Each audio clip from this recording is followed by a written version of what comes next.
introducing my hands and saying, hello feet, it's me, Victoria. From underneath the ankle bone, round the front and up and over. So starting off by looking at your feet. So we're going to have a look at the neck, starting on the left side of the left part of the neck, round the back. So I'm going to work on the feet simultaneously. That helps the body relax further. So massaging gently into both feet at the same time. Cross the transcending where it meets the other side as it flows across the body. That therapy does concentrate a lot on the sacrum. So yeah, it's really good to get those toxins away with reflexology.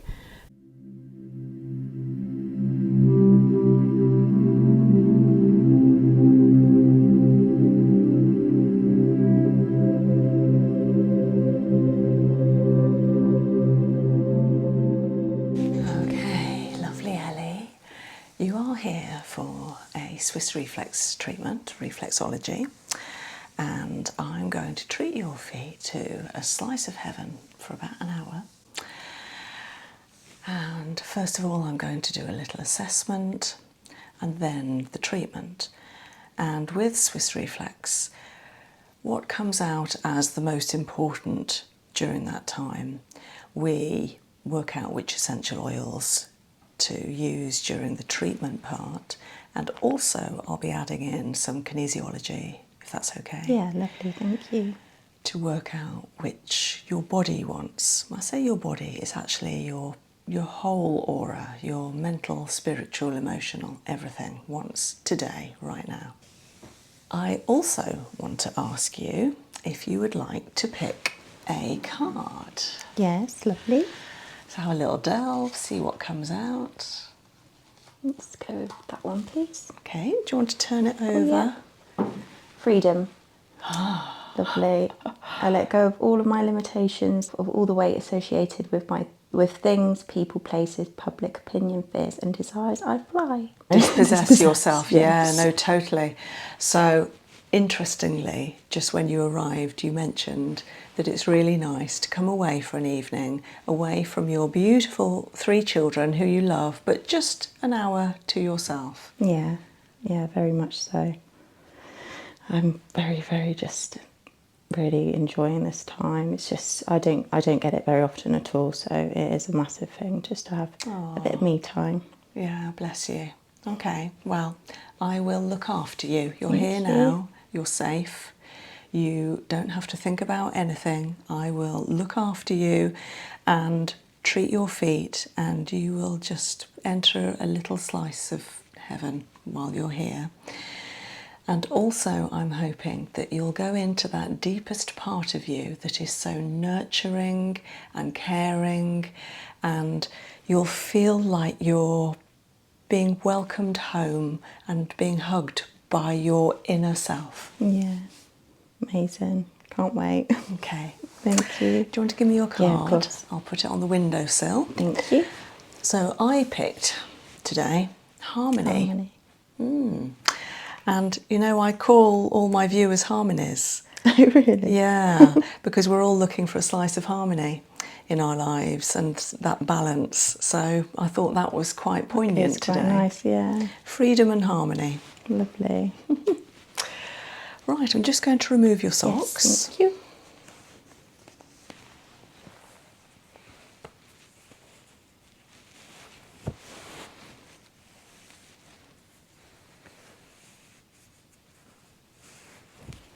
Put them on the radiator. Oh, lovely. Thank you very much. I do get very cold feet, so that's lovely. They're not Do they too feel? bad. Oh, really? That's Yeah, surprising. a tiny bit cold round here, but I wouldn't say cold. They're just not as warm as the rest of the foot. Ah, you had the heating on in the car, didn't you? Yeah, I did actually. So I've got some cloths warming. Thank you.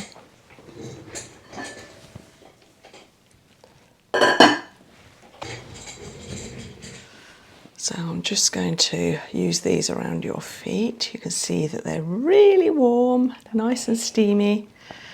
So they might feel a bit hot. Are they all right? That's lovely, thank you. Between your toes.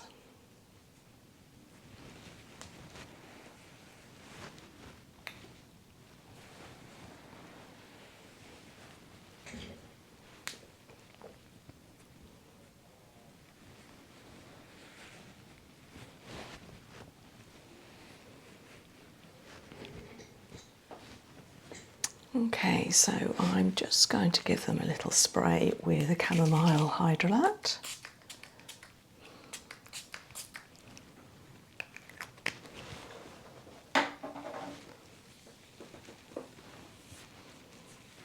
So chamomile is really relaxing, sedating, anti-inflammatory, so it's very calming, not just to things like the brain, but also to physical ailments like eczema, psoriasis, IBS symptoms, yeah. Anything that's an inflammatory, arthritis, anything like that, yeah. Lovely. Okay, so I'm just going to have a little feel into your feet. Introducing my hands and saying, hello feet, it's me, Victoria. Saying hello, introducing, just seeing what I'm working with here.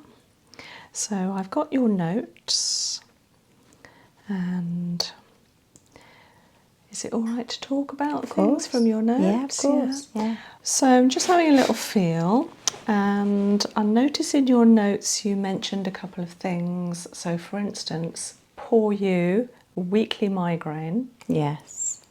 Yeah, I get them terribly. So it's not a hormonal migraine if it's not monthly then, is that right? Yeah. Yeah, I get it pretty much. It's actually getting worse. Where it's almost every other day now. But it starts on the right hand side, more so than the left, but it's just a severe, awful pain that I keep getting where it's going to make me feel really sick. I haven't been sick with it, but it's dreadful. Oh dear. Yeah. Do you have any idea what might be the cause? I've tried everything. I hide away sometimes, you know, if I have the chance to with the children, just to kind of be in a black, dark room, which doesn't help either because then I see flashing lights. I've tried everything. I've kind of stayed away from my phone for the whole day, like any technology. Nothing seems to do any kind of, I have no results from it, and I've tried drinking plenty of water. But yeah, nothing. Oh dear. Okay. So when I treat migraines in the clinic, normally I treat the neck because it's quite often a neck block. So normally quite high up on the top vertebra. Just above that we have the base of the cranium, the occiput, and it could be an impingement there to the nerves that are then feeding the brain, also the circulation. So if you're not getting the good oxygen through the circulation up to the brain and the synapses around the connectors around the brain, and if the neural connections, the network of nerves are being impinged in any way because of a misalignment with the bottom of the cranium and then the vertebra coming down, then it will be giving you some symptoms like that. So that could be a cause. It's, in my experience, it's the most common cause. So I can treat your neck on your feet. So I will be doing that today. Let's see how that helps over the next few days. Yeah. If it helps, wonderful, we can do this again. I'm not sure if one treatment will help you permanently, but obviously I'm here if you want me again. Alternatively, in the core therapy that you might have seen on the channel, I also do a neck release there, which is literally to the neck itself, and I can have a feel then of whether there is any misalignment or impingement there and release it. Yeah. So that's another option. Another thing that can cause migraines is the gut. So the gut is called our second brain. It's responsible for not just our digestive system, but so much more that goes on in the body. And if there is any sluggishness or again any torsion, so twisting and misalignment within the pelvis causing the digestive system to be unbalanced. That's really interesting you saying that. Then that can affect the potential of headaches and migraines. Yeah. So again, with core therapy, just in that 1 hour, I would be treating and looking for all of these things. I'd check the ICV, the iliosacral valve, and also the Houston valve, and I'd check the neck. But don't worry, I'll be checking all of that on the feet anyway. Okay? It's just that physically on the body, I'd have a little bit more idea physically on it, whether there's like a hardness there. Because everything in the body should feel soft, it should feel fluid and able to move and give and just go with the flow, you know.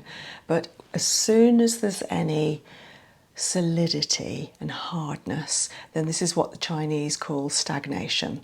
And normally that means then that the skin around that area, the fascia, will also be pale. It won't be getting the proper blood flow through and down to that area. So a lot of therapy is all about just relieving a pressure in order that the blood can flow again. So would you recommend then, obviously because I would want further treatments done by yourself, do you recommend then the core therapy would probably be the next route? Potentially, and I know that's how I'm sort of... It just sounds interesting from what you're saying, kind of makes me feel like that would probably benefit me just for the things that are going on at the moment. Yeah. It's actually really interesting what the things you've said. Absolutely. And therefore it affects all the other symptoms that can come out because of these base symptoms. Base symptoms I would call the ICV, which is in the gut, the iliosacral valve, the neck, the alignment of the pelvis, and something else I haven't talked about, which is up in the cranium, and that's called the sphenobasillar synchondrosis, SBS. People haven't heard of it, but it's a tiny little joint and it's the keystone to all the cranial bones. So we check that in core as well. So those are the 4 foundations, or the 4 underpins, and from there we get all the other symptoms. And it's the symptoms that we quite often, they annoy us that much that we want to do something about them. Yeah. So for instance, headaches, sleeplessness, stress, tightness, pain, clicky joints, tripping over and thinking, why do I keep falling over? Yeah. So all these things are actually extra symptoms. It's the source, it's the base that we need to be treating. But don't worry, I will be looking for them with the reflexology. And why I love reflexology is because I can find out what's going on inside the body. Because these, do you know how reflexology works? Not really, no. Have you had reflex before? No. Okay. So it's very, you're my first reflexology. I am privileged. Thank you so much. Honestly, I tear up a bit because whenever I treat someone for the first time, and especially if it's their first treatment of that therapy, I just feel so humbled and flattered that you've chosen me to give you a therapy for the first time every time. So thank you. And you've driven quite a way as well. You know, all you young girls, I'm so proud of you all. You know, go girl, that's fantastic. Thank you. So, reflexology, how it works.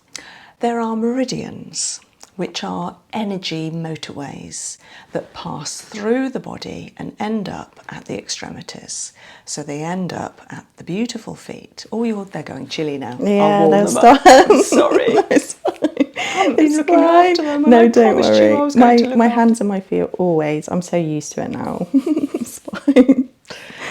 The meridians end up at the hands as well, and they end up at the face. In fact, even just the ear itself can reflect the exact body because it's an upside down fetus.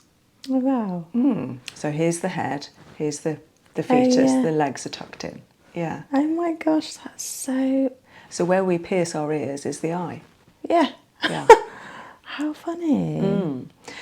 So there is a beautiful map of the body on the feet.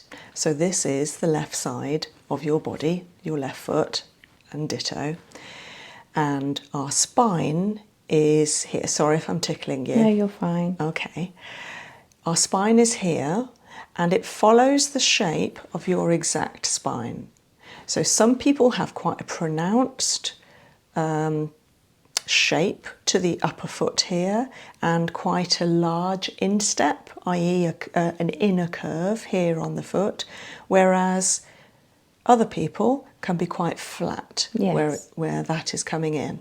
But yours is just a nice, beautiful, normal curve.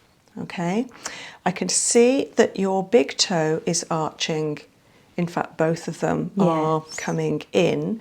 And you did say in your form that you have a slight hump to the upper part of the back, which I see in all types of people, but not normally your age. Yeah. And the reason you've said that that could be is because you've been a carer for many years. Yeah, that's correct. So lifting. Yes. Moving about, lifting. I also did a lot of admin, so I was always kind of looking down, keyboard. Yeah, there's a lot of strain on there. Okay. Are you quite tall? 5'7". Yeah, okay. So that might be another factor that has made you look down more. So be proud of your height, you know, stick your chest out, put your shoulders down and back, nice long neck, chin level, and just say, I am here, I am present, this is me, I'm standing in my own presence, yeah? And let's try, you're young enough to do it, to get that hump away again. Is that actually possible? Absolutely. Oh, wow. Yeah, yeah. So with care and attention, you can do it. Oh, amazing. And it's all about correcting in the first place, so it needs a lot of homework from yourself on a daily, if not constant basis, whenever you're in that posture, whether you're washing up, doing your teeth, whatever it is, think about my words, picture and hear me saying it. Shoulders down, chest out, neck long, chin level. Another really nice, easy way to try and correct that shape in your back is to hang on a door frame. So I've got a door frame behind me here, just imagining with the doors open and you putting your fingertips over the top of that door frame and then just hanging slightly. Your feet are on the ground and they're not letting you fall. But you're sort of on the balls of your feet, so you're hanging, and you can really feel that length through the spine and the shoulders becoming straighter rather than rounded. That's a little tip, so easy to do. Find a door frame. Maybe do it while you're doing something else, because I know as a mum myself, I'm always trying to marry up jobs, so I'm never doing one thing and wasting time. So try and do it while you're doing something else. I don't know, when your daughter's brushing her teeth, maybe, you know, and you have to be there. So maybe hang on the bathroom door frame, something like that. Okay, so beautiful meridians. And when they become impinged, so if there's a blockage in your body, a physical blockage, then that will block the meridian line. And what then happens is I will feel it and you will feel it as I'm testing your feet.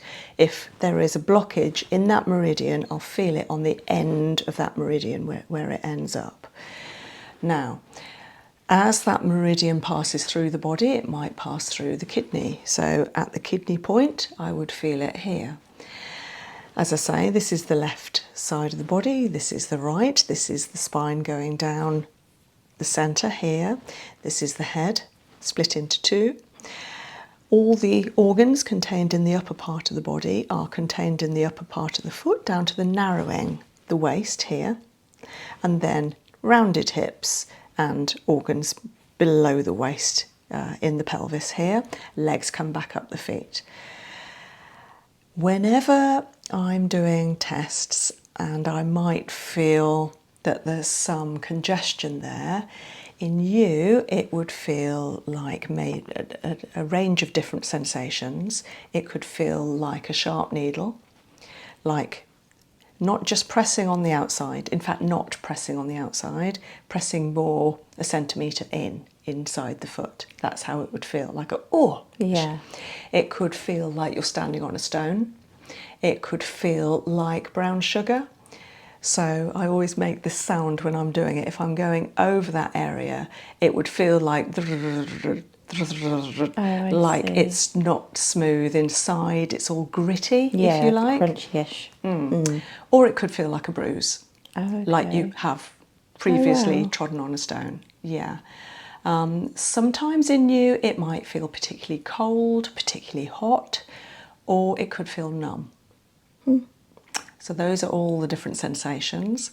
And I've been doing this treatment for so many years now that it's absolutely bizarre. I don't know how, but I can often feel it before you feel it.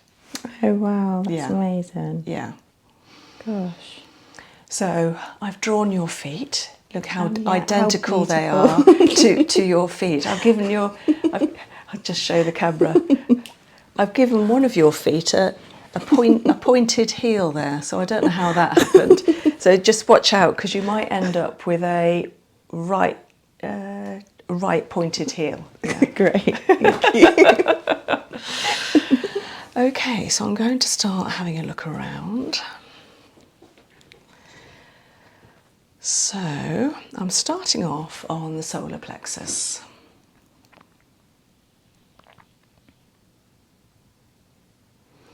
So solar plexus here.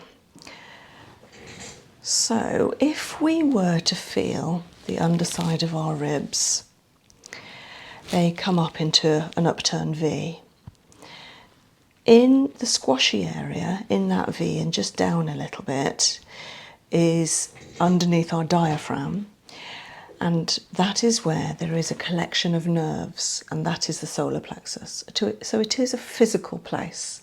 It is a place connected with the nervine system, the nerves, and therefore the solar plexus relates to our contentment, our happiness, how we're feeling, the potential for joy, potential for self-esteem and self-confidence.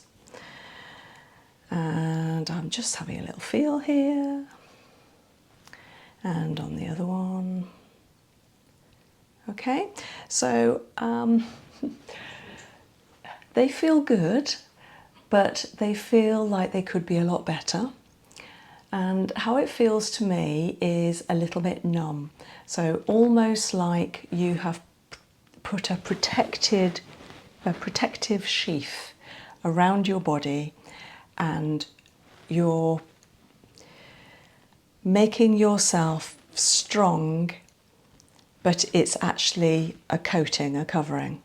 And deep inside is where your solar plexus is, and that is what needs to give you your strength, not the protective covering. Okay, so we will uncover it and give you the strength that is already deep inside you. Lovely. Okay. Now on to the nervous system. I'm going to check the sciatic nerve. So coming from the lower back,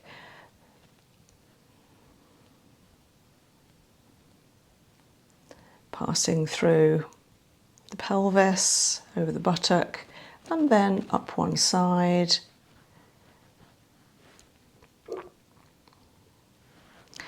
So I just felt that, again, there's a little numbness in the actual source of the sciatic nerve, and a little pain about halfway down the leg on the right-hand side. Okay.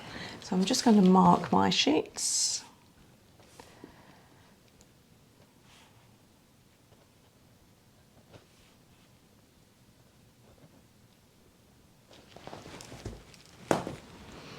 Coming to the other side. Similar. Yeah, about there, similar. Did you feel anything there? Definitely more so this side, on the lower left. Okay.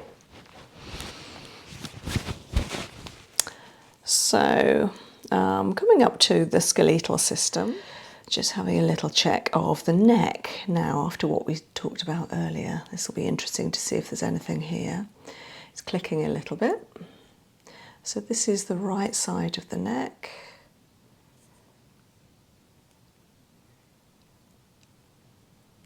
Yeah, so it feels quite tight on your right side of the neck, and because the toe is angled over this way, I think there's some pressure there from the head. Yeah, so it would be really nice, ideally, to take that pressure off the neck by bringing the head up straight. Yeah, I can feel it. If you were to shape the neck as a square, yeah. It's in the back right corner. I see. Yeah. So feeling the, oh, sorry about your cold feet. No, don't worry, honestly. Thank you. They'll be warm soon. And then other side of the neck. Yeah, similar. Oh, actually more in the centre. So on the spine. Okay, yeah.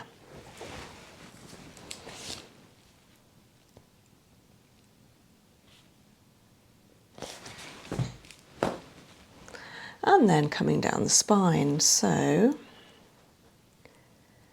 oh good, okay, so as I'm pressing on your spine, the toe is moving, it's bouncing, responding, so that's a really good sign. Okay, just going to start at the top again. Lovely bounce, great, you know, it shows you've got a nice young spine. This is treatable. Okay, good. Really tight there.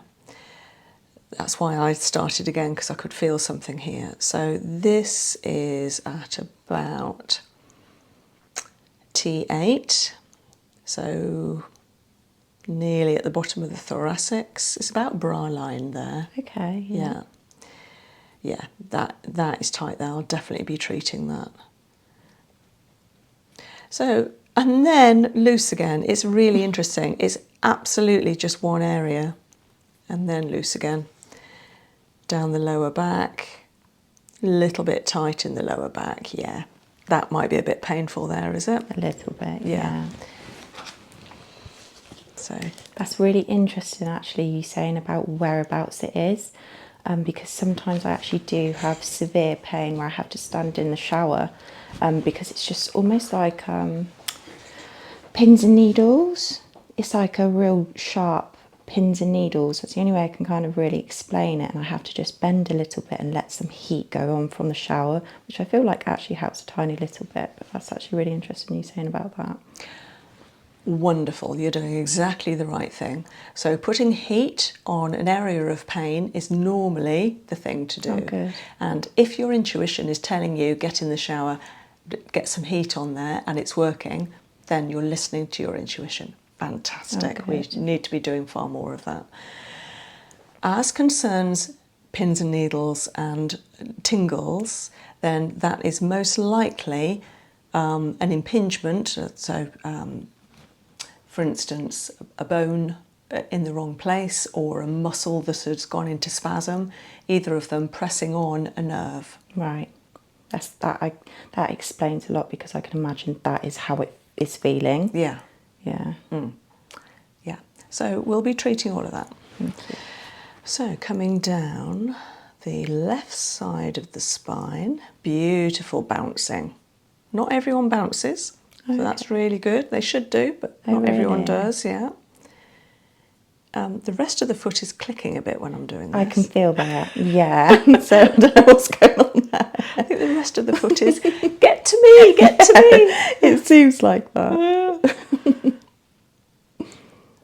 Okay. It's not as bad on your left-hand side. No.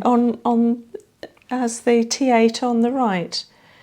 I can feel something there, but I wouldn't really have noticed it otherwise. And then coming down again, lower back feels much better than the right. It's all your right. Are you right-handed? Yes. Yeah. Yeah, dominant. Maybe you've when you've had a choice, maybe when you've come up to a bed, if you're a carer, you've approached it from the side so that your right side is the dominant lifting side. Yeah. Because you know if you're right-handed, you want to be using your handedness. Yeah. So maybe that's it. And it's the right side of the spine that's affected because of it. Because left feels okay. Good. That's good. Right, carrying on with the skeletal system, let's have a look at the shoulder. So I'm looking at the right shoulder blade, the scapula, just bouncing up. Some beautiful bounces. Lovely. Okay, it's not clicking, it's not crunching. Quite often there's brown sugar here. It's not. Good. Feel all right to you? Yeah. So now I'm going to check the shoulder point. So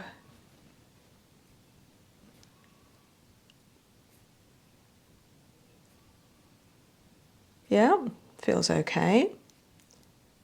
Shoulder point is a little bit, I can hear the lambs.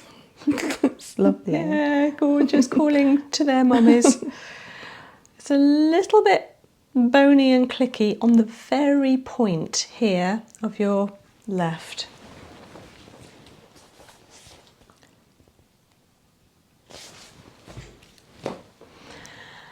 Now coming to elbow, right hip, right knee.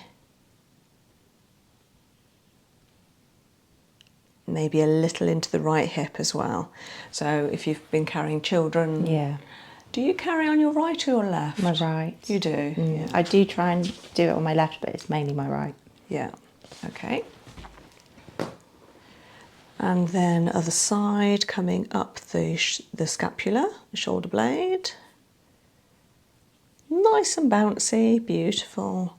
It feels fluid, soft, reactive, fantastic. And oh, dry skin here. Didn't notice it so much on that side. So we've got some dry skin here. Maybe the way that your foot is, you're rubbing in your footwear. So that's not going to help your shoulder. Okay. So this is your left shoulder point now.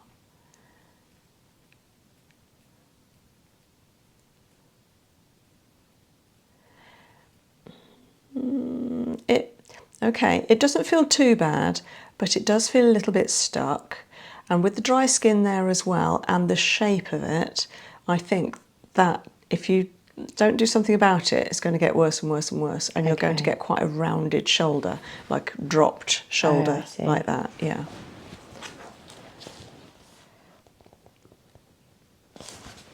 Okay, forming a good picture of what I'm going to be treating you with. So elbow, left side, hip, and knee. I think that hip, I think I need to be treating both of your hips. Okay, now coming on to the respiratory system. So we're going to have a look at the lungs, which are the pads of the feet here.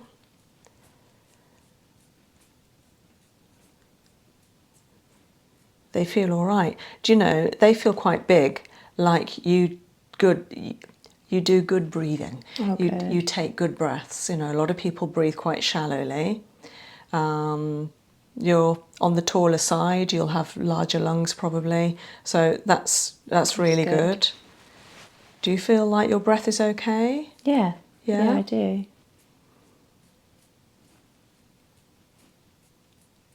That's good. Right, sinuses. So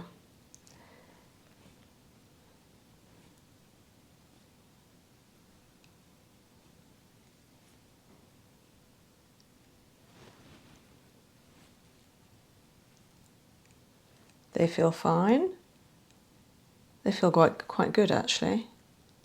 Quite often the little toe can be pointed here with the skin. It thought is a mine was to little. be, yeah. Oh, Yeah, I bet I've you seen a felt. lot worse. Yeah. No, that tells me the sinuses are not too bad as well, because they're Okay, nice and good. rounded but not swollen. And then we're going to have a look at the eyes. So right eye feels a bit numb there. Ear feels all right. Left eye,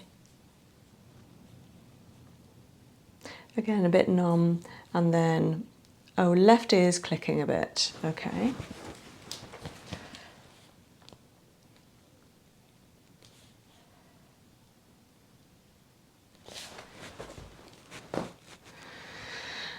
Lovely. So let's move on to digestive system and excretory. I'm going to have a look at the liver first of all. Nice large organ in the right side of the body. Feels okay, that's good. And then small intestine, ileocecal valve,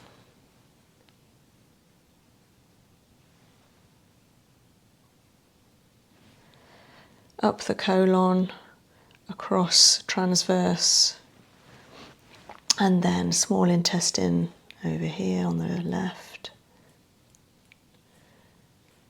Stomach and pancreas, oh, click. Stomach and pancreas. And transverse colon again. Coming down the descending.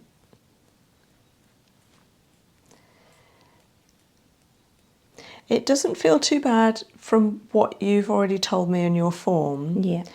But sometimes sluggishness in the digestive system can be felt on the reflex points of the feet as, I don't know how to describe it really, but just like it's asleep. I think that's the best way to describe it. Like it's not active, okay? So I can't feel a blockage, Okay. but it doesn't feel like it's awake. Yes. So there may have been a blockage, but there isn't right now. And whereabouts is that? The digestive system. Oh, okay. Yeah. Right. Yeah. So I will be clearing out the ICV for you. Thank you. And working round the colon to help you anyway. Thank you. It helps with peristalsis. So let's have a look at ovaries. This one, right one, feels a bit sharp. Coming over the fallopian tube to the uterus in the centre. Yeah, I can feel it more on the right, but nothing too bad.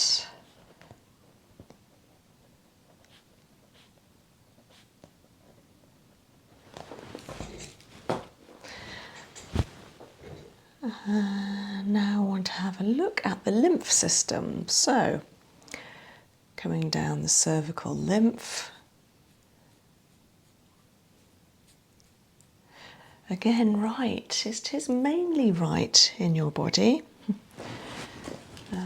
Nothing to worry about. I will help clear out. And then the inguinal lymph in the groin, just coming round front of that ankle bone. It feels fine. No congestion there. So that's really good. And then the glandular system. So let's have a look at the thyroid.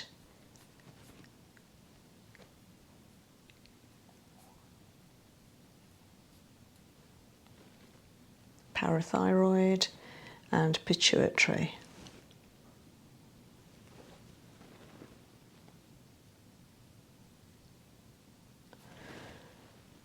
Thyroid.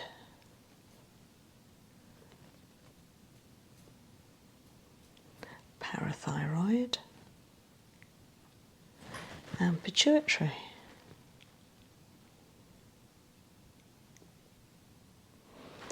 Okay, again, Pituitary just feels a little bit asleep, but funnily enough on your left side. So I'm going to make a note of that. Pituitary is the gland in the head that governs the release of all the hormones of the body. So really important for not only reproductive hormones in the endocrine system, but also things like stress response. So things like could be causing migraines and thyroxine, so from the thyroid, just keeping your metabolism correct and your homeostasis balanced. So I'll have a look at that, but nothing shouting too loud. So there's a few things that I'm going to look at. One other thing I need to look at is the urinary system. So coming from the adrenal, this is the right side, kidney.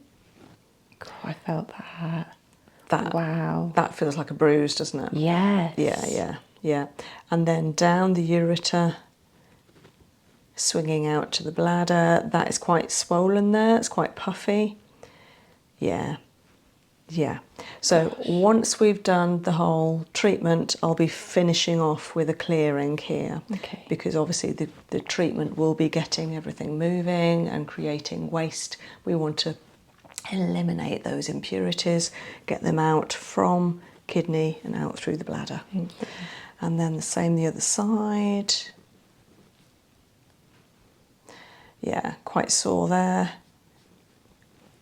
And again, quite puffy, quite swollen towards the bladder. So we will really help that.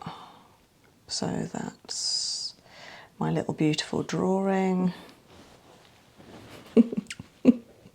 Look, perfect. Look, it's exactly the same. I'll do that just to make it.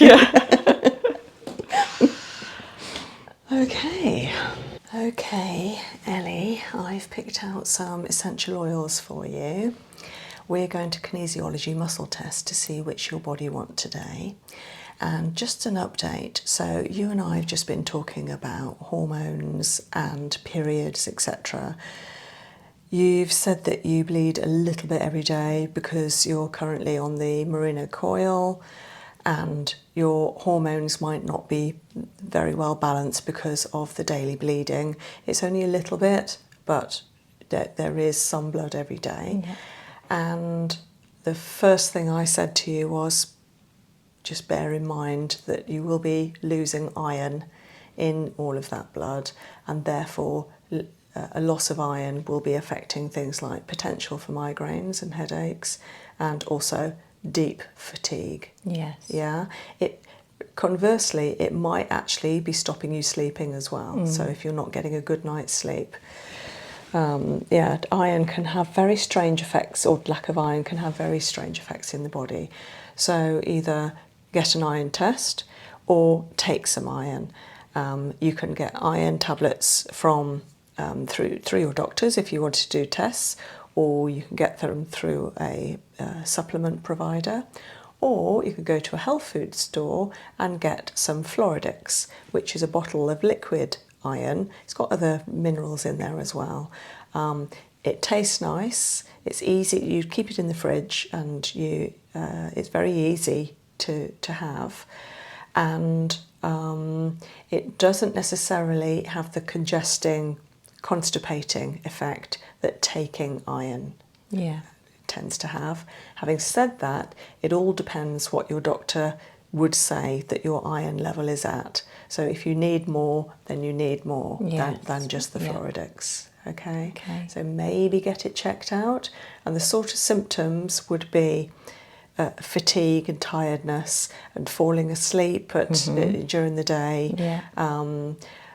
Also, you can tell because if you press your fingernail and let go, it should flow back with blood, and if it just stays pale, then you know that's a lack of iron. Also, if you press your gum looking in the mirror and then let go, it should flow back with blood, and if it takes a long time to come back, then that's a lack of iron as well. Okay. Yeah?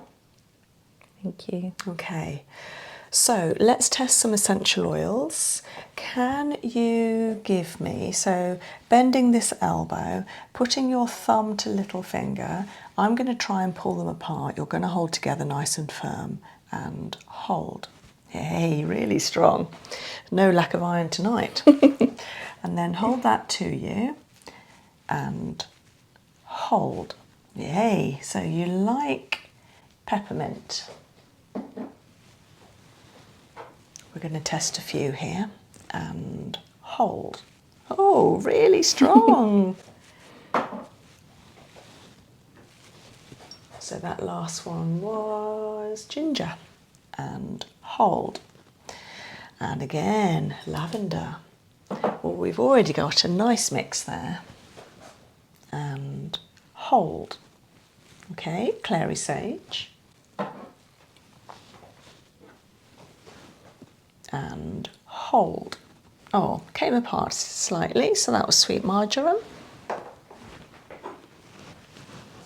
And hold. Lovely. Lemon. Organic. And hold. Beautiful, really strong in fact. Geranium. Hormonal balancing. Last one. And hold. Oh, you got some real strong ones there. Eucalyptus. Oh, nice. So do you have a preference? Do you want to smell any of them? Geranium, definitely, please. Right. That is definitely one that I love. Okay, let's put 3 or 4 together. So any others? So we've got eucalyptus is another one, please. Yeah. And the lavender. And we'll go with the lemon organic, please. Beautiful. Nice mix.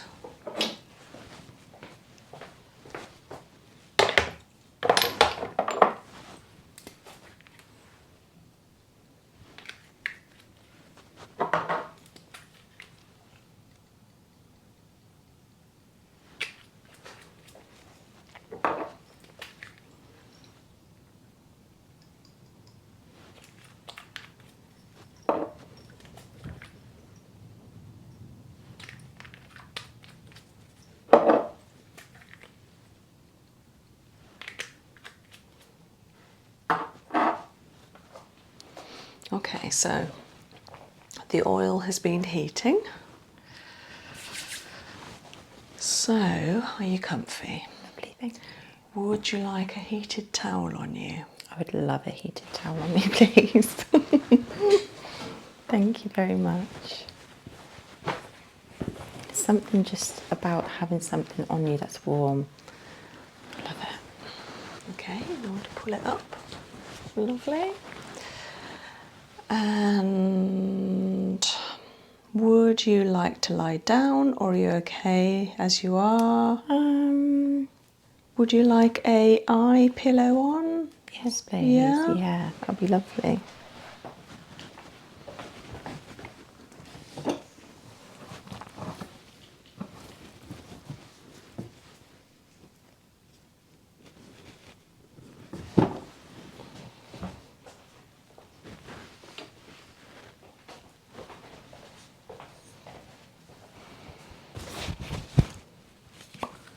So I'm just going to use a little of the Tropic Morning Mist Oh, nice.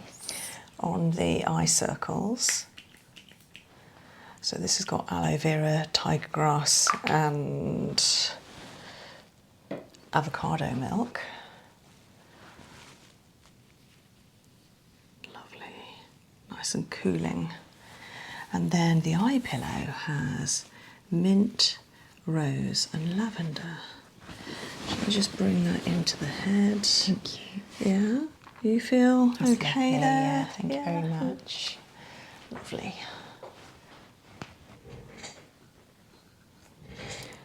Ellie, would you like a little bit of this on your neck so you can smell what I'm working with? Yes, please. Thank you.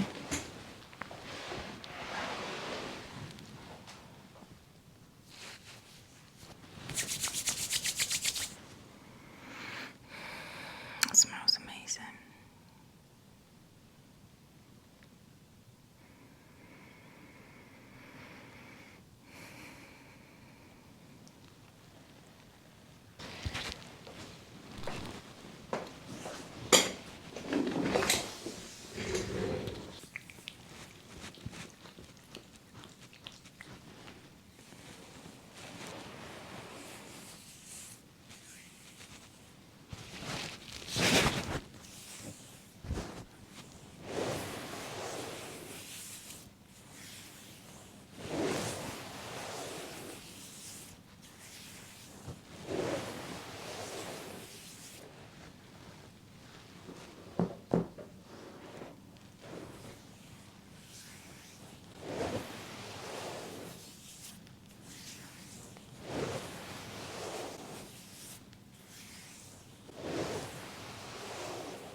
So, having applied the oil, now just massaging the beautiful oils into the feet.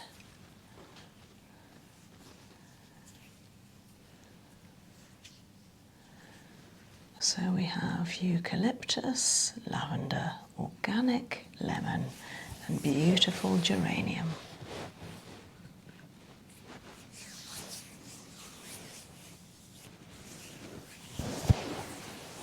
Warming the feet up, sharing the warmth and the blood around the foot so it's equally distributed, so there is no congestion. And the toes benefit from that flood of beautiful oxygen and nutrients.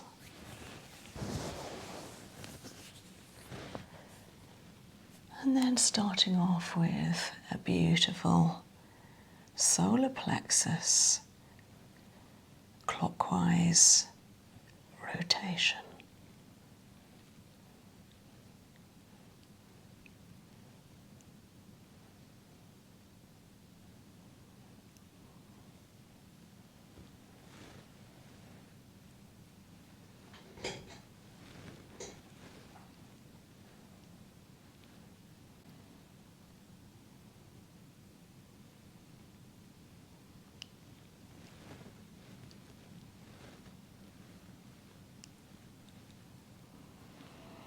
And feeling into what the solar plexus is telling me.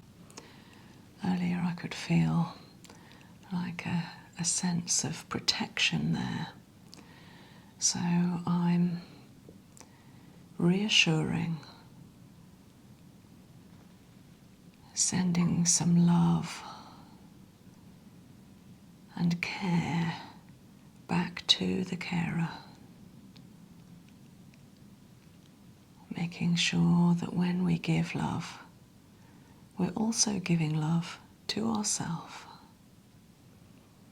to that deepest part of ourself that is actually our source, our essence, our source of life,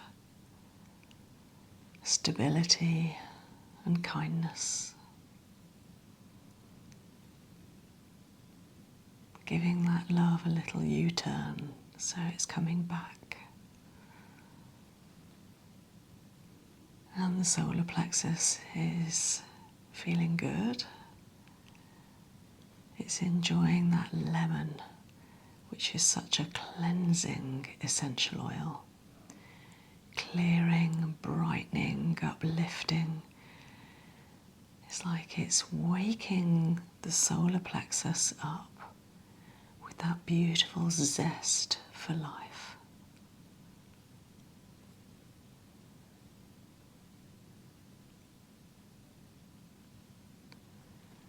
And moving on to the spine, giving the spine a stretch all the way down from into the cranium, lengthening, straightening the spine as I'm stretching it down to the sacrum and back up.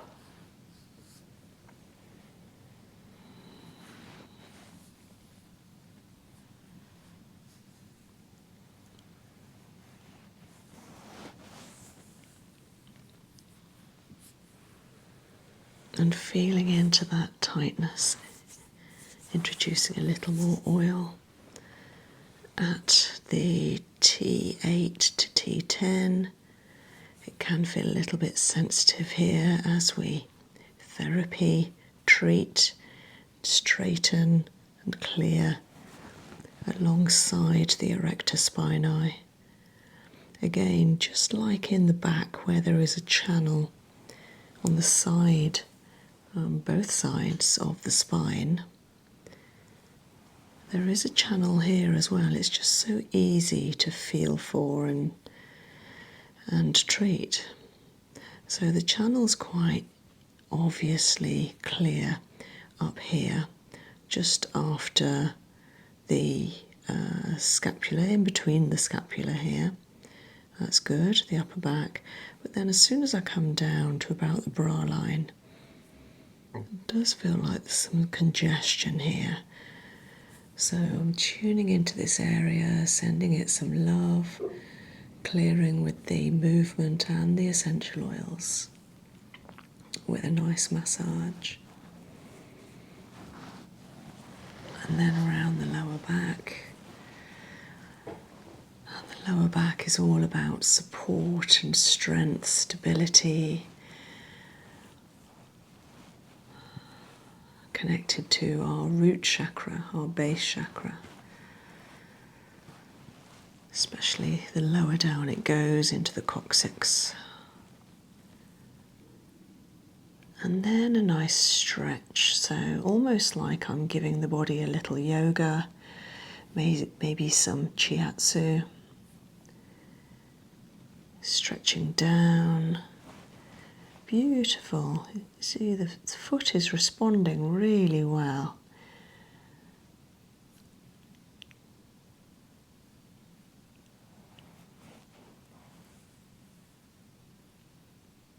Lovely, that feels good.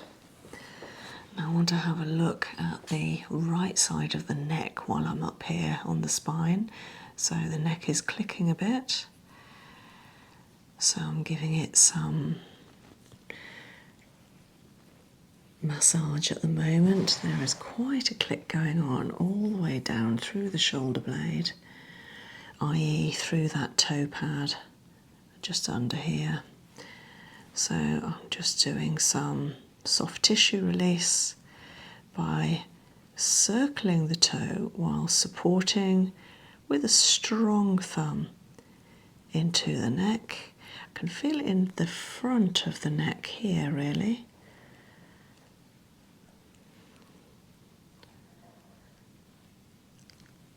That's it, it's going now, that's much better. See, the feet really want to be healed, you know, the body is an amazing thing. It wants to not only survive, but it wants to survive well.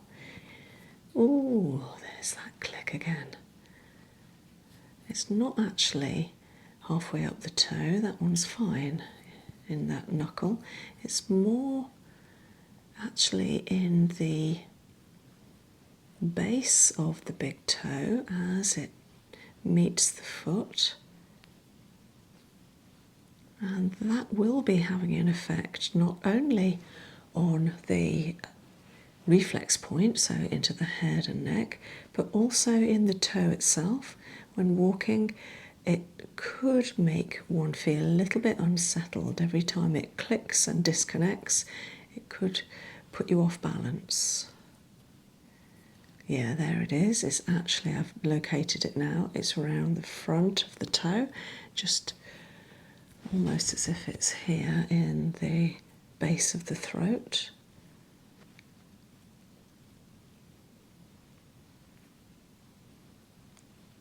It's getting better each time I do it. It's getting less and less.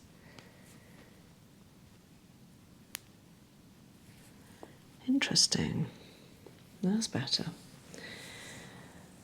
Okay, so neck and spine. Let's have a look at the neck and spine on the other side.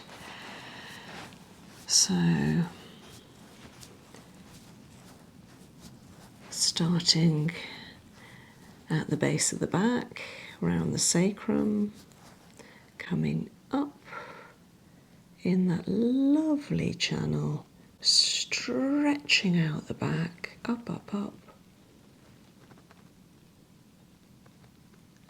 Up through the neck and pulling the head to give the whole spine a nice stretch. Super.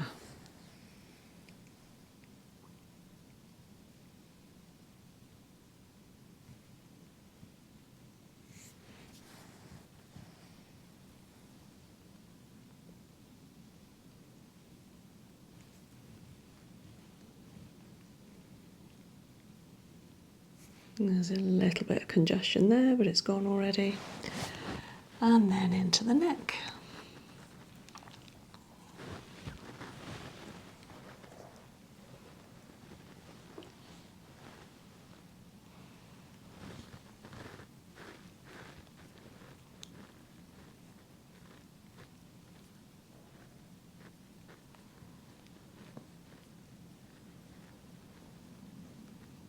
The neck is going to feel so much freer and looser after this, and Ellie will have such an amazing night's sleep tonight.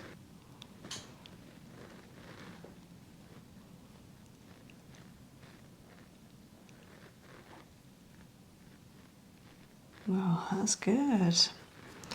Okay, now still on the structural system, just coming round the shoulder points, spreading a little more oil, bouncing up with caterpillar tracks.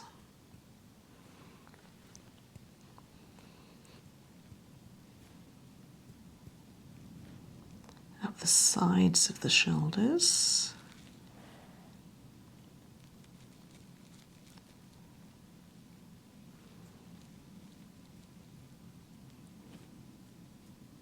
Up the backs of the shoulders and along the top, round the front of the shoulder. Interesting, I'm feeling it more there. It's gone a little bony at the front, almost like the shoulders are coming round and the bone is jutting forward. So by helping to stretch them back again,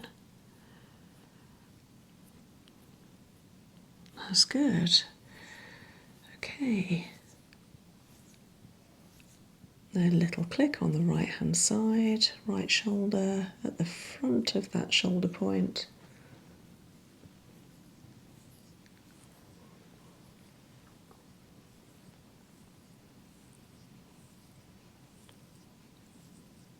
Yeah, that's good, and all that oil is going to really help any dry skin there too. And then coming down to the hips, two beautiful hips of the pelvis, simultaneously nurturing those hips forwards. And of course, when we're walking, the hips move in a figure of 8, like this. So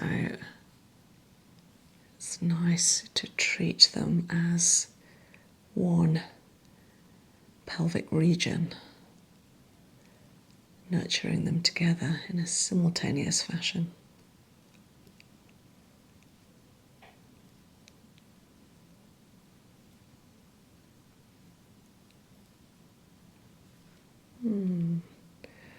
You know, that feels just really supportive.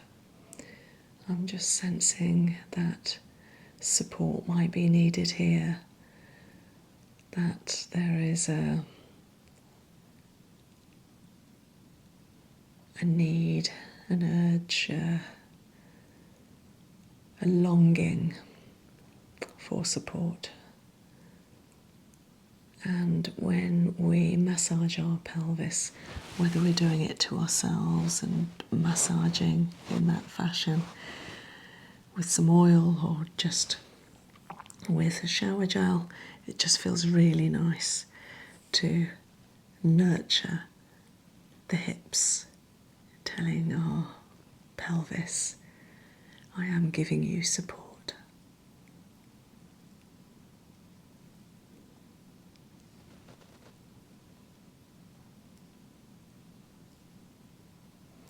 Oh, so nice. And now coming up to the digestive system. Lovely. So I'm going to have a little feel again into the small intestine. Doesn't feel too bad, even though I'm pressing quite firmly. And then once I've therapied that area, I'm just alternate thumb rolling over the ICV, the ileocecal valve, in the correct direction from the small intestine out towards the colon. That feels nice. And then up the ascending colon, nice and strongly. Feels quite firm there, but not in a congested way, just in a very strong way. There's a little click appearing now. And then across the transverse, coming over, rolling with 2 thumbs, carrying on the transverse. And then down the descending.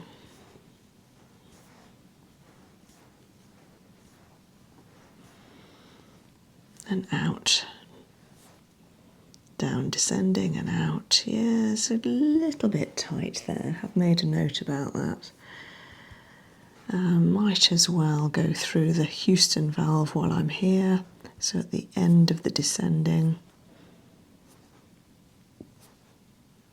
So this will encourage, always good after a therapy, correct elimination of waste materials.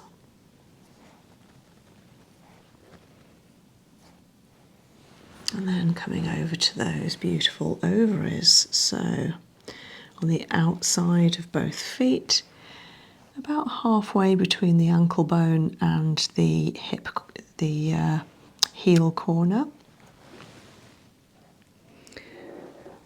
Just a couple of fingers together there, nurturing, massaging into both ovaries.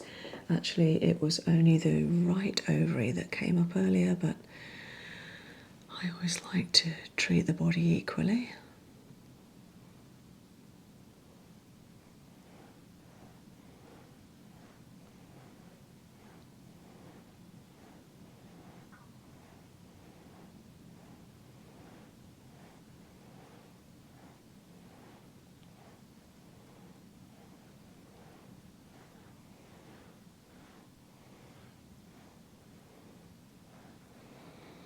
And I tend to stay there until I feel that it's got better. And the left one feels fine, the right one just needs a little bit longer. So this may be just because it was the one that worked hardest recently. And of course, with constant, gentle flow of blood, then the hormonal system will be affected by the merino coil and a little bit uncertain as to what to do at the moment. It won't be back to its natural flow. So it always needs a little support here.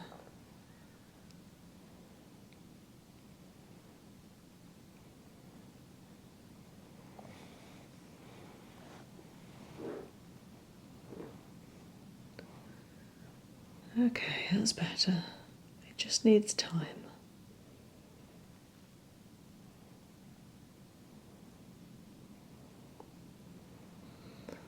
And then while I'm here, I might as well come up over the fallopian tubes, down to the uterus, and just stay connect and anchoring.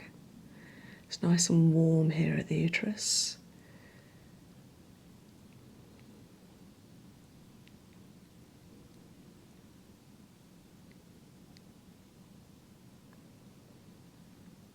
Amazing seat of our womanhood.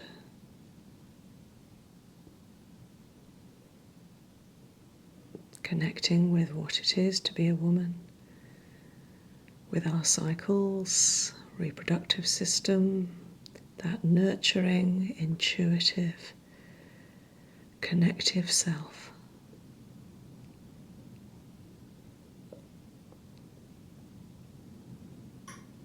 It's quite an emotional place to connect with, very humbling. Such a privilege to give a treatment like this. A couple more breaths at this point. I can feel the feet expanding with every in-breath.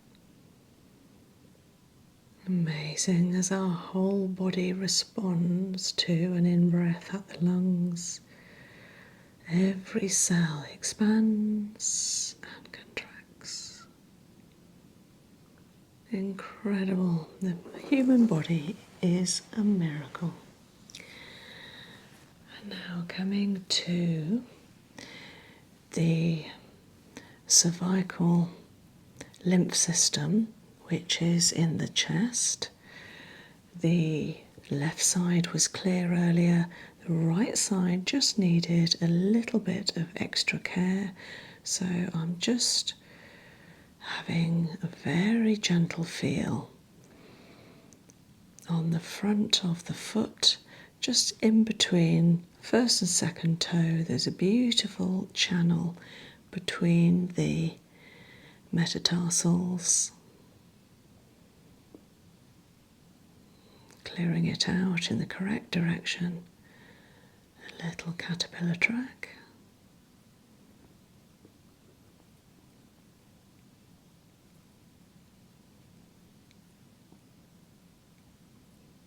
Just so nice. So this is the area in the chest that helps us fight any bugs and germs, helps us clear and eliminate waste, impurities and toxins. The white blood cells.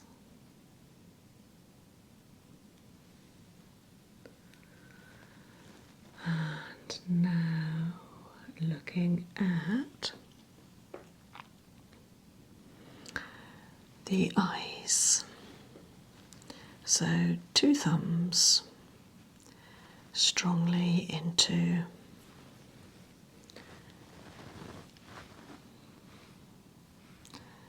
the shelf of the back of the foot, in between toe 2 and 3, just pressing nice and strongly up and around.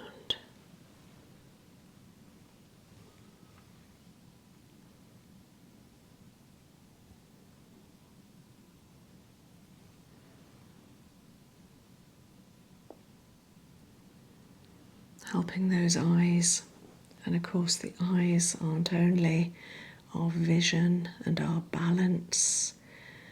Our eyes are the source of tears and emotions. They are our expression, but also in Chinese medicine, the eyes relate to, or can relate to, the emotion of anger. So if we have anger in the body and it's rising and upsetting us, it can be felt and affect the eyes.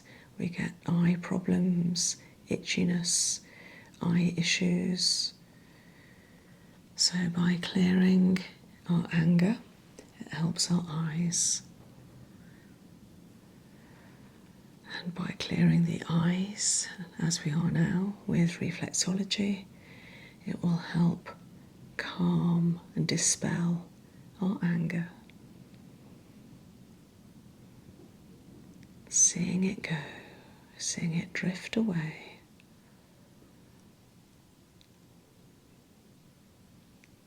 It is gone.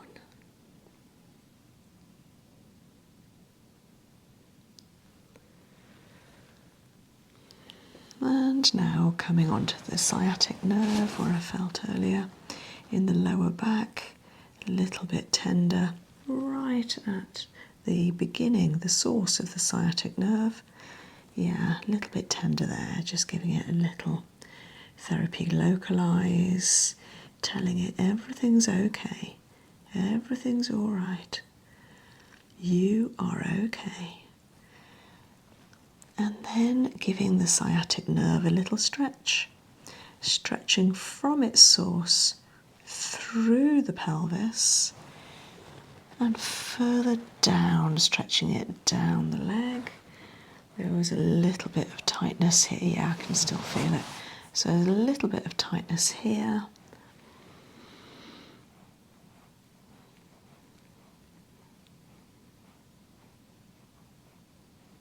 Can feel a little raw. I think that's the best word for it. A little raw.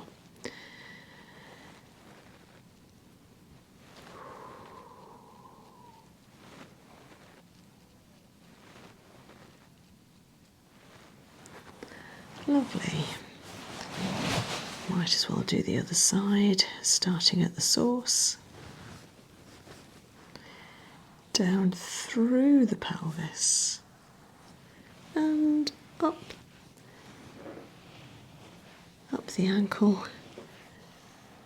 So from the sciatic nerve that goes through the buttock and down the outside of the leg.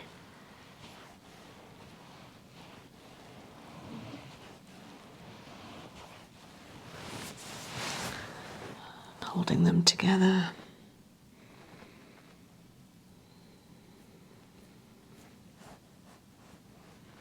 Feels much better. And a little massage into sinuses, into the head. So we're going to look at that pituitary. And the pituitary, if you were to find your own thumbprint, i.e. big toe print, it's in the very centre of that lovely circle in the middle of the print. And just giving it a little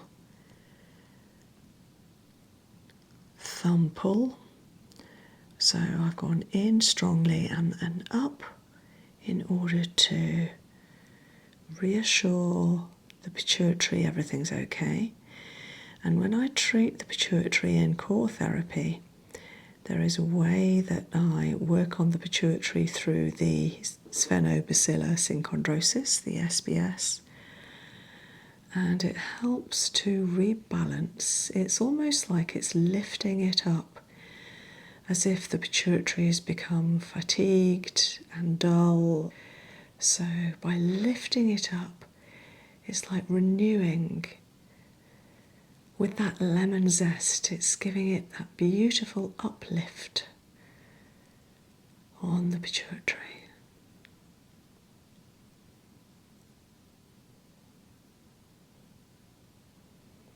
And meanwhile, the lavender will help calm and relax. Geranium is a good balancer, especially for the hormonal system, so working really well with the pituitary. And eucalyptus helps us breathe, helps us clear tight muscles, helps us clear our respiratory system, our eyes, our ears, nose, sinuses, balance, noise in the head, our brain, our lungs.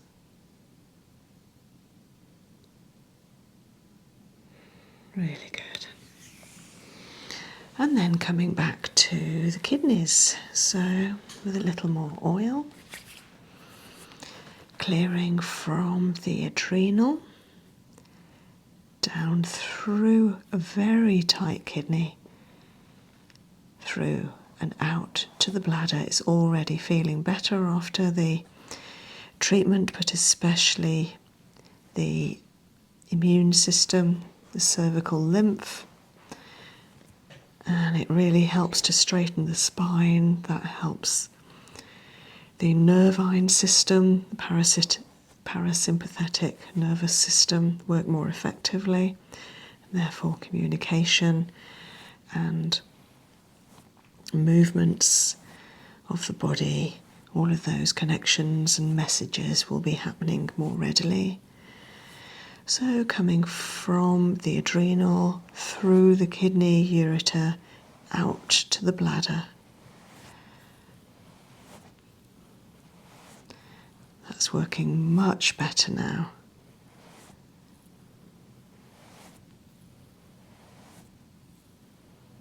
Lovely. And on the other side, repeating the action with a nice strong thumb. And the foot is responding well. Just having that lovely bouncing action again.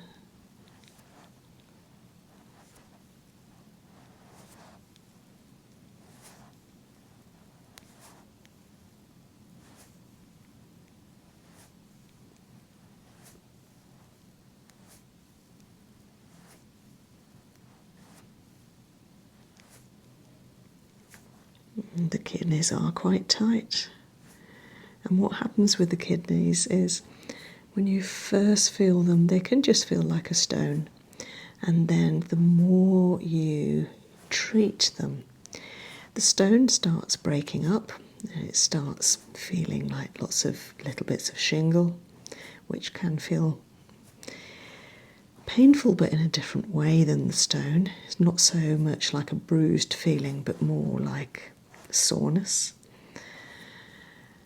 And then eventually the shingle becomes sand, and then the sand dissolves into the fluid of the kidneys, the water that's being filtered, and wants to come out. It wants to come out the correct direction, out to the bladder.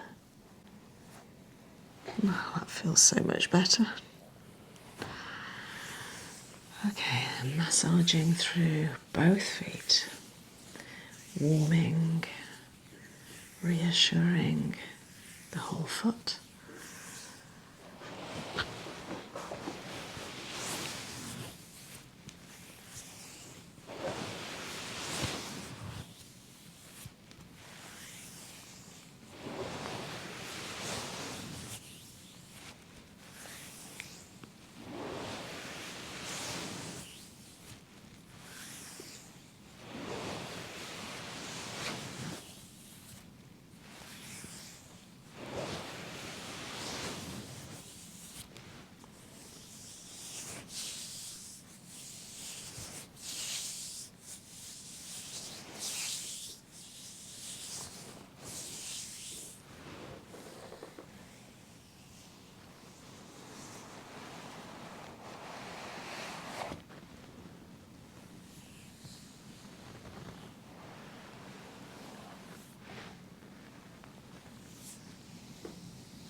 And just putting some warmed, fluffy socks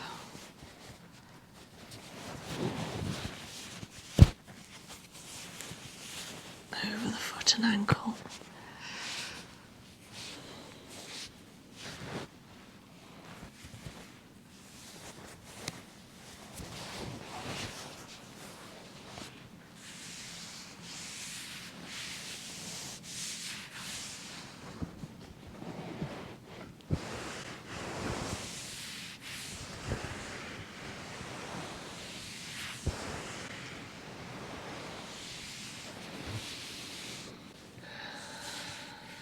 And a little Brazilian toe technique.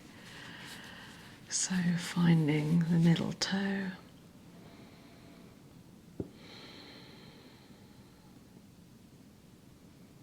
holding, allowing for a balance of energies to occur, feeling like any impurities, waste, anything we want to eliminate is coming out through the toe. And with that, there is an in of energy through the top of the head, like a white light, coming on to the fourth toe.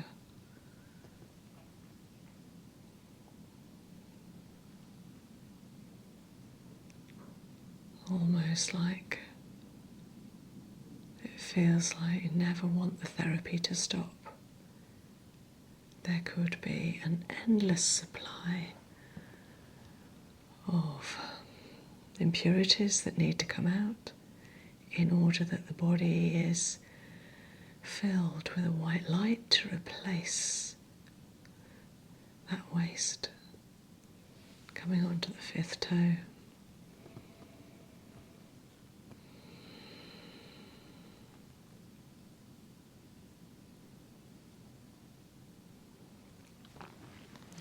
Finding the second toe, holding, nurturing.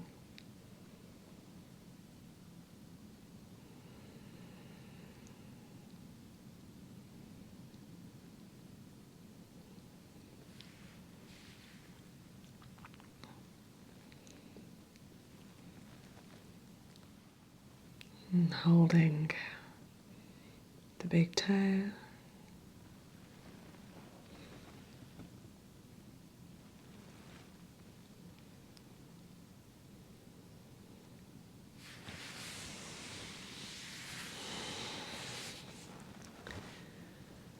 Keeping your eyes closed, taking 3 nice long breaths.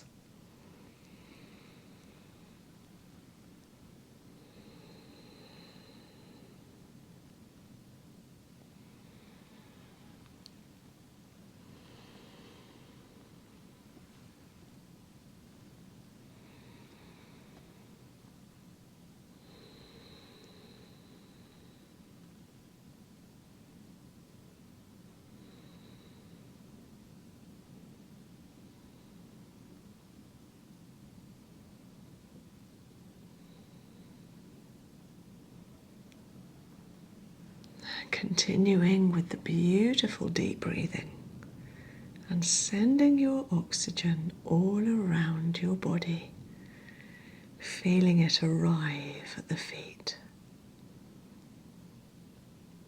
feeling that natural expansion of every cell with the inhalation.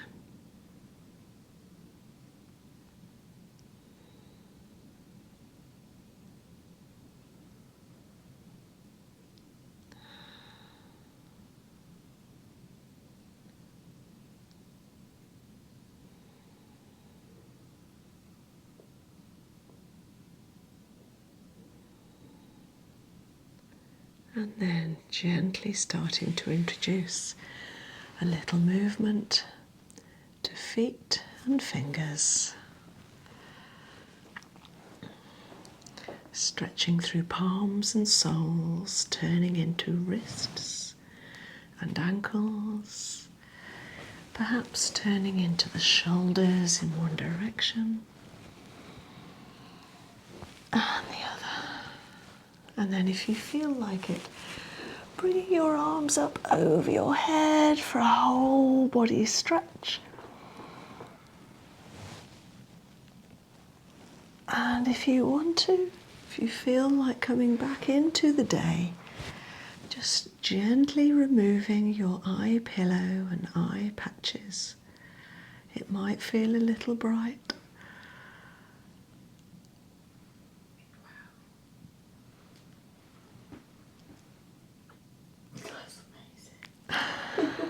That was absolutely beautiful, amazing. Made me feel very emotional. Oh. Thank you. What kind of emotion, Ellie? I just felt like the whole of my body was completely just non-existent. I just felt everything at the bottom of my feet. It's really hard to explain, but I just felt so light and just really, I don't know, it's so hard to explain, but it's just such an amazing feeling. That was absolutely lovely. Wonderful. Thank you. So you're floating? Yeah, it was just like every part of me had just completely gone, but it was just all at my feet. That was really an experience for sure. Thank you. I think you needed it. Yeah, definitely. So see you again sometime. 100%. Lovely. Well, thank you for coming. No, thank you. I appreciate your time. Oh, pleasure.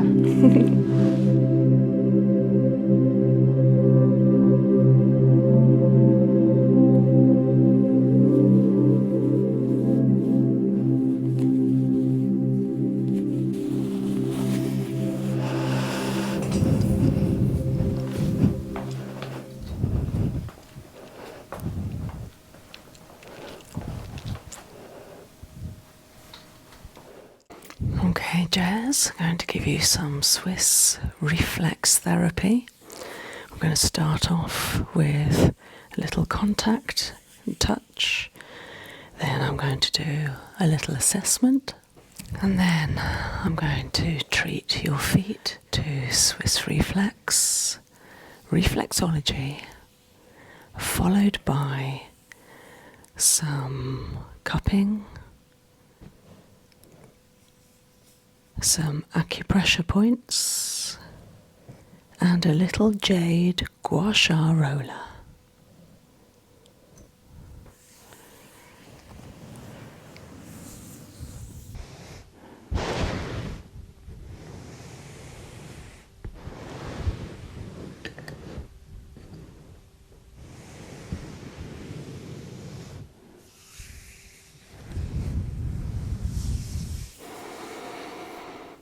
So starting off by looking at your feet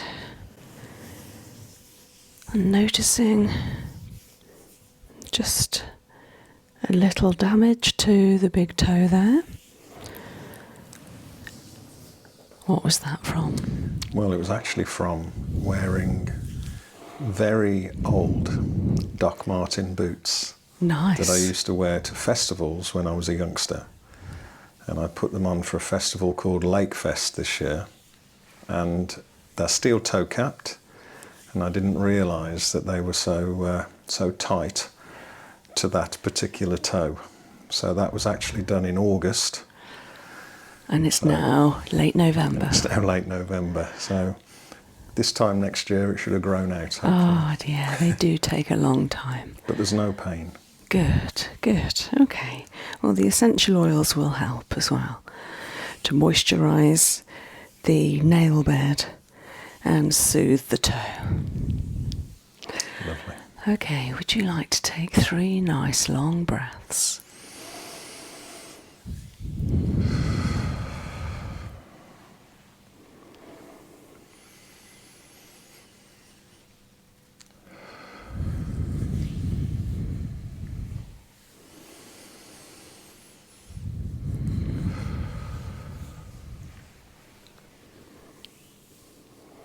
And then lie back and relax and enjoy the whole treatment. So I have here a little drawing of Jez's feet. Aren't they beautiful? And I'm going to be marking where I find any congestion in the energy lines, the meridians. Okay, so we're going to start off by looking at the solar plexus in the nervine system.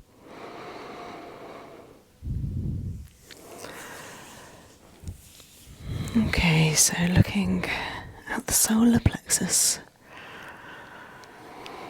Get yourself comfy, Jez, and relax. Would you like a warm towel over you? I'm actually perfectly comfortable, thanks. Okay. Let me know if it changes. So feeling into the solar plexus, and you know, it's not often the solar plexus feels clear, is a good word for it, but today it does. I can't feel any hindrance or congestion there. That's a really good sign for how Jez is feeling. Then coming on to the sciatic nerve, coming from the lower back,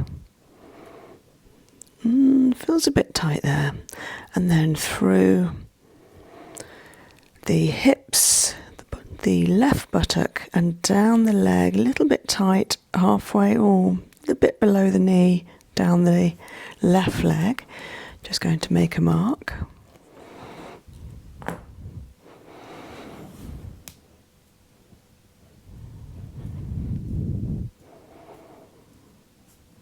So I'm using that nice thumb pad and tip in order to really feel on and into the sciatic nerve. Again, feeling a little bit tight just at the back of the ankle bone there, which is further down the right side of the split of the sciatic nerve. Okay. I can also tell from the feet that there is some dehydration. I think we need to be drinking more water because the skin isn't reacting by being nice and plump once I've pressed it. Okay, so now looking at the skeletal system from the neck down the left side of the spine. I'm just bouncing that lovely whole vertebra, seeing if each vertebra, each spinal bone moves separately. Not too bad. And then down the right side, again bouncing. A little bit tight just under the right scapula and the thoracics. I know that Jez has been doing a lot of physical work recently in the garden. So just going to make a mark for just below the right scapula, left side, and the lower back. And then coming up the right scapula on the flat plate of bone. Doesn't feel too bad actually. Oh, a little bit there. This feels like a little bubble under the skin. So quite close to the neck. And then left side, bouncing, caterpillar tracking. Yeah, again, just a little. I will definitely be looking at the skeletal system. So that's just under the neck on the left-hand side. And then looking at the neck itself, round the back and to the side. Yeah, obviously Jez is nice and tall, so I can feel some tightness there. Because the neck has to cope with a nice long spine. And obviously we all have such heavy heads. And the same the other side, so coming around the left side of the neck and to the back. Oh, that feels tight there. Okay, so coming around the left back of the neck. And then shoulder points. So coming up that lovely shoulder point. And round the back of that scapula and the edge. Not too bad. Oh, this feels entirely different to the right side. How funny. So this one is more of a point there. This one is more receded. We're all different, of course, left to right side. But both feel fine. And then coming down to the joints. Now, obviously, I know Jez very well. I know how his body works. And I happen to know that at the moment there is some elbow pain to the right inner elbow on the bone. So I'm just feeling there. And again, left to right side, they feel quite different. So it's the opposite this time. The left side feels more prominent. I can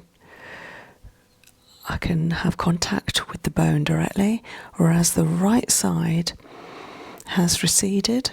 Whether there is a little bit of swelling there, just feels like it's cushioned, so I'll definitely be working on that. And then the hips feel good. They feel very strong actually. And then coming down to the knees, they feel good.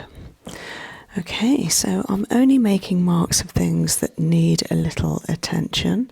So just on that right elbow. And now coming to the respiratory system. So hooking into each toe pad to feel the sinuses. Little toes are a little congested, the rest feel fine. So all of these I will be giving some attention to when I come to do the treatment, the gua sha and the acupressure points. Okay, so now onto the lungs. Foot pads. Now obviously foot pads take a great amount of weight. They take our strength and stability, they keep us upright, they propel us forwards. They're very good for balance because they're strong and yet there's some squashiness to them. They can accommodate different actions, twisting, rotating, forward propelling, standing still. And if there was any congestion here with the lungs, for instance, old remnants of COVID, cold, infections, COPD, coughs, etc., I would detect it here, but they feel fine. That's really good. Now going on to the eyes, using both thumbs symmetrically, just hooking onto that shelf between the second and third toes at the back. Feels fine. Right side a little more congested than the left. Left feels absolutely fine. And both ears are clicking. Just looking at the ear between the fourth and fifth toes.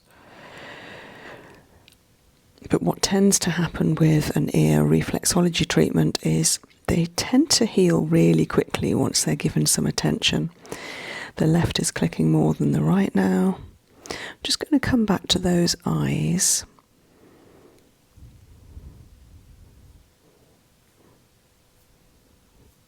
They do feel fine, but I know that Jez has had a little agitation with the left eye this morning, so I'm going to give that a little more therapy.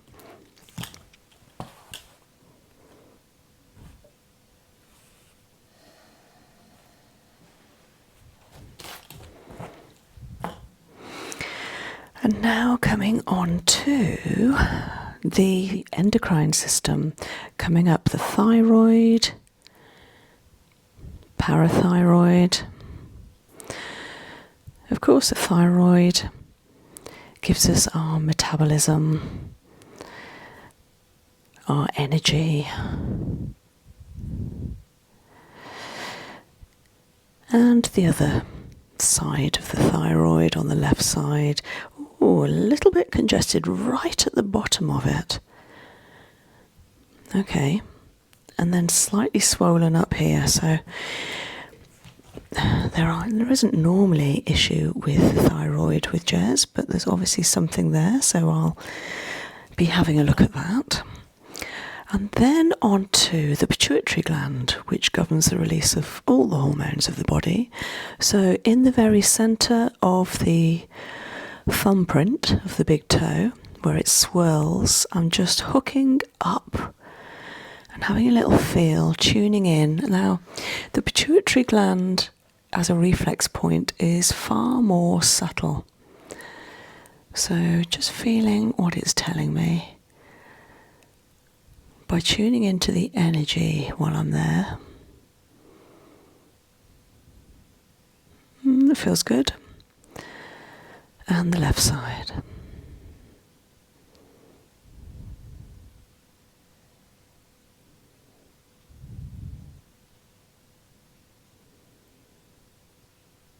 Yep, feels good. But you can tell the dehydration because the skin isn't plumping up once I've left. It stays indented. So definitely more water.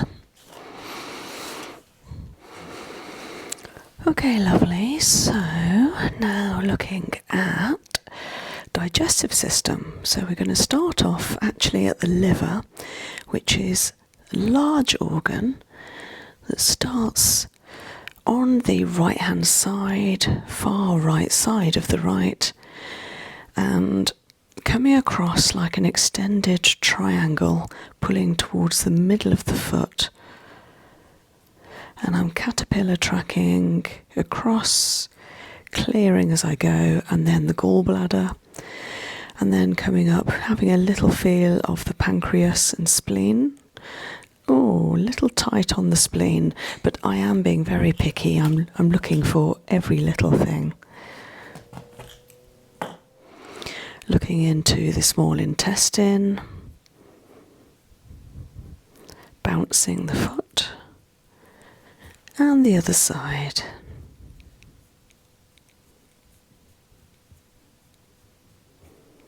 All good. Through the ileocecal valve, clearing in the correct direction, and then up. The ascending colon. A little bit tight, just above the ileocecal valve, and then across the transverse, all the way to the left, and then down the descending, and out. A little bit tight again at the very top of the transverse, the end of the transverse, very top of the descending. So, like this. And then on the other side, it was just above the ICV. All of these marks mean something to me. And then we are looking at the lymph system. So I'm going to check the cervical lymph in the chest on both sides. Feels good. Yeah, no issues there. That's good. We all need a clear lymph system to help us fight and defend our body. Now looking at, the inguinal lymph. So coming from underneath the ankle bone, round the front and up and over.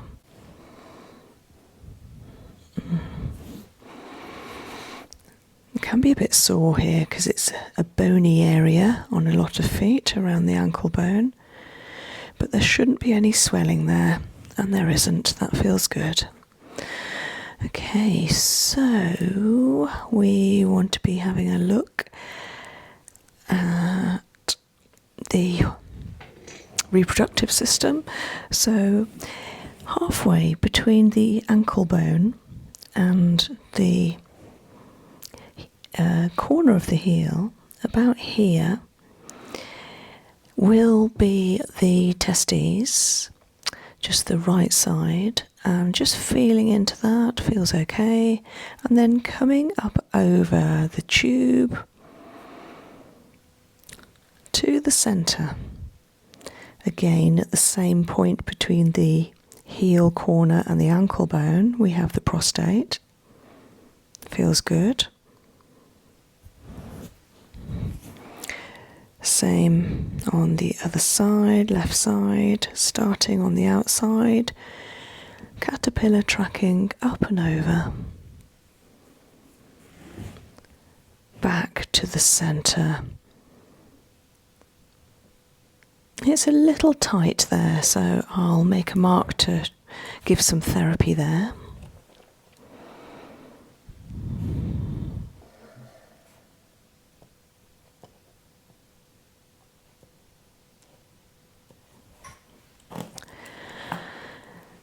And now looking at the excretory system, so from the adrenal gland, feels tight on the right side. That's a bit sore, is it? Coming down through both kidneys, symmetrically, through the ureter, and hooking on to the bladder, seeing how it feels. Bladder feels fine, but that adrenal, especially on the right hand side, is quite sore. Just feels quite hard, like it needs some softness and flow about it. Okay, so having visited every physical area of the body, now going to mix up some essential oil. Now I'm going to look at some essential oils, bearing in mind what came up with Jez's assessment. I've got some oil heating, so we will do some kinesiology tests. So I'm thinking of sweet thyme because it's going into winter and we need to protect ourselves, and I just want to make sure that the lungs and respiratory system are nice and clear, and of course the eyes and the ears did come up. Jez and I particularly like an oil called Ravensara, so I'm going to test that one as well. Other areas that came up were the skeletal and a little bit on digestive. So with skeletal, I'm looking for a lovely one, black pepper. It's nice and spicy. It's going to get the flow, the blood circulation moving. I'm also going to use a different approach for the skeletal system, Roman chamomile, because that's more anti-inflammatory and calming.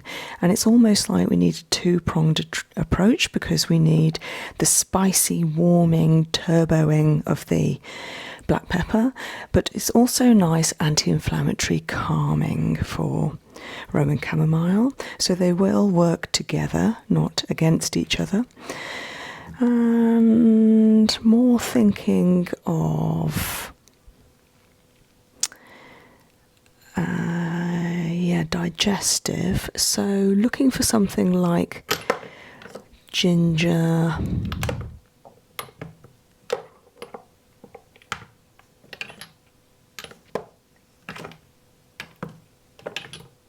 nutmeg, and with the hormones I'm thinking of geranium, and we might as well test good old lavender as well. Bit of a catch-all for so many different conditions, and I like using lavender because it brings all the other oils together. So we've got about 8 here to try. So, Jez, with this hand, can you give me a little finger and thumb? And hold. Oh, do you want to try the other one? And hold. Really strong. Okay, so in this hand, can you hold that to you? I'm going to try again here and hold. Nice. Okay. Okay, we're going to put that there. And this bottle, and hold. Moved a tiny bit, and hold. Really good. So we've got ginger and lavender so far, and hold. Okay, I'm really pulling, aren't I? Yeah, that's good. We've also got geranium, and hold. No movement at all. You like sweet thyme. I do. Yeah. And hold. Wonderful. Oh, you're passing most of these. So that's nutmeg. And again. And hold. Really good. Ravensara, our fave. And hold. You like all of these. You're going to have a choice. And hold. Tiny movement, wasn't there? Yeah. So we're going to get rid of geranium and black pepper. Now, do you want to choose or shall I? Yeah, you choose, but let's go for something other than Ravensara. Okay. If that's okay. Yeah. Lavender, ginger, nutmeg, thyme, not Ravensara, and Roman chamomile. Well, maybe I'll put a drop of each in. Oh, yeah, lovely. How about that?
Okay, you comfortable? Yeah.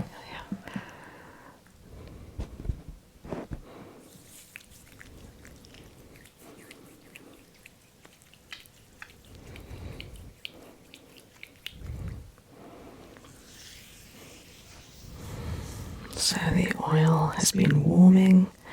Just going to introduce the oil, beautiful scent, to the feet. I'm going to give you a little bit, Jez.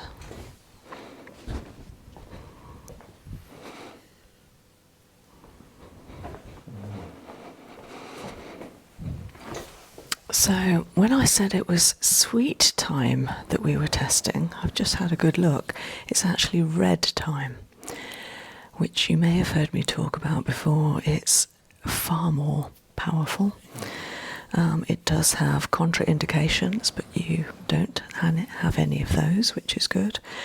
And actually, because your body kinesiology tested positively for it, then actually maybe your body needs red time at the moment. It's interesting.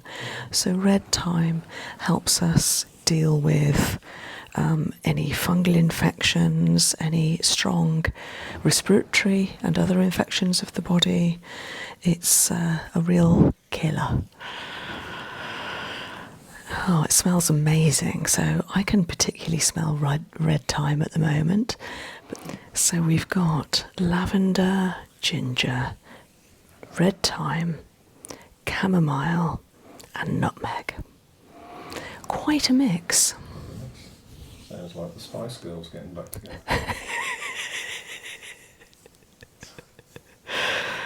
Oh, very good.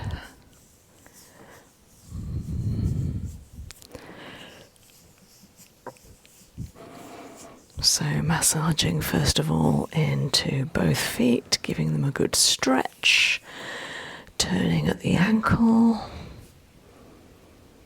and the other direction. Lovely, no clicks, nice and loose.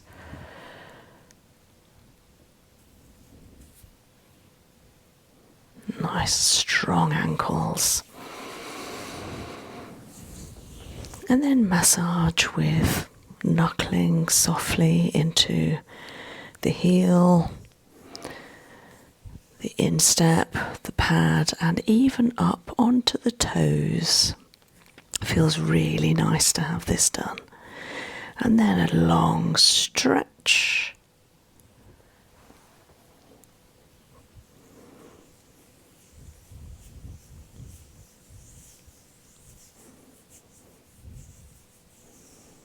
Beautiful. Now just having a look at my notes, and I'm going to be starting off with the solar plexus, as this is an area that frequently in reflexology terms we start off by activating the solar plexus. This is the area of us which is a network of nerves just under the diaphragm. It connects us to how we feel, whether we feel happy or down, whether we feel content within ourselves. So just kick-starting the treatment with a lovely clockwise rotation at the solar plexus. It's where we also call Manipura chakra. Now I want to give the spine a stretch. So coming down cervical, thoracic, lumbar, sacral spine. Not just stretching and treating, but also feeling for any areas either from before in the assessment or even now in the treatment that might be coming up afresh. Yeah, so the area I'm feeling it is here. This is actually lower thoracics to upper lumbar.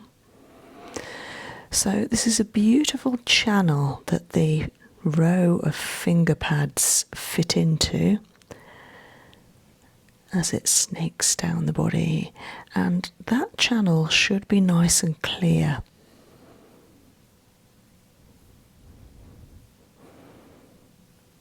So by giving it a few caterpillar and smoothing effleurage stretches, that clears the way, helps the lower spine, sort of mid-spine really. And then side of the neck, lovely. So the areas on the right side of the spine that came up earlier were just here, sort of mid-thoracics. So this is the area just at the bottom of and between the scapula, the shoulder blades. Then to the other side of the spine. Again, stretching, feeling and detecting, smoothing out any congestion. Wonderful. I'm always looking for any clicks or crunches and how it might feel to the person on the couch. Could be an array of sensations. Any congestion may come across as sharp pain. It can feel like a pinprick of deep pain. This is all just congestion in the meridian line. It could feel like a bruise, like you've stood on a stone. It could feel gritty, like there's sugar, brown sugar under the skin. It could feel numb or tingly. So numbness is a very strange feeling, and tingly is when we're having pins and needles, or there's like a vibrational energy to the area. Okay, so on the left side of the spine, in the assessment, this is the upper thoracics that came up. It does feel a little bit sore there. It feels like it needs a bit more support.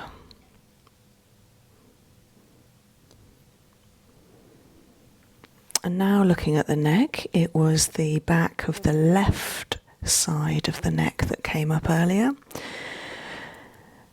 But I might as well look at both sides.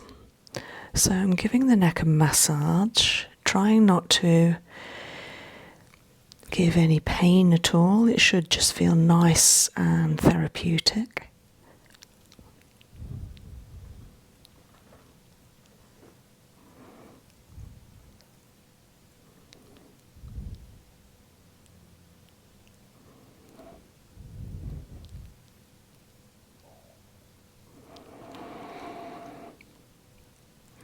And now into the scapular point, just at the very base of the scapula on the right hand side.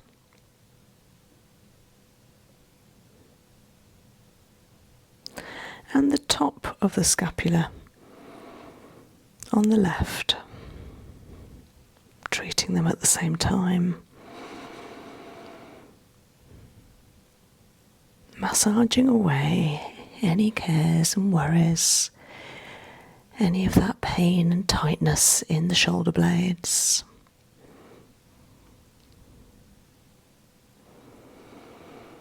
Smoothing it away. Now coming down. It's interesting. Do you feel it in your neck? Yeah.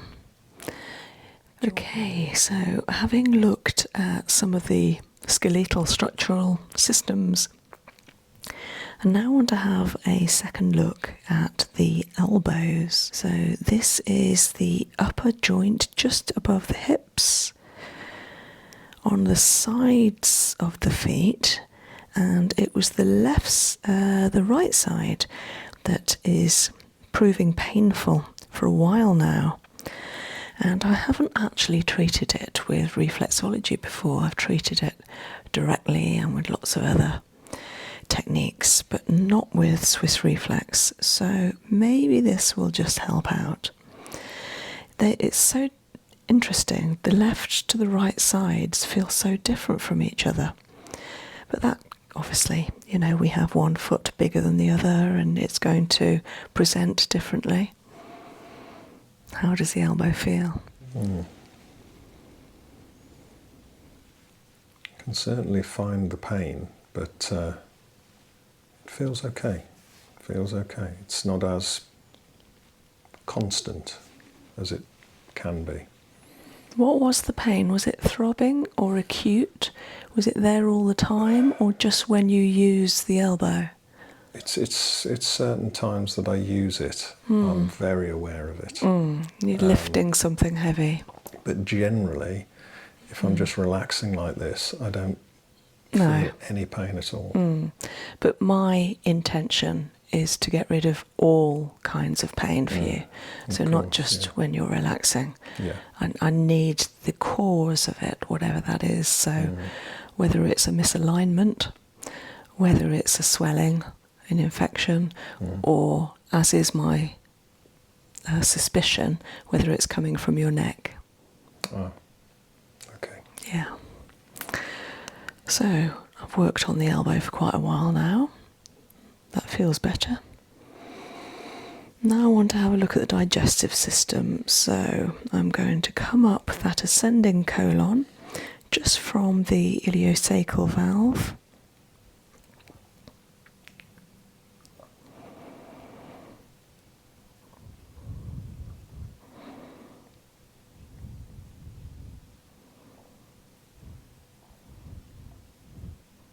There's a little click in there, but it's going, it's lessening.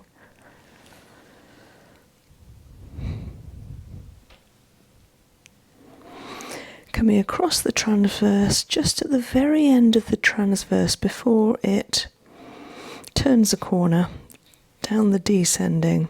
Yeah, it's the very end of the descending, that's the area that's a little congested.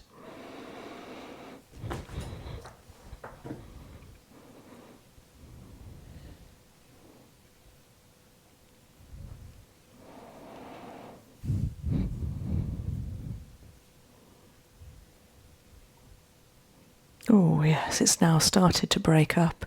I can feel it's gone a little crunchy. Is that sore? A little bit, but I felt it crunch as well. Yeah. I'm agitating it and it's breaking up a little.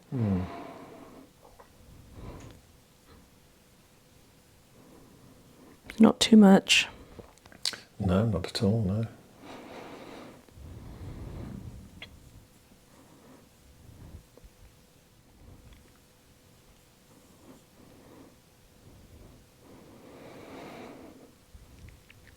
Good. Okay. So a little bit on the spleen. Again, there's a little click there. Okay, that's clearing. Feels good. And now we want to have a look at the sciatic nerve on the left-hand side. The right was fine. It's just where the sciatic nerve starts, in the very lower back, just as it branches left and right and splits. So just clearing that line. So this is just as it leaves the spine, going to caterpillar track it away.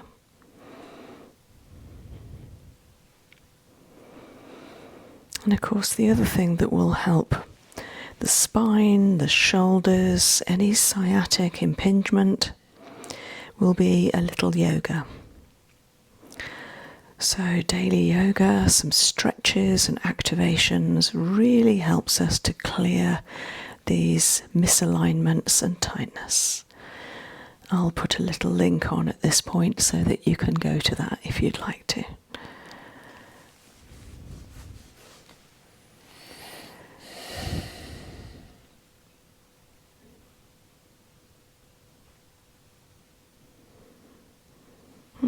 Now coming up to the eyes.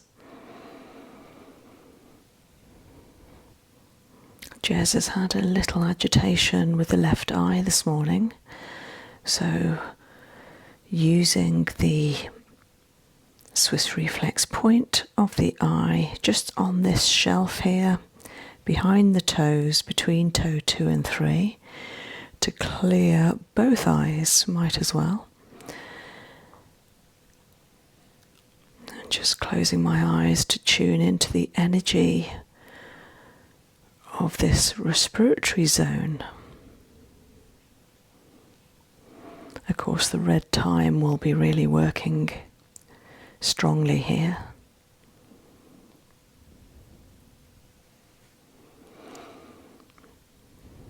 Is it a bit sore? No, it's okay. Okay. And then onto the ears. Oh, they already feel better than they did earlier. That's good. And the sinus points, just 2 of them actually, in both little toes. And just massaging into the pads, clearing. Those essential oils will be working well. Nutmeg, thyme, ginger, all really good for the sinus and respiratory systems.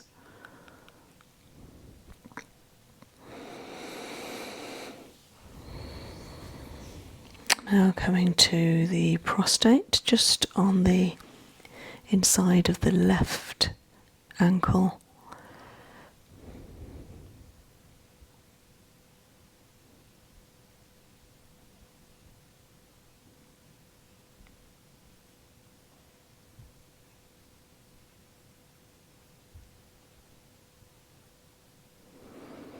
That's good. Clearing, treating.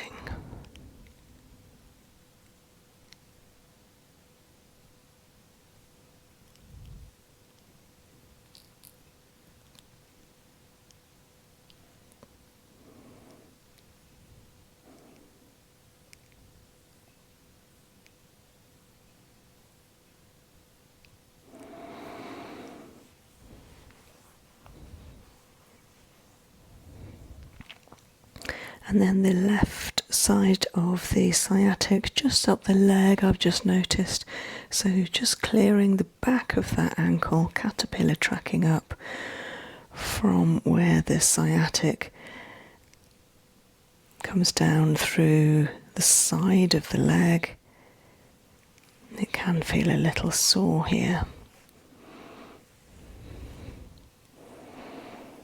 Clearing, stretching, making sure the sciatic nerve is free and not impinged.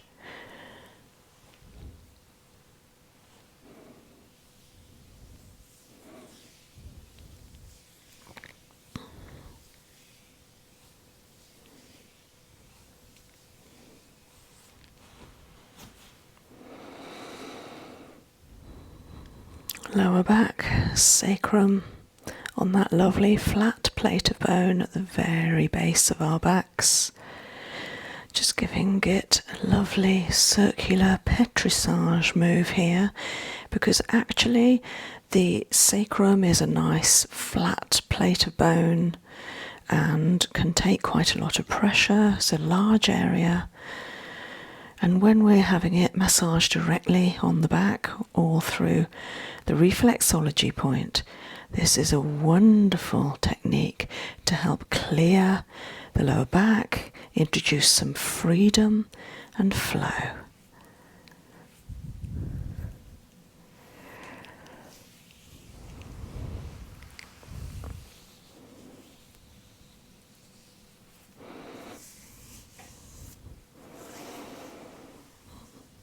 And now on to the kidney, so starting at the adrenal gland. And of course the adrenals are responsible for secreting adrenaline into our bodies when we need a little bit of a turbo boost. So whether that's because we're feeling stressed and we need the extra focus and attention on what we're doing, or we need the extra energy to be able to power through physically, for instance, running or fighting. Fight or flight response. And the thing with our adrenals these days, because they secrete a lot of adrenaline when we are bombarded with stimulation, is that sometimes our adrenals secrete too much, and it can make our adrenal glands quite tired, because we're not supposed to have that amount of adrenaline pumped into our system constantly.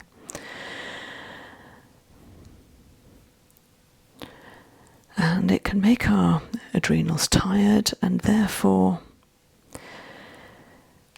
fatigued. That's when we suffer with fatigue, because our adrenal glands have been pumping out too much adrenaline and cortisol. And our muscles will be tired from the extra pumping of activity and adrenaline to them. Our brain will be tired from the extra amount of focus that we've had to expend. And so by massaging the adrenals, it helps to reassure them, to calm them, to remind them that everything's okay and they can calm down. There's nothing they need to do right now. They can simply relax.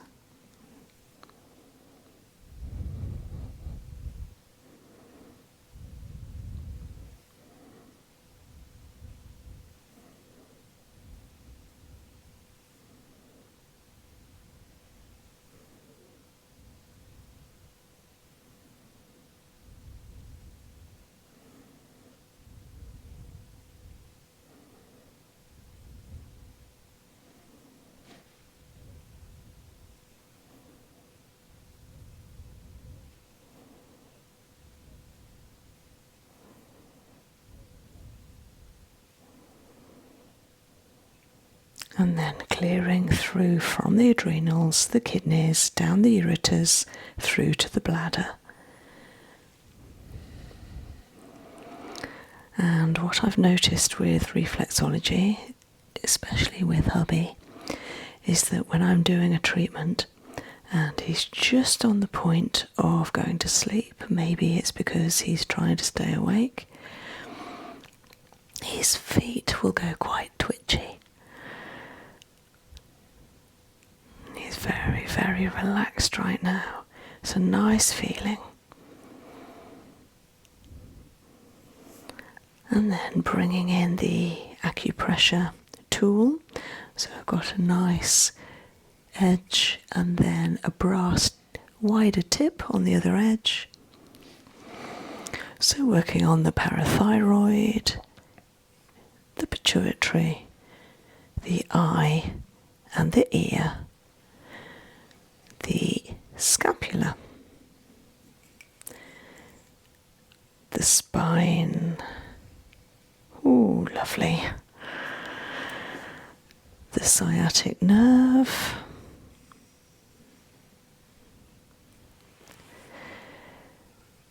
the reproductive system,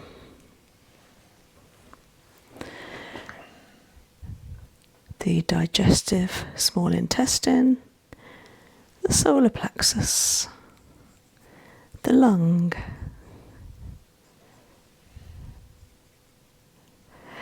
oh, and that lovely elbow, sending the elbow some love.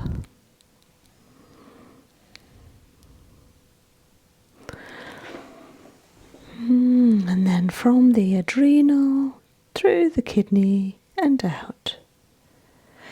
Coming on to the other side. Solar plexus, lung,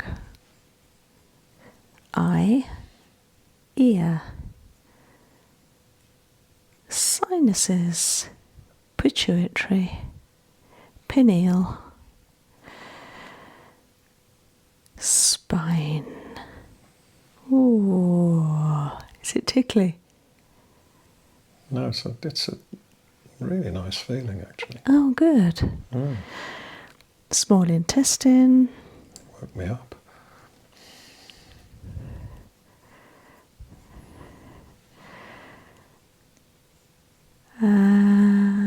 and sciatic nerve.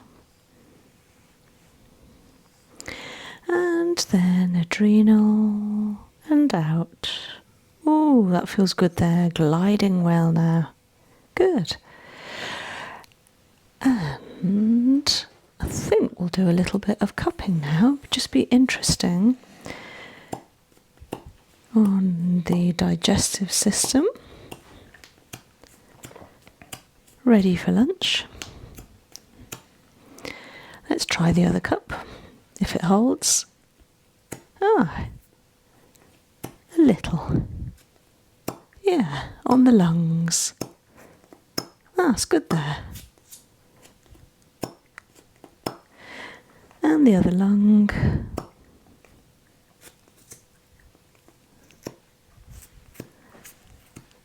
Digestively.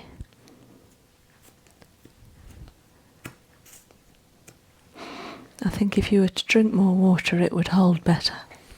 You think? Yeah, because your feet would be plumper. And then the elbow. So, gorgeous diddy little pop.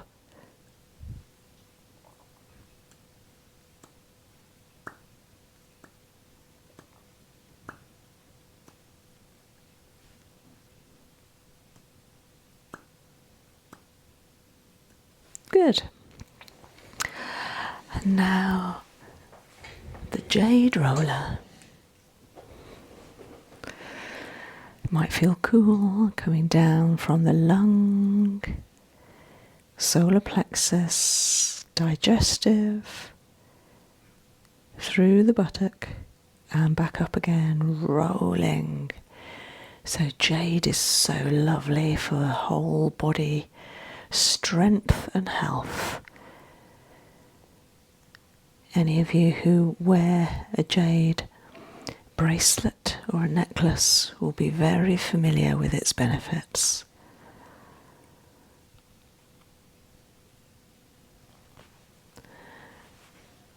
Over that elbow.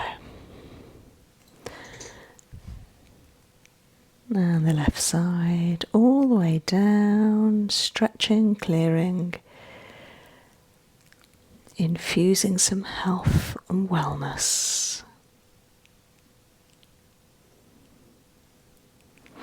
And the tops of the feet coming down, over the ankle. It's not tickling, is it? No. No.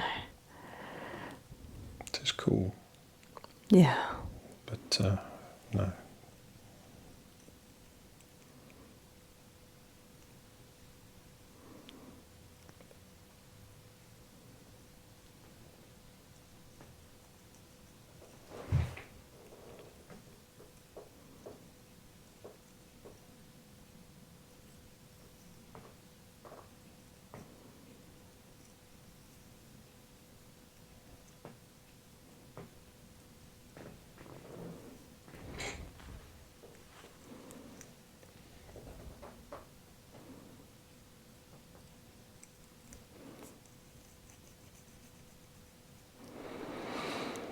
And solar plexus.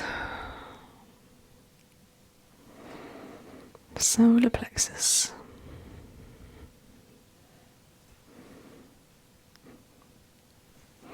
And Brazilian toe technique, so starting off on the middle toe.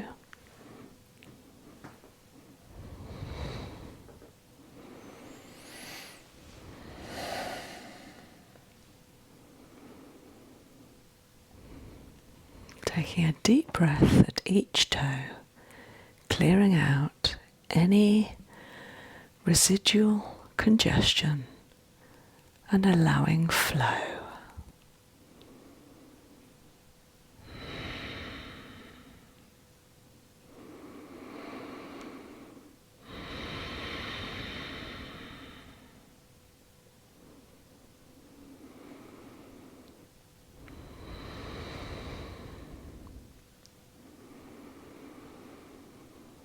Three deep breaths at the big toe.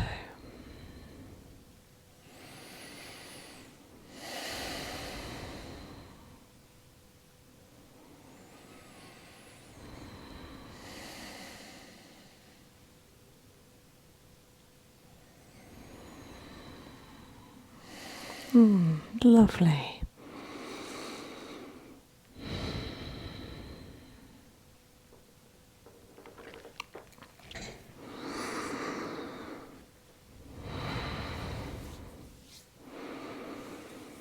So slowly opening your eyes when you're ready, having a good stretch and a deep breathe.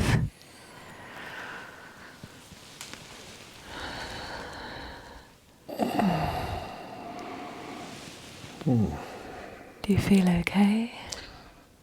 As always, I feel like I've just come from another world. Oh, yeah, it's a nice place to be. Lovely. Well, thank you for coming to the bothy and having a nice treatment. And I'll see you again next time. And I've got my Christmas t-shirt on because it's Christmas.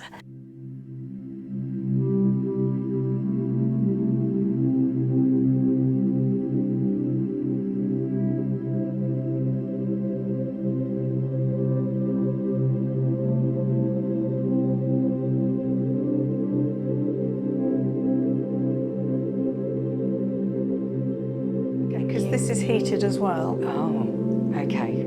Come and sit down. Okay. So I'd like your bottom into the crook of the couch. That's to support your back. Let's put a little cushion under your knees.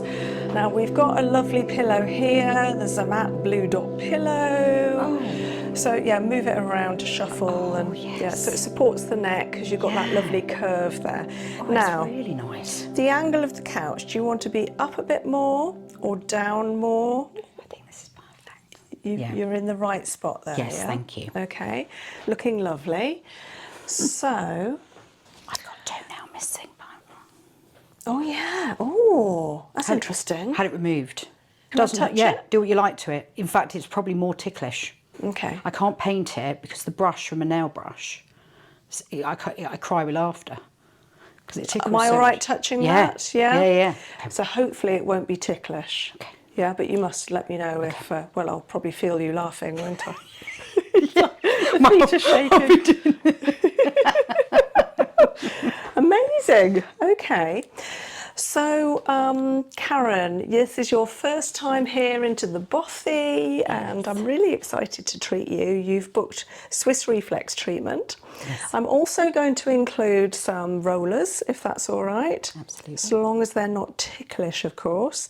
I'm going to be doing the reflexology first, and then I might use the rollers because the reflexology gets all the warmth and the circulation going.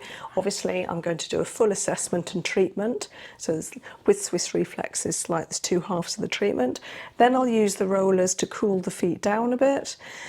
Then I'm going to do Brazilian toe technique, which you may have seen on the channel already. No. It's just marvellous. When I have it done to me, it just feels like all the pent-up energy and all the week's stress and tension comes out through the top of the toes. Lovely.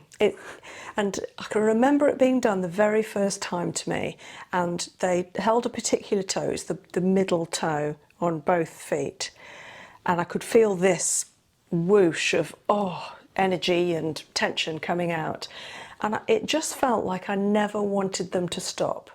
Just keep going until I tell you, yeah, it's all gone, because we're going to be here a long time. Yeah, it was just such a lovely feeling. Just felt right, you know? Yeah. Lovely. No, it all sounds perfect. Good, okay. And also, we were just talking about your gym membership. Yes. The fact that you used to suffer with anxiety and depression. Yes. Do you still get it a little bit? A little bit of anxiety. Yeah. That definitely was exasperated by COVID and the lockdown. Yeah. But then that did that to everybody, I think, didn't it? It did. And I chose to move house during the lockdown, so... Okay. More stress. Yeah. Yes. So I suffered for years when I was younger, and I've found now in my older years that I can't be without exercise. I feel like perhaps a gym membership might have been a nice alternative to writing me out an antidepressant prescription. But yes, I can't be without exercise now. Yeah, wonderful. And you've got a dog, you go out into the fresh air, Yes. walk the dog. Yeah, yeah. Just Wonderful. try and do as many things as possible to, you know, focus on trying not to be anxious, really. Well, I applaud you because you've seen me on YouTube, I presume. Yes. And you've travelled about 3/4 of an hour to get here. It's night time because I know it's not night time, it's the evening, Yeah. but you've travelled in the dark quite a way to someone you've never met before, and you used to have anxiety and depression. So I think hats off. You are just to come here tonight, having not even had a treatment yet. I think you're amazing. Oh, thank you very much. Incredible. Thank you. Be honest with me, did you have any anxiety before you came in the door? Oh, yeah. I've spent the whole, yeah, absolutely. Oh, But then that's normal, isn't it? it is. Yes. And how do you feel now? Oh, very, very relaxed now. Oh, Yes, now I'm here. yeah. And it's such a lovely space. I feel a Yeah, lot better. it's a good space, isn't Yes. it? Yeah. And And now you were I've met saying, oh, you've met me. The room is a bit bigger than you thought it was going to be. You've got the lovely rafters, so you've got space here. There's a Yeah. nice scent in here, people tell me, Yes. although I can't It's- really smell it myself. No. No. Oh, that's such a Well, shame. it's just, I'm That's used to such it. It's just in my Yeah. clothes and, I'm just used to it. It smells delicious. Really, I can't explain it. I wouldn't know what all the scents are, but And it's nice and warm and, when you tasty. arrived, I told you this is your time, And quite often in life we don't do things for ourselves, do we? But here, there is nothing you have to do, nothing you have to think through. Just want you to feel that you're really investing in yourself.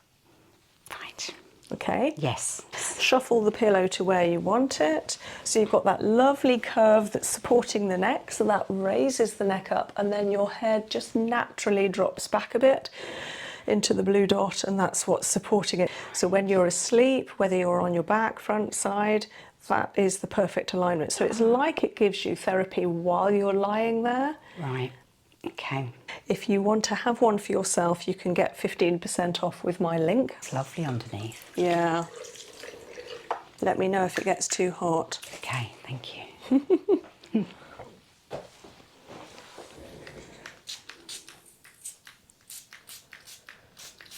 Okay, so this is chamomile water. I'm using Roman chamomile hydrolat, which is an essential oil derivative. And I'm just using that hydrolat with some soft cloths just to introduce my touch to the feet, get the feet ready for a beautiful Swiss reflex assessment. Oh, it's very comfortable. Yeah. Would you like a hot towel over the top of you as well? Yes, please. I don't blame you. So this one's lovely. going here. Lovely. Thank you. Just going to put it down a bit. And then if you want it, this one's going to go across the top of you, Oh, lovely. like that. Yeah, if you get Yes. too hot, just stick a hand out. Okay.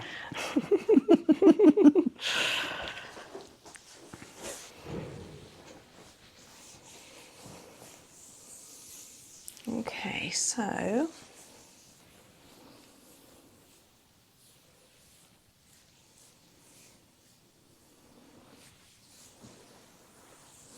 just having a little feel at the moment, see what your feet are telling me.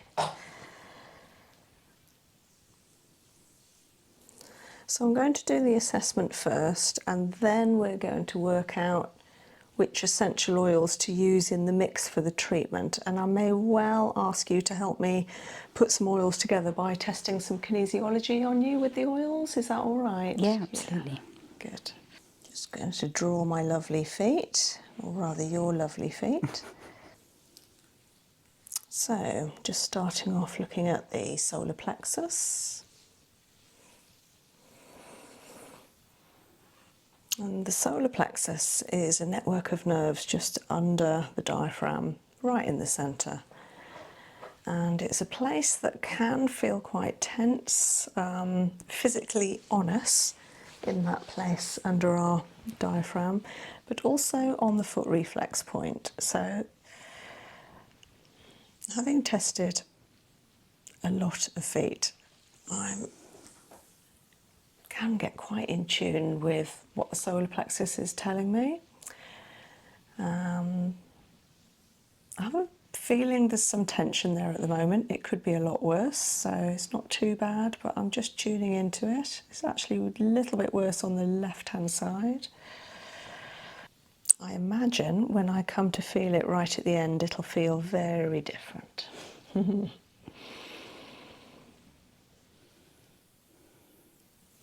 Okay, then looking at the sciatic nerve. So go to start on the lower back where the sciatic nerve branches, goes across through the sacrum and the buttock and down the leg. Same the other side. A little bit tight there.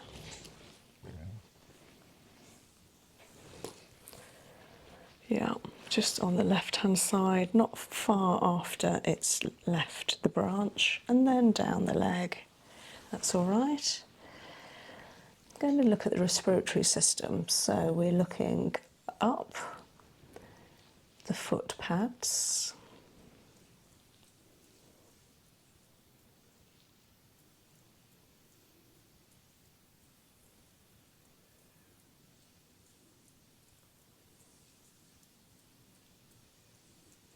It's interesting, there's a little bit of hard skin. It's in exactly the same place on both feet. This is what tends to happen with footwear. But it's a really good question to reflexologists. Is the hard skin there because of a body issue? So in this case, it would be in the lungs. Right. Or is it the other way around? Has the way you've walked or your footwear created an issue in the lungs? Ah. You know, chicken and egg. Yeah. Which came first? Which came first? Yeah. Oh, that's very interesting. So I think it can happen both ways. So if you were to use your foot in a certain way because of your footwear or your job or whatever it is that creates an issue with the foot itself, does that then affect that particular part in the body? And I think it can. Right. Yeah. Yeah. So for instance, when people have high heels and the neck of the toe is compromised, either it's pushed out this way. You know, I see some feet where the big toe comes into the other toes, for instance, then that is going to affect our neck. Right. Yes. Yeah. So any issues with the lungs at all because of that hard skin there? No, other than every time I've had COVID, it's really affected my chest, you know, where I've not been able to get up the stairs breathing. It's been really bad. Okay. So that's interesting. It would suggest maybe my lungs are vulnerable to something, perhaps. Yeah. But, so what no. I would do, and a lovely friend of mine that you may have seen on the channel called Jodie runs a beauticians, and they use this machine that anyone can buy at home, and it's very mild, it's nothing too severe, and you can get that type of hard skin off very easily. Right. You know, just with a little zzz, and it creates this dust and it's gone. So I would invest in something like that. Okay. I've seen many pumice stone type products, but I think unless you've got the electric behind it, it's really difficult to get rid of it, and people don't have the perseverance every week to have another go at doing it. So I would invest in something like that. Yeah, absolutely. I can always find out from her what it's called. I'm not sure. So I think, is it like a little handheld sort of flat file? I think I know what you mean. Yeah. Or have you got something like that? Yeah, I have, yeah. Oh, do you? But it's not an electric one. Oh, okay. So it's battery, is yeah. it? Okay. No, it's just a manual one, but I wonder if there's a... like a... what are they called? You know those tools, like a Dremel. Is it like a Dremel? It's like a tool, a hand tool for like Yeah, that's it. Sand. Yeah. Oh right. Yeah. I think it's like that. Okay. Yeah. Exactly. Yeah. Maybe not to do housework and building work. Yeah. I get that. Yeah. But something slightly scaled down for your feet. For your feet. They're not that bad yet. Yeah. No hand tools needed just yet. So I'm just having a little feel of the eyes.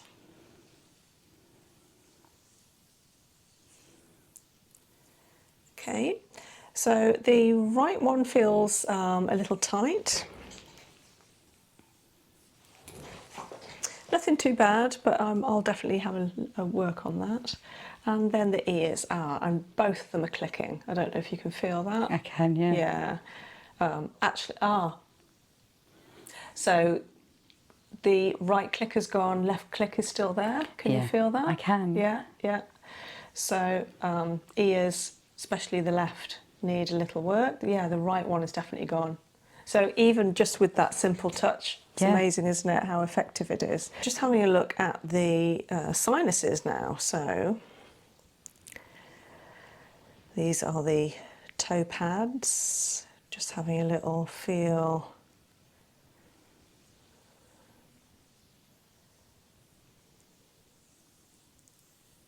Yeah, they feel good. Yeah. Okay. So we've done respiratory, we've looked at lungs, sinuses, eyes and ears. Now I'm going to have a look down the spine. Yeah. So from the inside of the head, you know, because the neck actually goes up inside the head. When we're looking at the neck on the foot, we actually come up quite a long way, because the top 7 cervical bones in the vertebra come right up here. So I'm feeling for movement, because there should be movement in the neck, right up here, down through the thoracics. Oh yeah, okay, we've got some clicking going on here, and then down that lovely channel on the side of the foot, all the way around to the sacrum. Good. Okay. Yeah, so it's a little bit tight there. Don't know if you can feel that. There. Yeah, okay.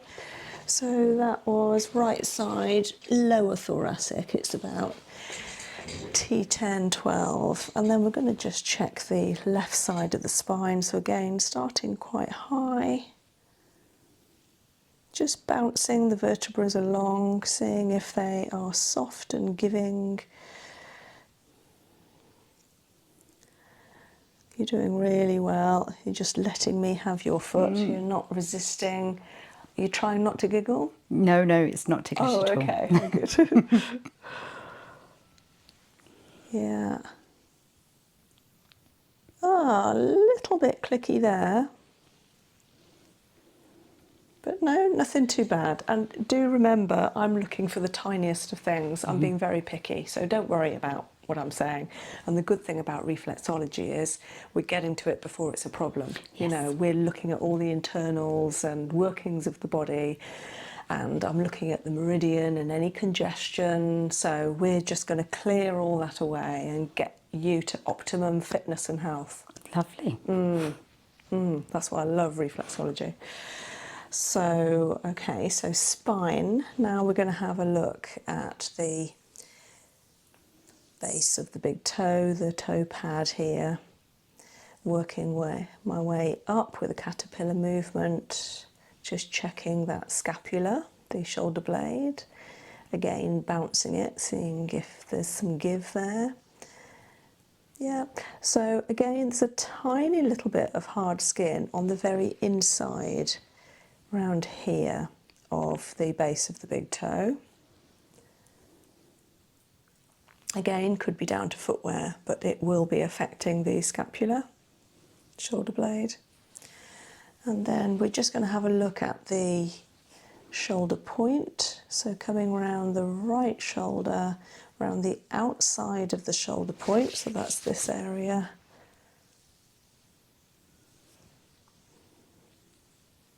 Ooh, bit of a click.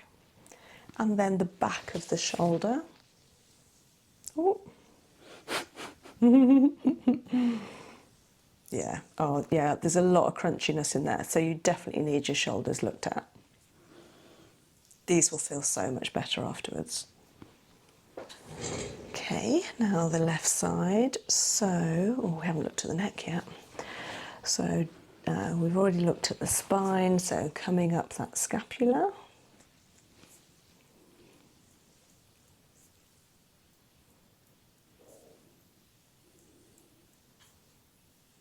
Same, so you've got that tiny little bit of hard skin just on the inside lower edge of the scapula.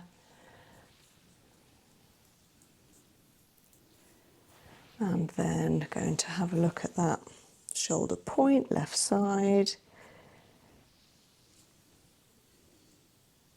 Not as bad. You right-handed?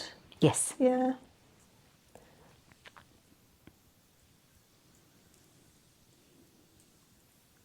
Yeah, good. Okay.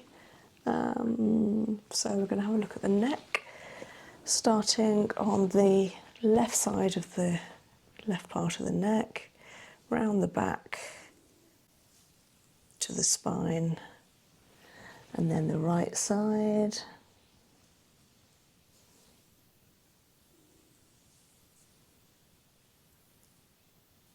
Good. Okay. Just seeing what mobility is like. With no clicks. Impressive. Lovely. Okay, so let's have a look at digestive system. So we're going to look at the liver first of all. Coming across, of course, it's quite a large organ, so it takes up a lot of room in the upper right abdominal cavity. Feels good. Good liver. And then let's have a look at the small intestine. So right in the centre of the tummy. I'm caterpillar tracking always from the right to the left. And then down through that ileocecal valve, again always in the correct direction. And then up the ascending colon. And tiny little bit of tension here, about halfway up.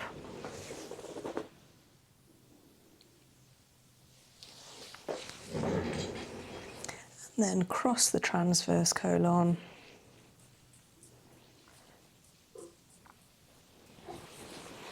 Which carries on to the other foot. Down the descending.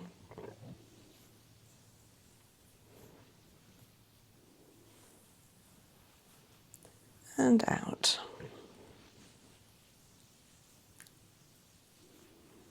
Good, lovely. Right, let's have a look at the lymph system. So working in between the two, first and second toe, coming down.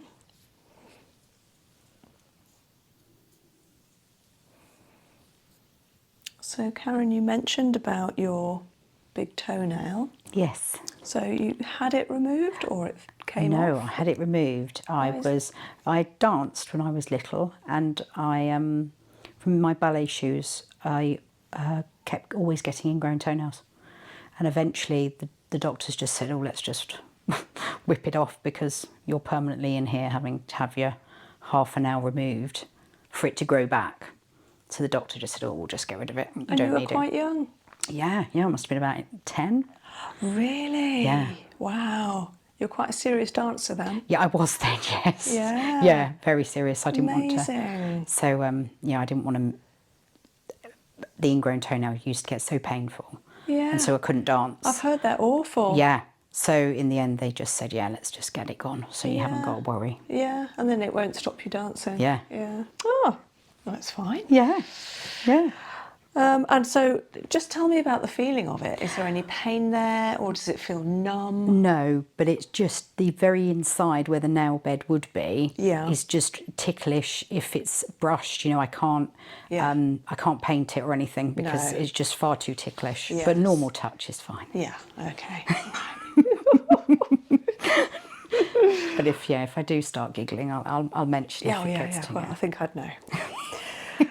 Okay, so the cervical lymph is absolutely fine. Just going to have a look at the inguinal lymph coming around the ankle bone and up the top of the ankle. So just having a little feel here. It is slightly raised. There's a little swelling there. So I'll definitely be working on that. So the inguinal lymph is in our groin area, and that copes with anything that we're fighting off from the lower half of our body and up to the pelvic region. So that just shows there might be something you're dealing with at the moment, whether it's in the legs or pelvis. Right. But you've definitely come to the right place. I'll treat that for you. Right, let's have a look at... Oh, I know, I didn't look at the joints when I was looking at your skeletal system. So I'm just going to have a little feel of your hip, right side, elbow, knee,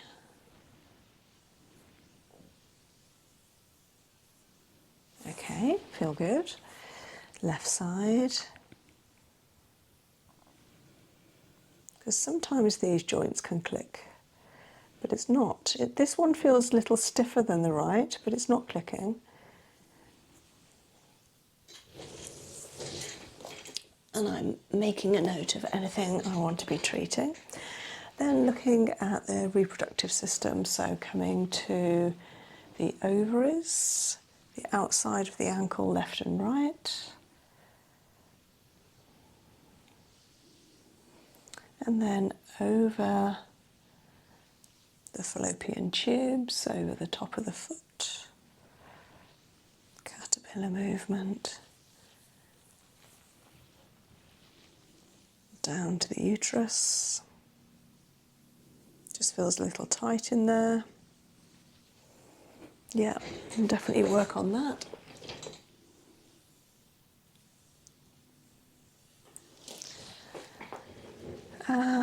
And that reminds me to look at the pituitary gland. So just hooking under that pituitary, which is on the centre of the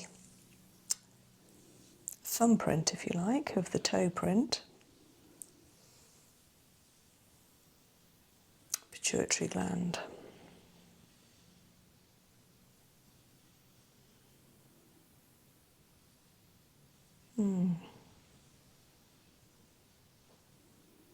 Just feeling it might need a little bit more energy.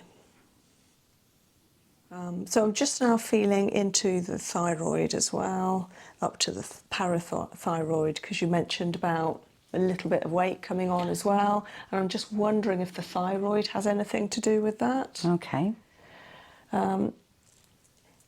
Yeah, it does feel a little swollen, so I'm going to be working on that. Okay. So I've got a few things here to work on, which is good.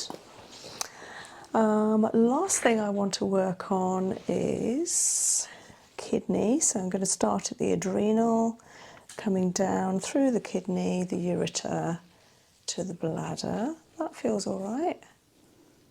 Oh, a little bit hard in the kidney. Was that a little bit sore there? Yeah, it does, yeah. Yeah. So adrenal's okay, kidney's a little bit hard, and then ureter's okay, bladder's all right. Yeah, so there. Okay, that's all right. So I always work on the kidneys anyway, because after having the treatment, I like to flush out what's got moving, all the waste products, etc., and that's what the kidneys will do for you. Right. So I am going to have a look at some essential oils, and then we're going to kinesiology test them to see which ones your body wants today. Oh.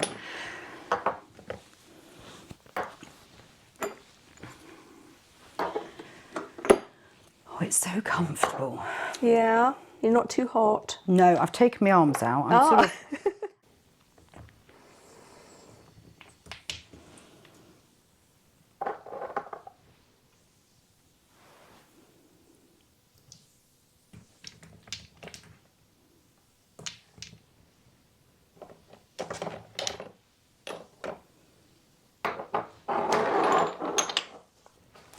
Okay, so we have quite a few essential oils here that we're going to try.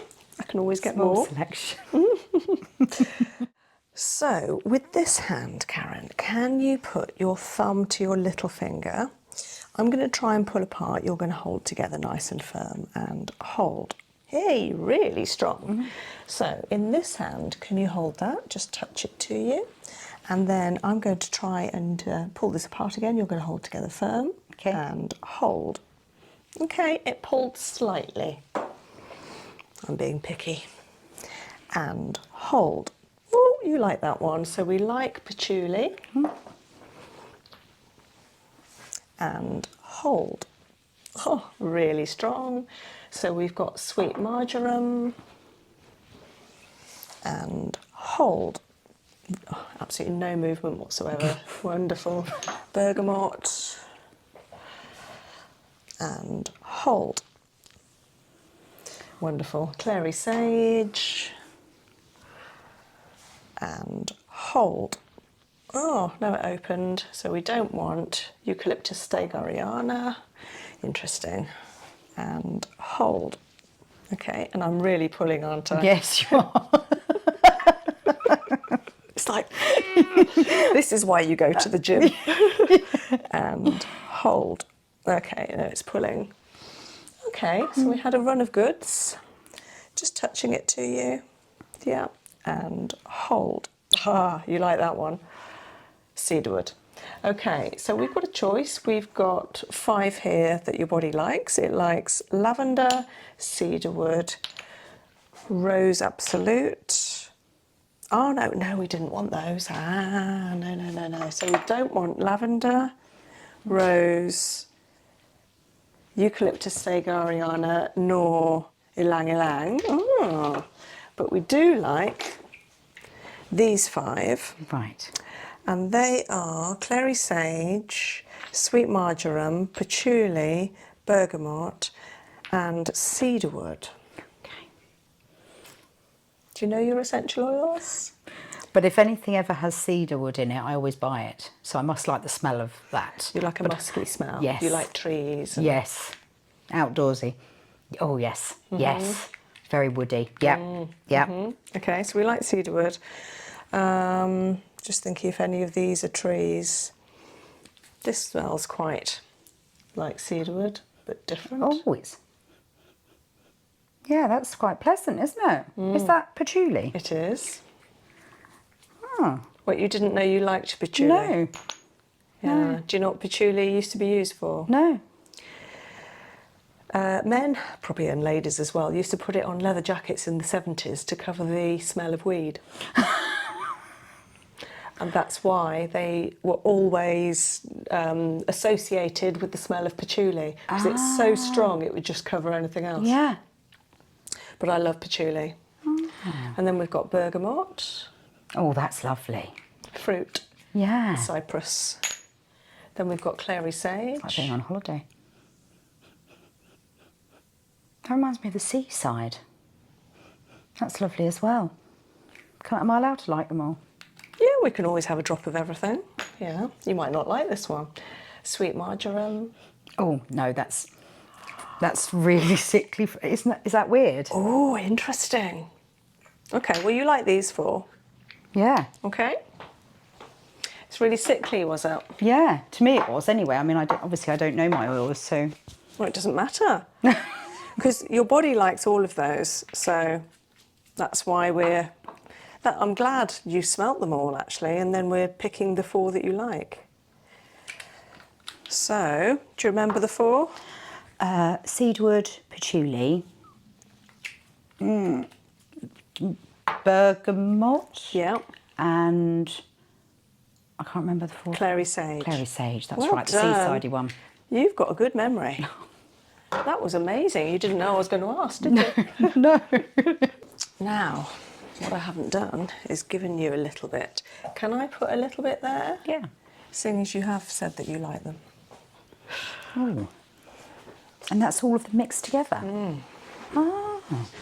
Oh, that's lovely. Oh, that's really nice. You take a walk in the forest. Yeah. So it's going on your feet, so what will happen is you'll probably taste it next. What we put on our soles, we taste in our mouths. Is that why they say that about Vicks? Vicks Vapor Rub, they say to put on the soles of your feet when you've got a cold, don't they? It smells amazing. So, clary sage is a herb. It's just another form of sage. Bergamot is a beautiful fruit that grows in South Mediterranean, like Cyprus. It's used in syrups for desserts, but the essential oil expressed from the skin is fantastic for anxiety, depression. It's also good for psoriasis and eczema. It's fantastic to uplift and refresh. It's fantastic in things like shower gels and to diffuse in the house, especially places like the kitchen or lounge. It's one of those feel-good essential oils. Clary sage is brilliant for balancing the hormonal system, particularly used in labour actually, but also period, hormonal balance and menopause. And what else do we have? We've got patchouli. Patchouli is fantastic as treating muscle ache and pain, for working to support stress and strain. And then we've got cedarwood. Cedarwood, being a base note, is fantastic for fixing the mix of essential oils in the carrier oil. Right. It's also very grounding, being a tree, a very big tree. In fact, we've got some out here growing in the estate behind us, some cedar of Lebanon trees, the really big, tall cedars rather than wide. They tend to be the tall ones. And yeah, they smell lovely. So they're very good for grounding, rooting. If we're sort of feeling a little bit light-headed, buzzy-headed, can't concentrate, a little bit flighty, Yep. then it just helps us to focus and come back to Mother Earth, to ourselves. Right. So I'm just massaging the feet at the moment,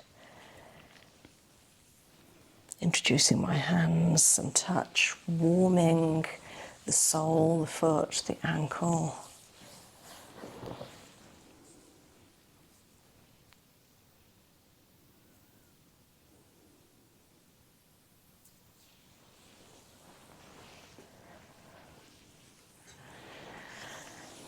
And mobilising the ankle, circling and creating some flexibility.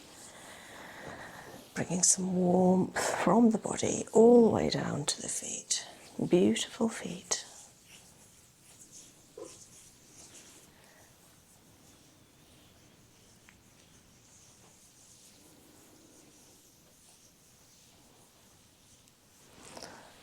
So just going to start off with a double-handed approach around in a circular clockwise fashion into the solar plexus.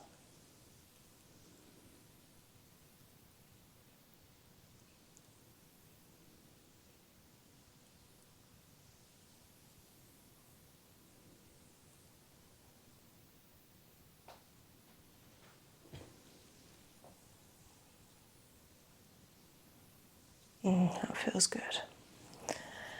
And then down the spine, stretching and warming.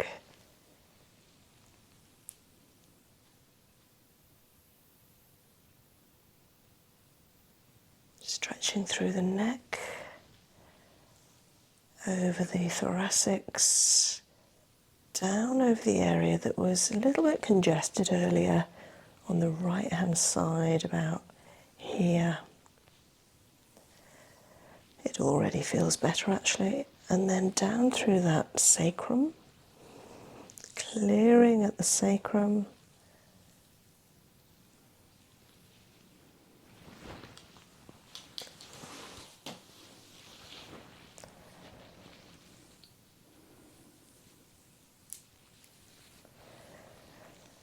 Stretching the spine out to create some more space.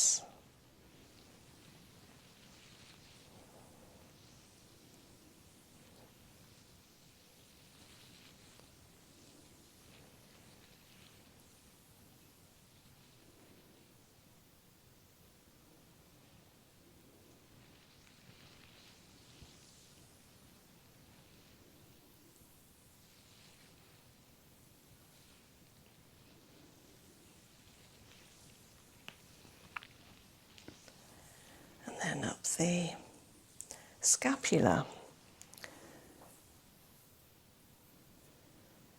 which I could feel a little bit tight earlier because of the small amount of hard skin just on that inside edge near the spine, about here. Softening the skin, creating good blood flow through the scapulae. And then that lovely thyroid, which is just tucked next to it. Caterpillar movement up, clearing in an upward fashion, and then onto the parathyroid.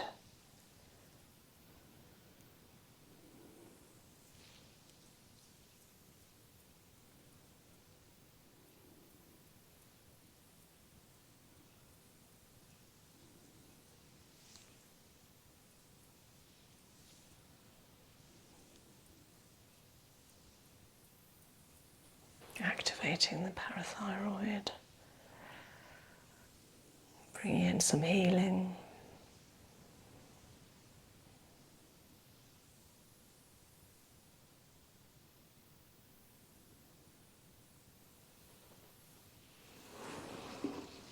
Just bringing in the rose quartz.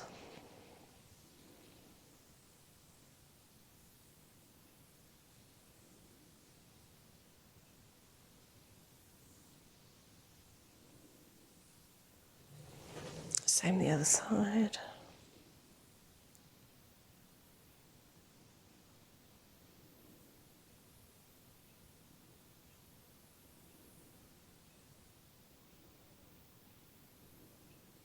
Healing for the parathyroid through the rose quartz.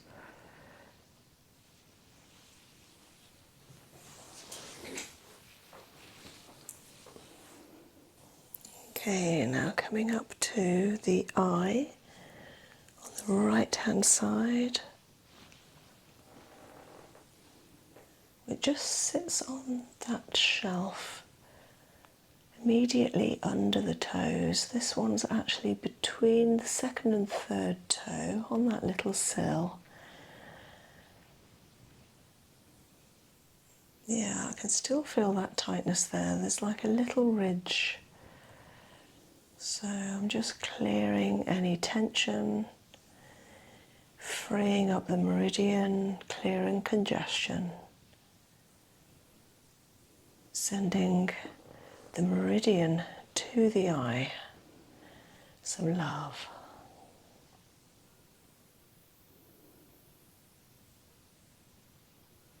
That's good.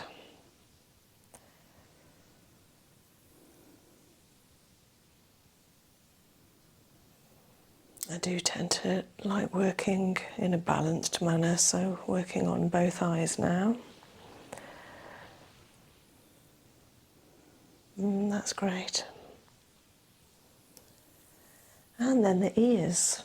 These were clicking a little earlier, and I noticed that the right ear stopped clicking just during the test. The left ear is still clicking a little, but a lot less than it was.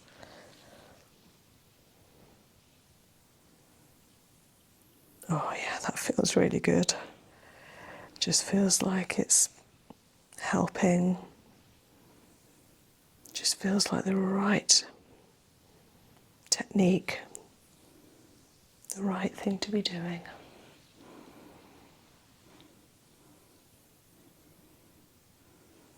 Sometimes this area can feel quite sore because it's directly onto bone.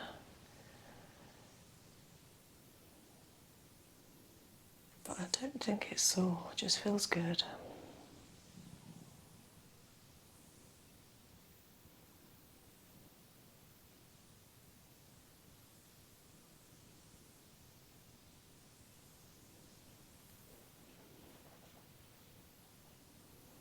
Lovely.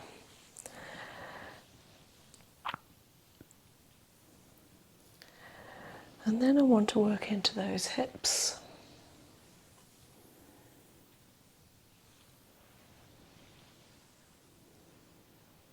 Giving the pelvis a good warm,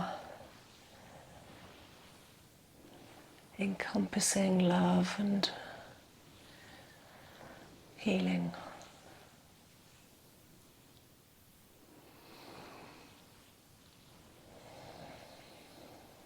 Just sending healing breath down to the pelvis.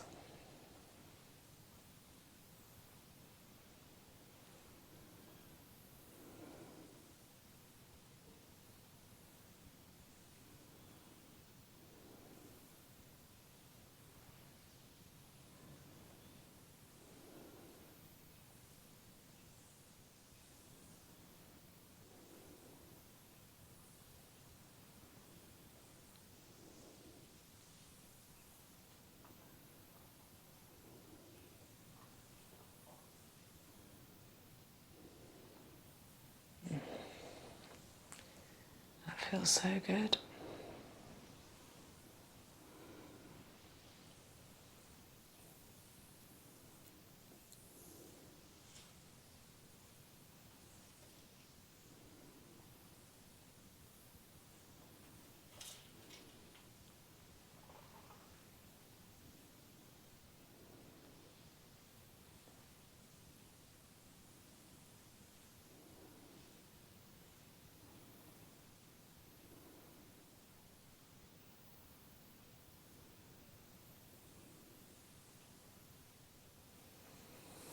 Now I want to work on the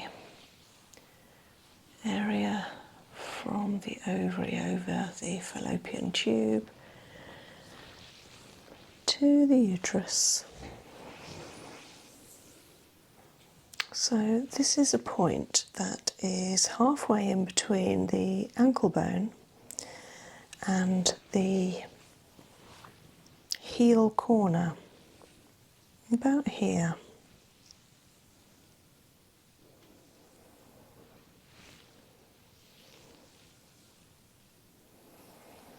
Again, directing some healing energy. So whenever I find myself at one of these zones, it just feels, because it's been raised in the assessment when we started, it just feels like the area is cooler, tighter, firmer, more solid. And the more that the healing energy is directed with those beautiful 4 essential oils, the more that the area becomes warm, soft, healthy, feels like there's some healing, like a vibrational energy going through this zone.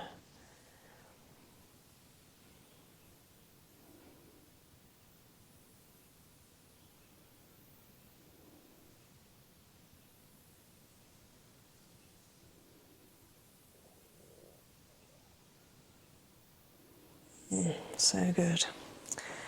And then want to look at those kidneys from the adrenal.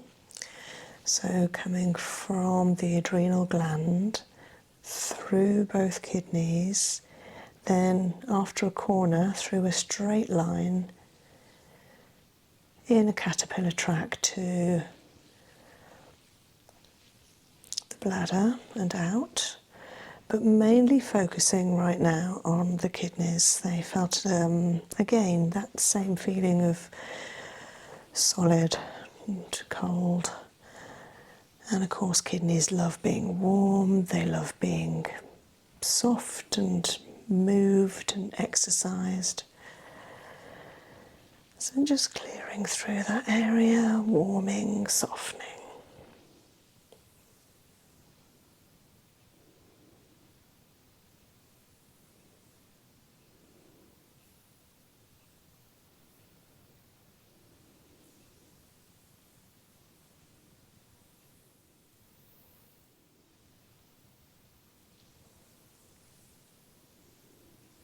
And then once we've got the energy moving, we encourage it down the ureter and out the bladder to clear any waste.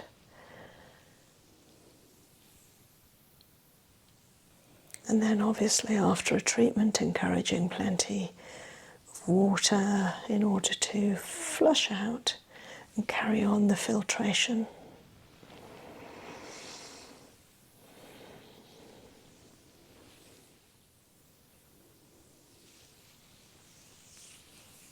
Now using the rose quartz, lovely serrated.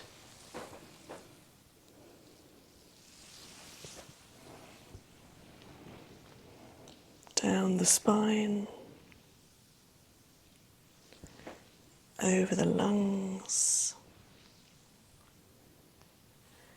into the digestive system, then over from the ovary, fallopian tube, to the lovely uterus, coming up and over. Up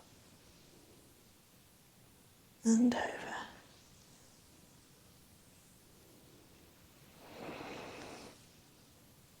Into the neck.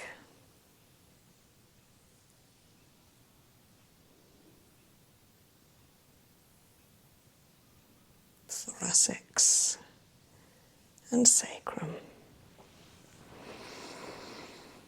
And the same on the other side, coming down the whole spine.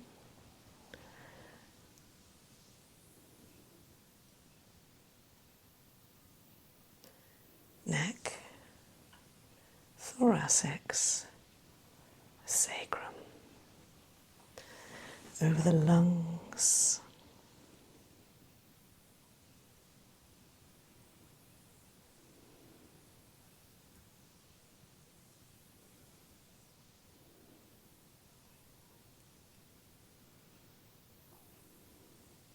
Lovely. Over the scapula. And then down, beautiful, from that kidney and out.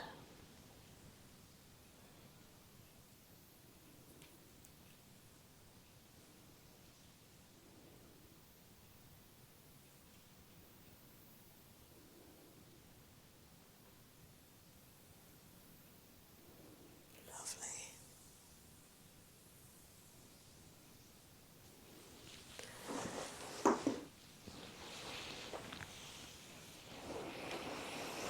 And then a little Brazilian toe technique. So starting on the middle toe, just holding, therapy localizing, tuning into the energy that's coming all the way down the body, through the pelvis, down the legs, through the ankles and feet, up the metatarsals, and continuing its journey up the middle toe and out.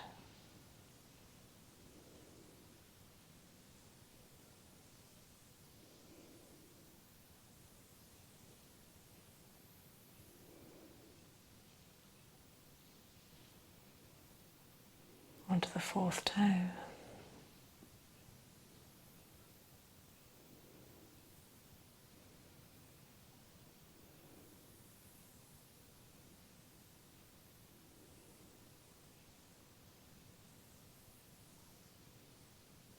Sending the breath around the lungs, down the body,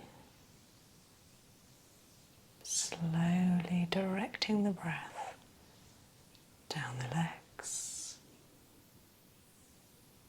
ankles, through the feet to the fourth toe and out.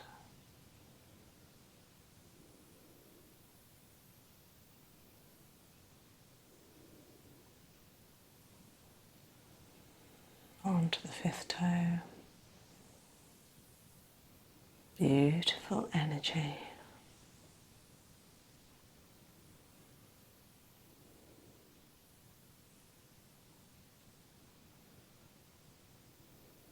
Feeling all the body's resources. Capable, strong, brave, resilient. The beautiful person that you are. Strong. Feeling all of that energy.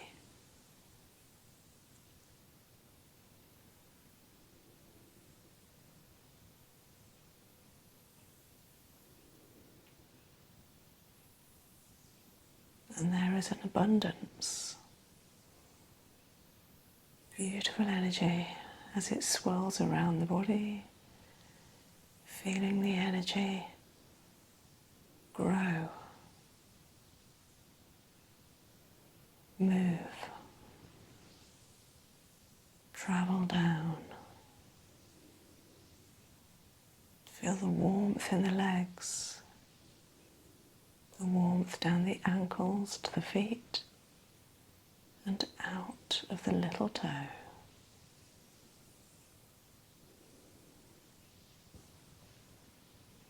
Strong, brave, capable.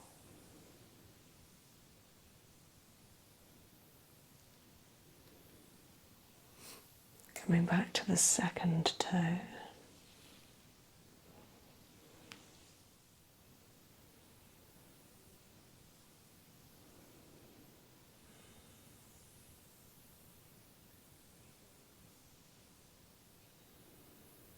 Tuning into the breath, feeling the health of the lungs, sending nutrients and oxygen, swirling around the lungs, clearing the respiratory system,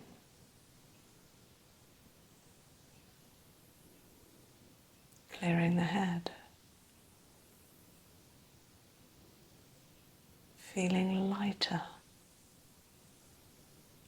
focused, and clear-minded.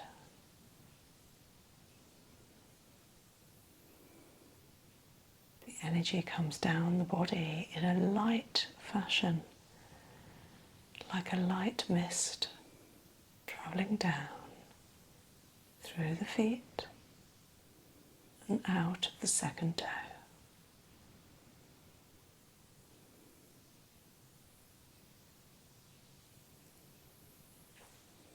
A Brazilian toe technique down to the first toe.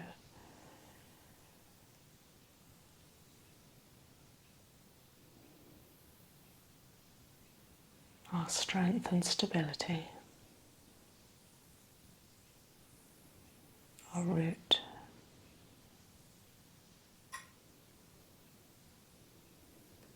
connecting us with all of life,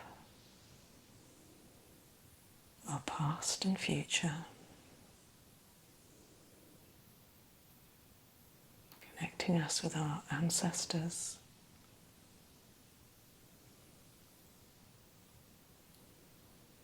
a beautiful feeling we have when we walk in nature and we feel connected to this earth.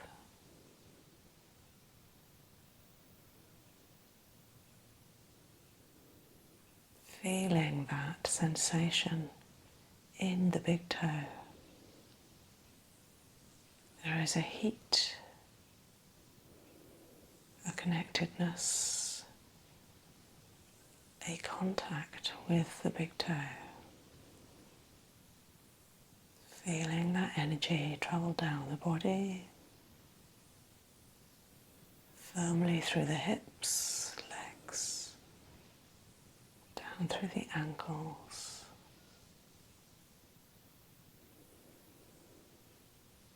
and connecting to the big toe and out.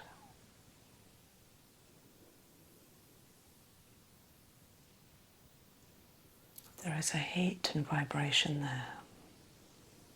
It's tactile.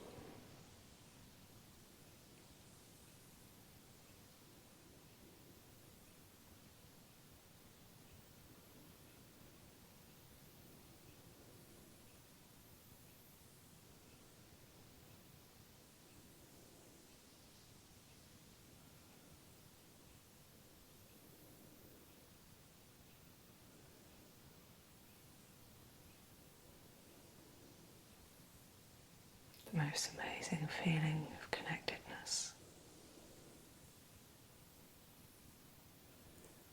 Using our body, our mind, and our soul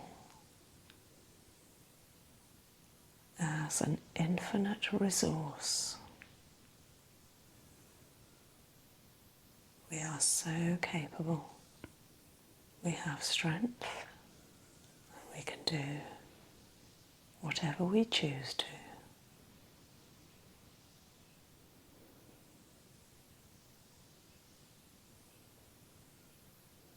We are healthy.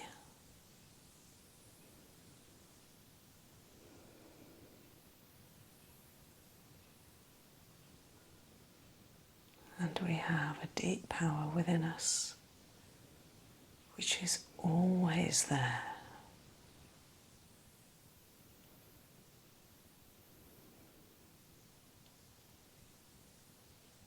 Ready to be tapped into.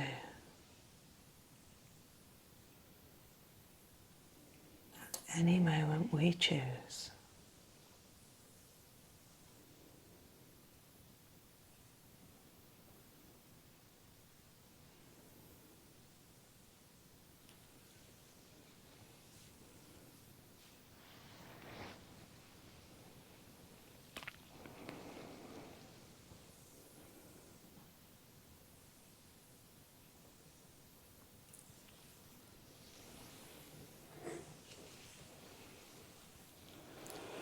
Okay, keeping your eyes closed for another moment. Just taking 3 nice long breaths.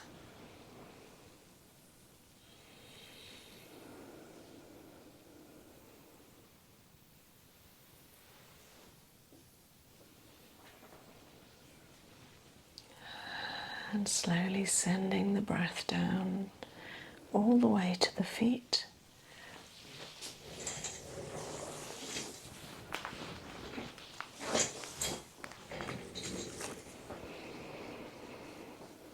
And slowly moving and stretching through toes, soles, fingers, widening palms. I'm just going to put some warm socks on your feet.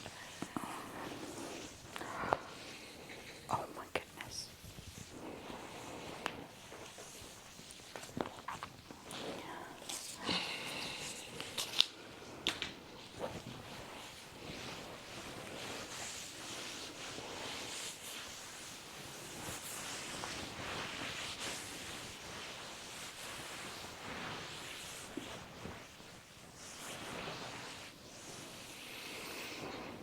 And then when you feel like it, bringing your arms up over your head for a whole body stretch.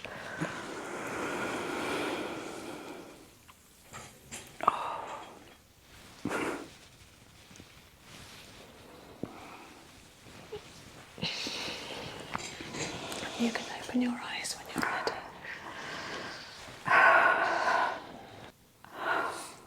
You okay? Yes, thank you. You have very healing hands. I think you needed it. Yes, I think I did. Yeah. Yeah. Yeah. Lovely little feet. They're happy now. They're very happy now. I mean, if I was a runner, I would run now. I'm not a runner, but if I was, Why is that? Because they feel like they're on clouds. Oh. You know, like, Light. yeah. Oh. Yeah. Yeah. Well, hold on to that feeling for the next few days. I'm going to. Yeah. Thank you for coming, Karen. Oh, no, thank you so much. Thank you.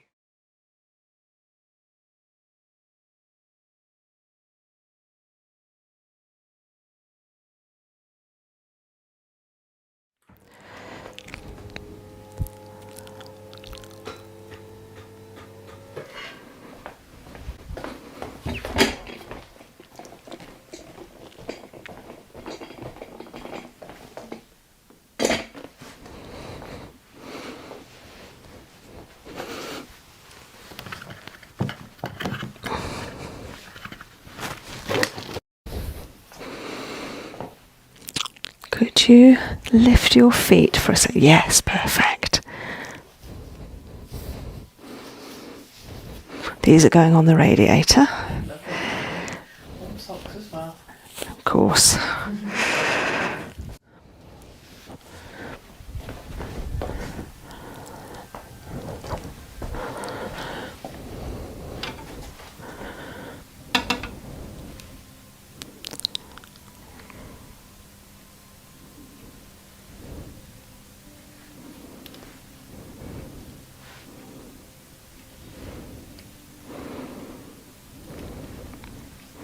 Warning that some parts of my feet are very ticklish. Ah, I haven't given you reflexology before, have I? Okay. Okay, thanks for the warning. I'm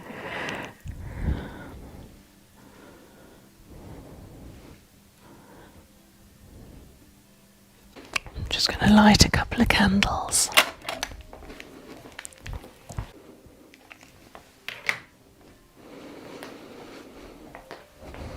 Okay, click, click. So it's fine, it's fine. Get it out the way.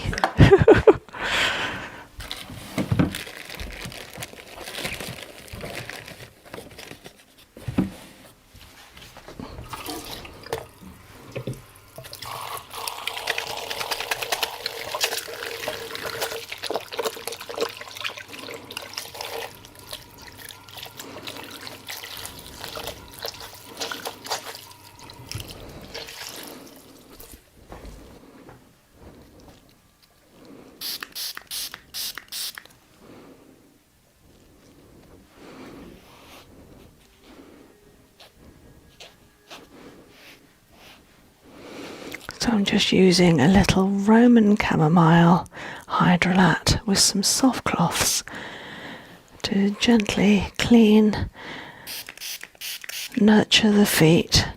And of course it is said that whatever we put to our feet on the soles, we will at some point, and not too long after, be able to taste it in our mouth. So whether you'll taste some Roman chamomile, I don't know if you can smell it as well.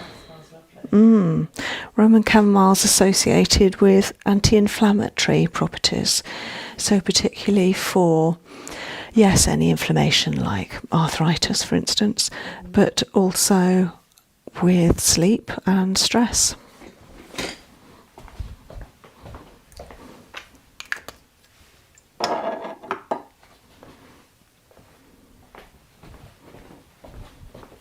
Okay, so at first I'm just going to check the feet out, see what they're telling me. I'm going to do a treatment This is for the viewer's benefit, called Swiss Reflex, which is a type of reflexology. And at the moment I'm just working out how the feet feel. Got some tightness here. This is on the right hip.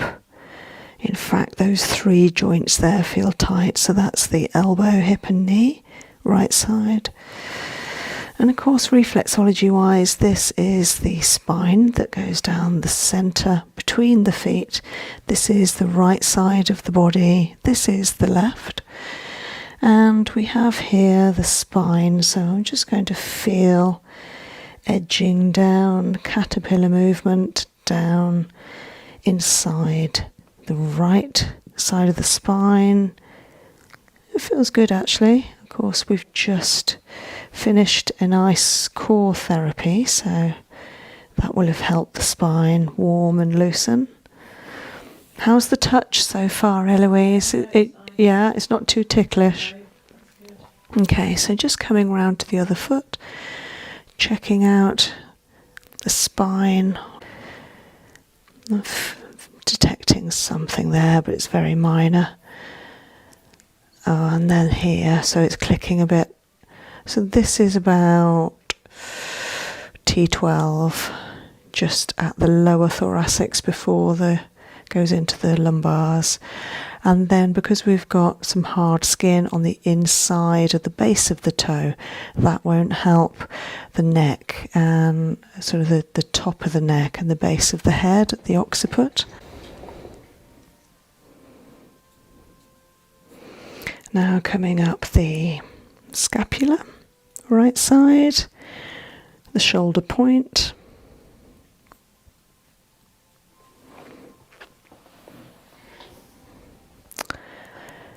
The knee, the hip, elbow, and now looking at the neck, round the base of that big toe, the right side and back of the neck, and the left side, coming to the shoulder point, left side. This is the one with the tightness and pain. And then the scapula, being careful not to go too close to the heart, and then down, elbow, hip, knee, clicking a little bit on that left hip, and then going to check the respiratory system out, so just looking at the lung, one side, up into the sinuses, not too bad, and the other lung, clearing as I go, and sinuses, yep, they feel good. And now I'm going to do 2 at the same time. I'm going to look at the eyes. Left eye's clicking a bit. And the ears.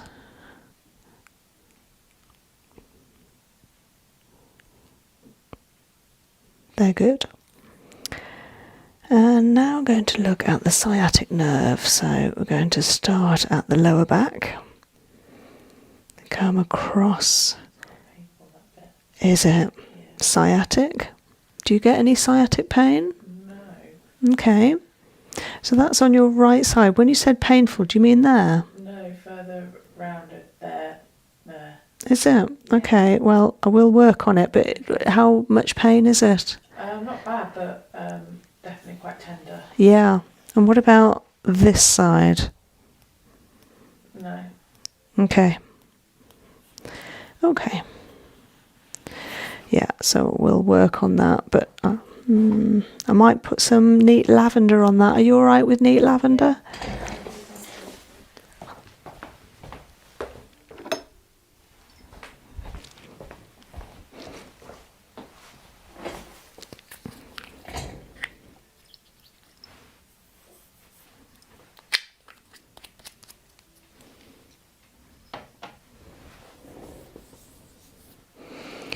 Okay. So sciatic nerve. And then going to look at the solar plexus.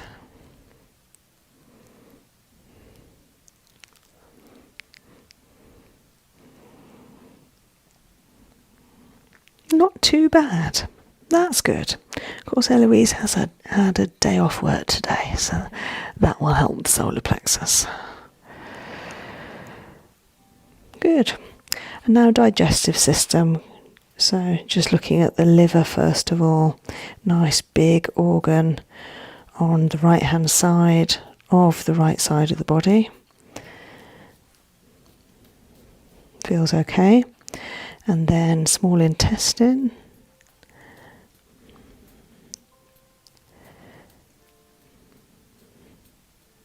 And then ileocecal valve that we released earlier in the core therapy. Yeah, it does feel a bit tight. And then up the ascending, across the transcending, over to the other foot. Carry on the transcending and down the descending colon.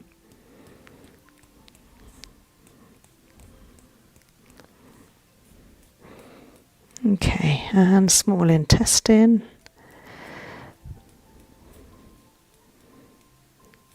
Pancreas and spleen.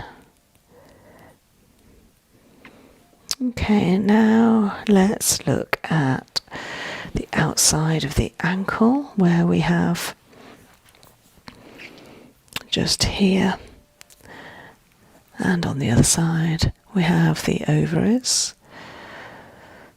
So the right ovary feels a little bit sensitive. And then coming up and over the fallopian tube,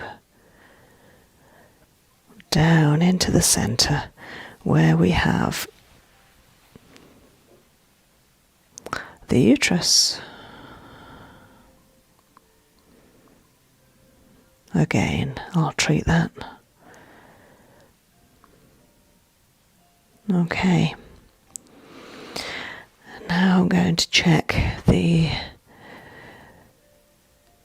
cervical lymph, the lymph that's in the chest, like a big factory, sorting out all the waste materials and getting rid of it.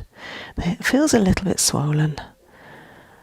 Maybe it's trying to cope with something, defending and fighting something off at the moment. And then the inguinal lymph, which is around the outside of the ankle bone and up and through. Again, more on the right side, a little bit swollen, just there, a little bit puffy on that point.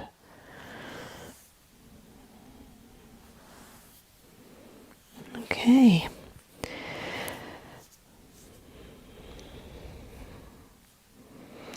So we've done respiratory, skeletal, we've done the lymph, the digestive,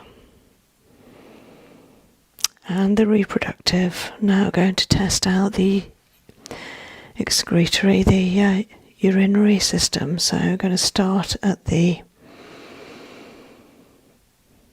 adrenal, the kidney, down the ureter to the bladder. So the only area that felt a little bit sensitive was again on the right hand side, just through that adrenal and kidney. Okay, so I'm just going to make up an oil to use.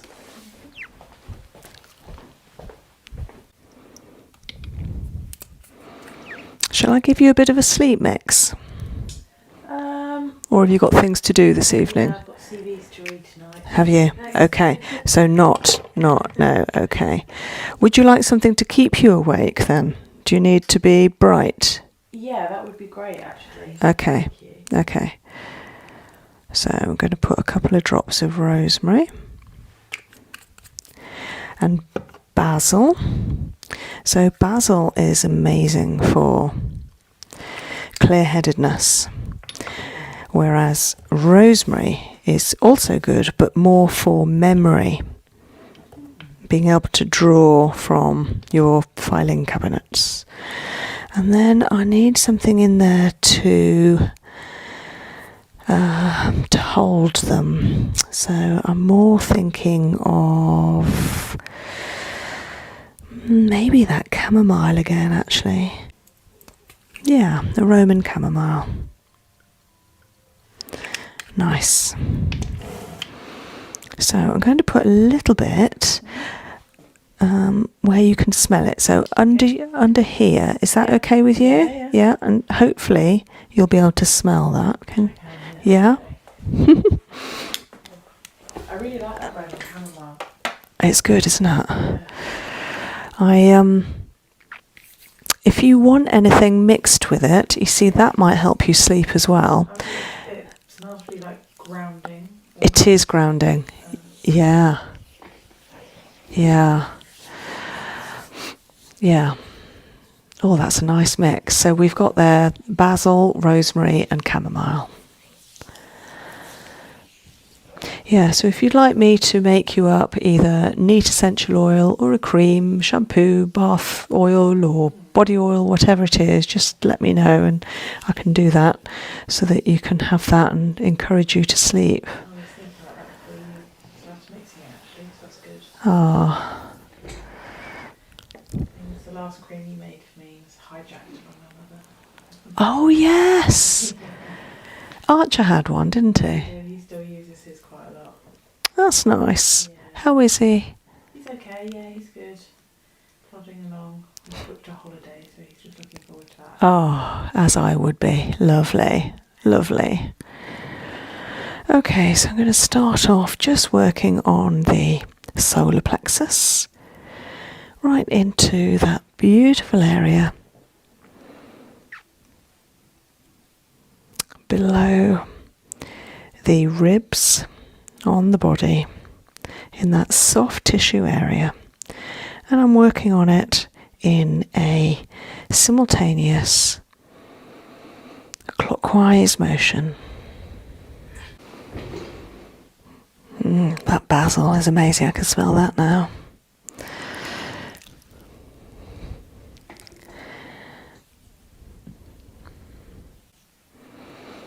So I'm going to work on the feet simultaneously. That helps the body relax further.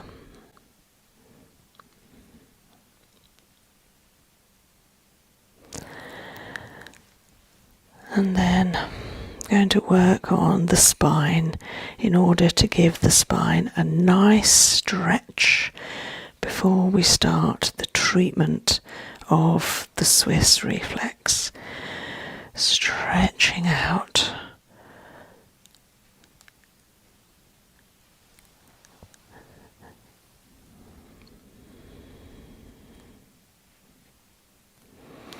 And then rotating at the neck.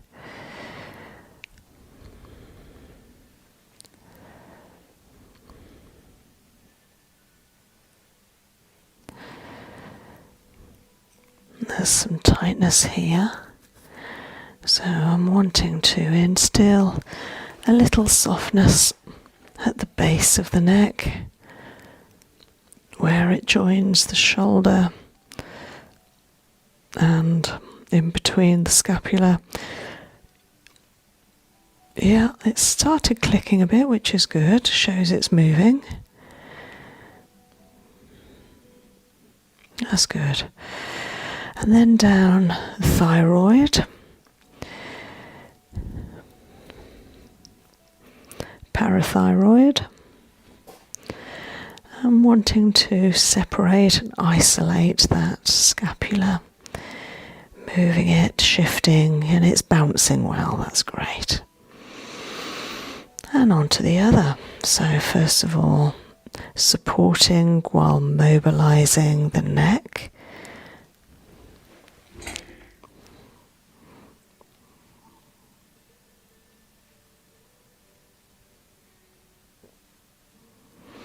And then down the thyroid and up to the parathyroid.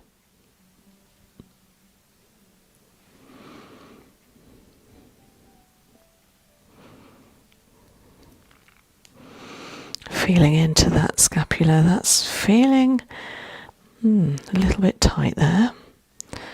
So just going to work on that a little bit. It feels like it's more the alignment of it, really.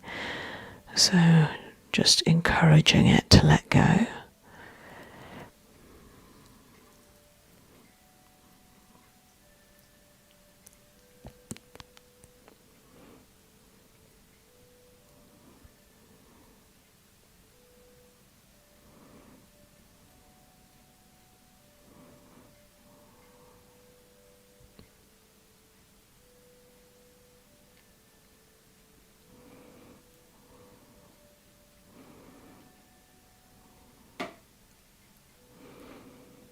That's good.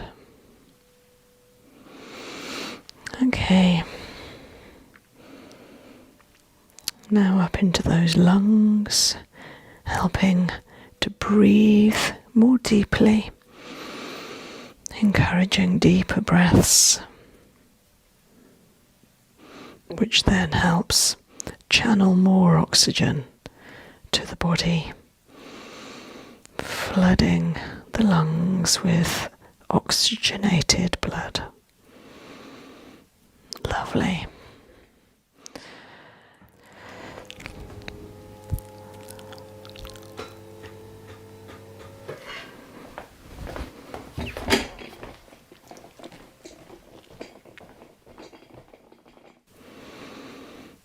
Lovely. Okay, yeah, the sinuses were good. Now I'm going to work on that sciatic that we found earlier. So I'm going to start at the lower back where the sciatic nerve begins and follow its route through the lower back, the buttocks and down the leg. So I'm just going to work at the start and finish of the nerve at the moment in order to communicate with it. Just to start a conversation, saying, I'm here, I'm helping. Make sure that you're working correctly.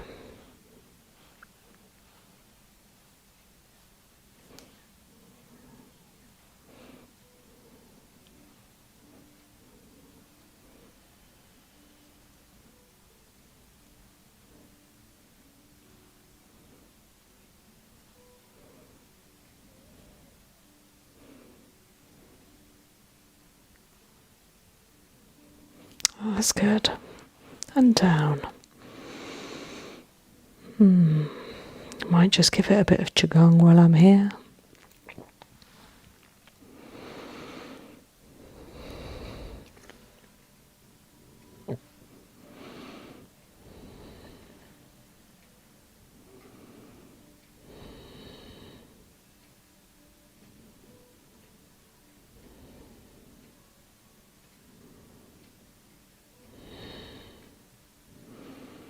Freeing up any swelling, any tightness, encouraging warmth and no impingement on that sciatic nerve.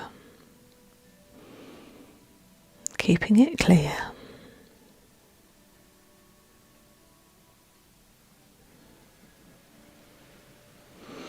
Is your back hurting? Do you mind if I just pull the pillow down a bit? Is that alright? Yeah. Would you like a bigger pillow? No, that's better now it's in the crook of my neck. Thank you. Yeah? Yeah, thanks. Yeah? Is your lower back okay? Yeah. Yeah. Back fine. Yeah. How's this feeling here now, Eloise? Better than it was. It was quite painful when you first touched it, but it doesn't hurt at all now. It was further along that sciatic nerve there Oh, was it? as well. Yeah, so the top bit, it doesn't hurt anymore, but just that. Okay. Yeah, I haven't really dealt with that bit yet. Yeah, so it's interesting. So where I've been working is better. Yeah, it doesn't hurt at all. Amazing. Yeah. You know, it's all about you as well, really. I know I'm the therapist, but I'm simply a facilitator. So it's all about getting your energies and therefore your intention as well, directed and activating that area to heal thyself. So yeah, I'm doing this and I know what I'm doing, but a lot of the time I'm tuning into your energy to get your energy working and fluid and wanting, so that your energy wants to heal itself. Yeah. Does that make sense? Yeah, it does, yeah. Makes sense. How's this? Yeah, much better. It was so painful before, so it's... Really? Yeah. And I'm putting quite a lot of pressure on. Yeah.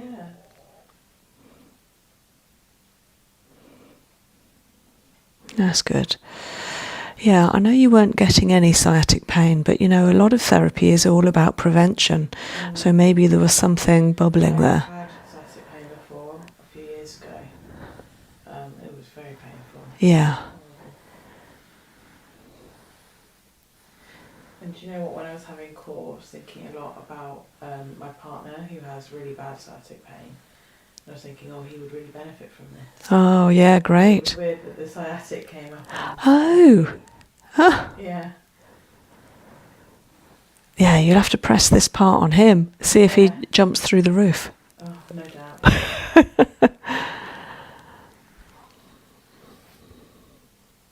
Good. Okay, that feels better. So just coming up to digestive, smoothing through small intestine, or a little bit crunchy there.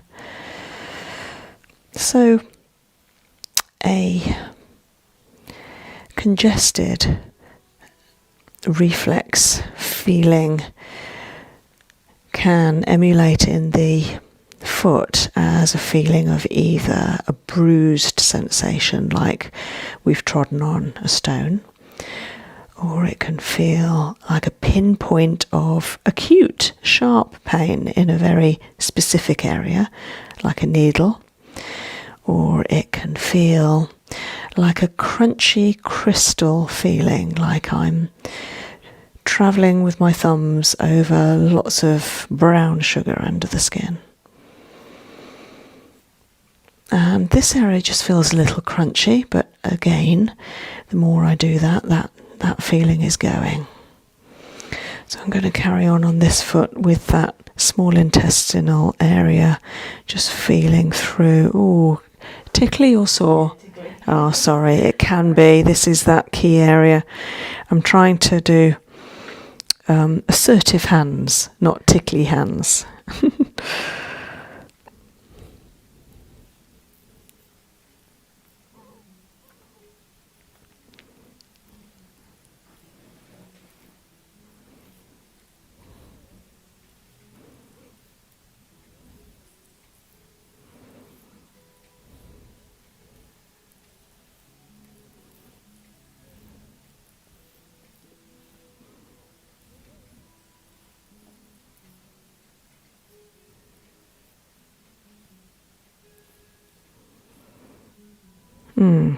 There. Oh, sorry, sharp pain. Yeah. Okay, I'm not going to do that then. I'm just going to give it some qigong. Just tuning into the energy. So this is, yeah, it is small intestine. It's quite high up on the left-hand side, small intestine.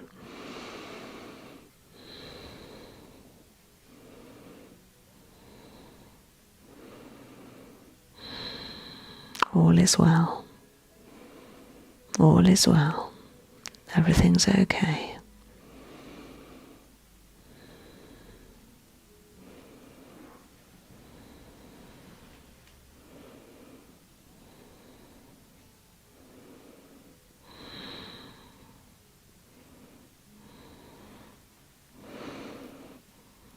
And that feels better. Okay. Right, so let's look at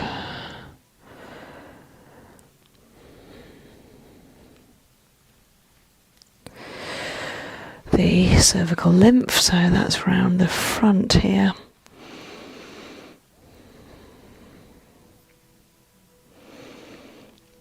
Just in between toe 1 and 2, coming down just about 4 finger widths through that area between the metatarsals.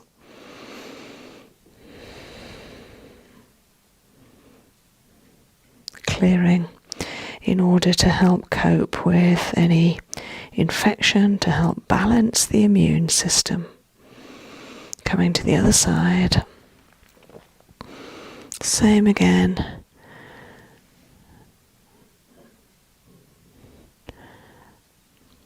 Clearing, just balancing that immune system, clearing out that lymph factory.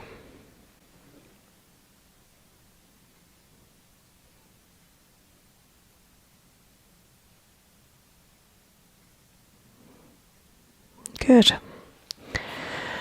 And now looking at the inguinal lymph, so coming round the ankle bone and up, working both feet simultaneously, round and up. Really testing, pushing, working out and assessing that lymph, but also treating at the same time, helping to clear any congestion so that the meridians have no impingement.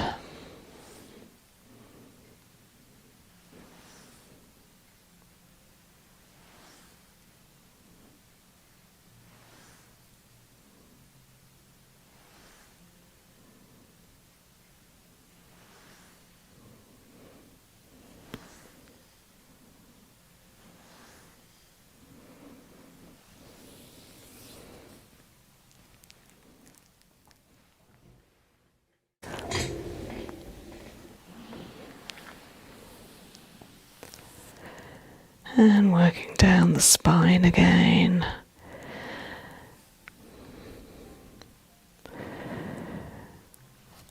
Into the ovaries, over the fallopian tubes, to the centre.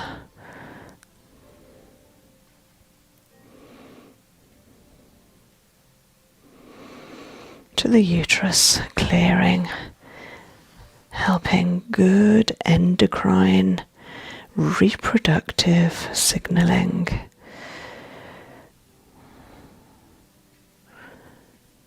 Lovely. Again, free flowing meridians.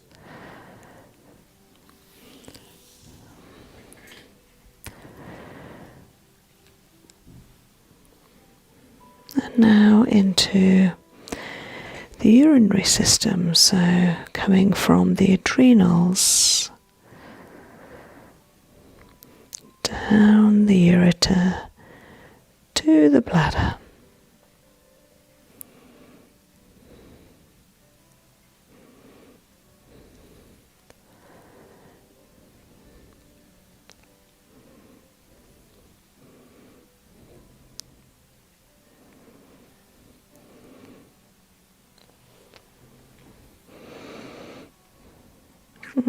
Left foot is a little crunchy.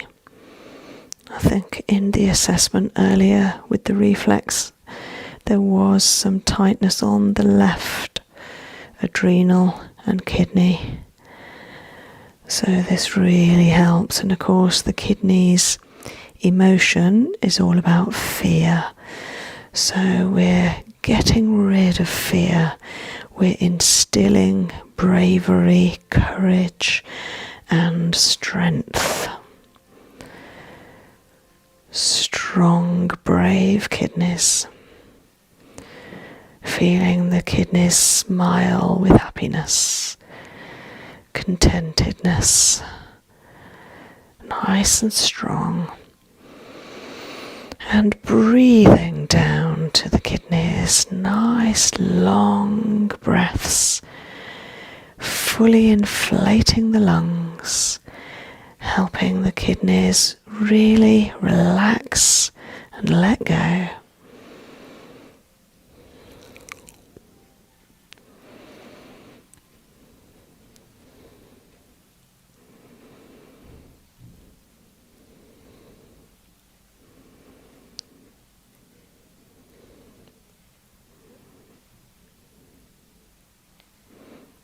Yeah, it's clearing, it's clearing, it's going.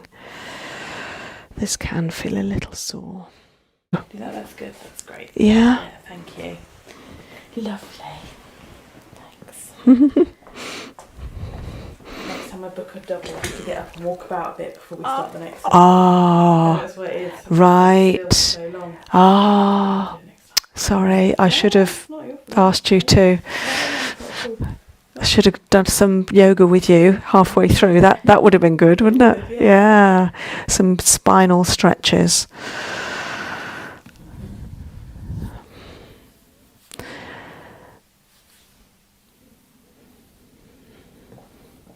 How's this feeling here? Yeah. It's better than it was. Was it sore at first? It wasn't too bad. I could feel what you meant by crunchy though. It's not anymore. No.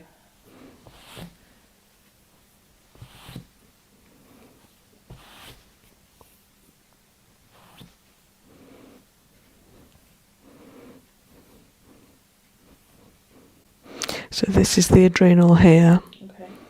kidney, ureter, bladder.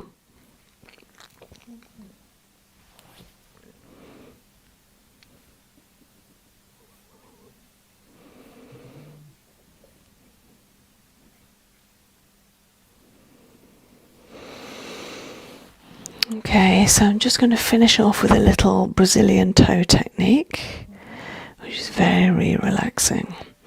So just tuning into the middle toe, feeling for the energy, taking a couple of deep breaths.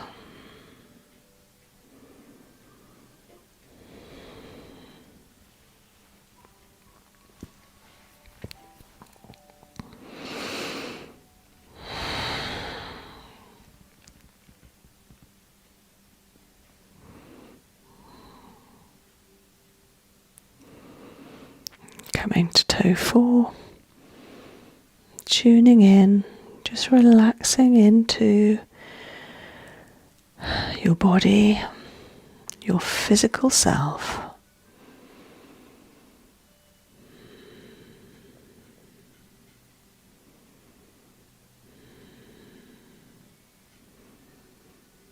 And toe 5,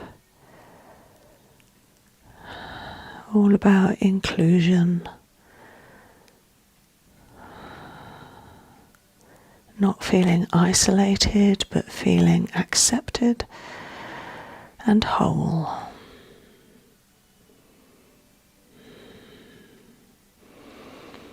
Toe 2, feeling confident,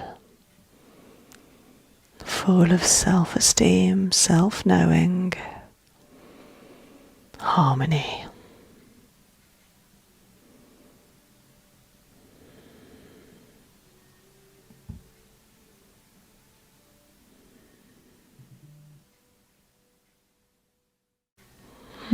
And toe 1.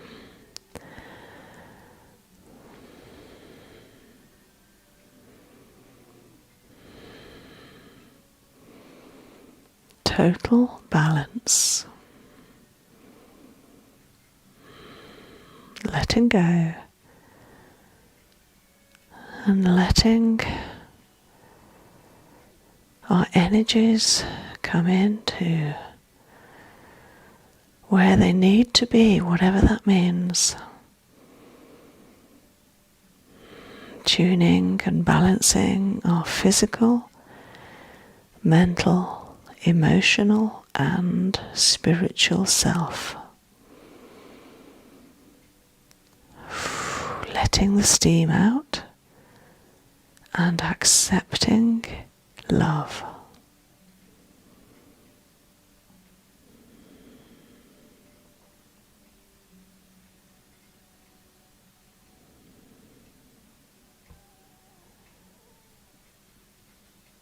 accepting love.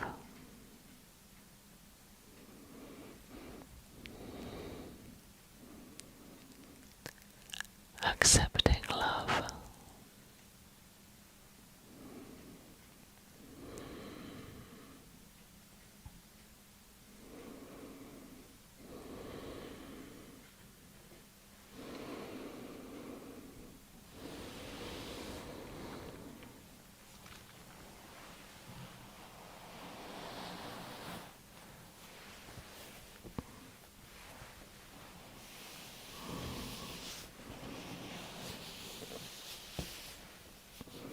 Just taking off any excess oil.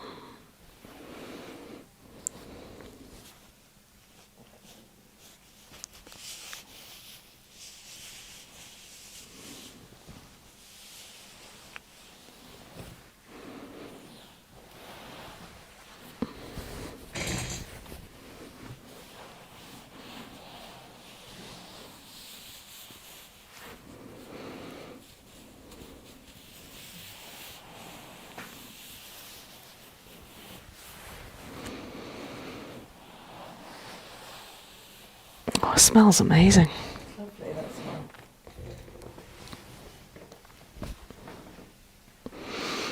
Hot socks. Thank you. Oh, thank you very much. Oh, they're boiling, they're lovely.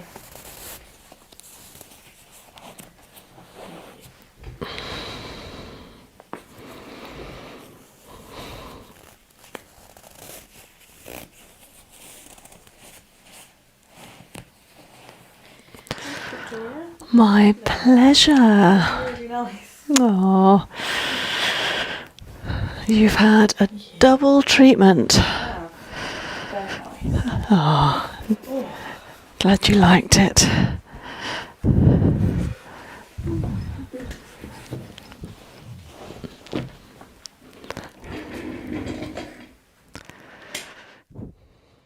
Hello, sweet, sweet harmonies. Thank you for tuning in, and I hope you're feeling wonderfully chill this evening. If not, then please watch this lovely reflexology treatment, and I hope you'll soon feel soothed and ready for sleep. Thank you so much for supporting the channel. Please do buy me a coffee or a peppermint tea, and that will really help to support this channel. Enjoy Nadine's whole reflexology treatment all in one go, including the Brazilian toe technique at the end. Thanks so much for tuning in. Thanks for subscribing. I'll see you soon. Let's spread a little healing. So I'm putting a couple of drops of corn mint, lavender and sweet marjoram on my hands, and then I just want you to take a few deep breaths. Lovely. So you may taste it eventually after a couple of breaths. You may feel cool eyeballs. It'll come through all your senses. And this particular mix is so good for getting rid of headaches. So I'm going to put another couple of drops on a tissue.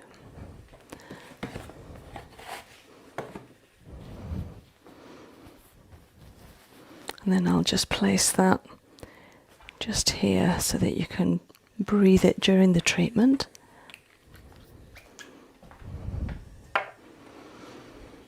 And I've put a little bit of the TROPIC vitamin toner on a couple of eye pads. I'm just going to place those over your eyes. So this is going to be the eye pillow over the top. Nice cooling eye pillow. So this contains rose, mint and lavender petals. So again, lovely and cooling. Just sitting into the eye sockets there. If you get fed up with it at any point, just take it off, that's absolutely fine.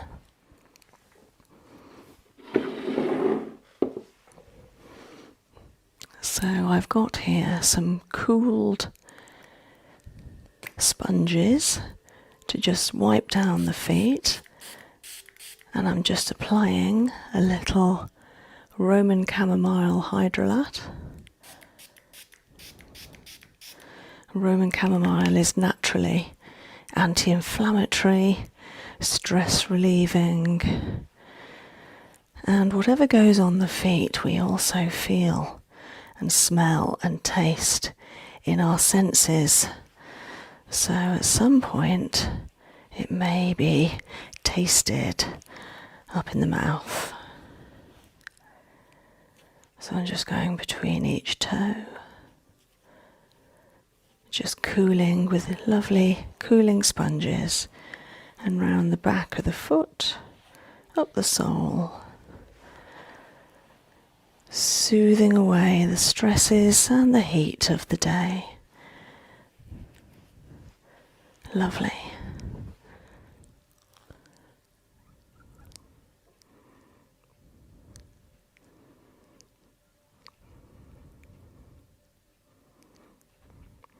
So at first, just having a little feel of the feet, how they present themselves at first.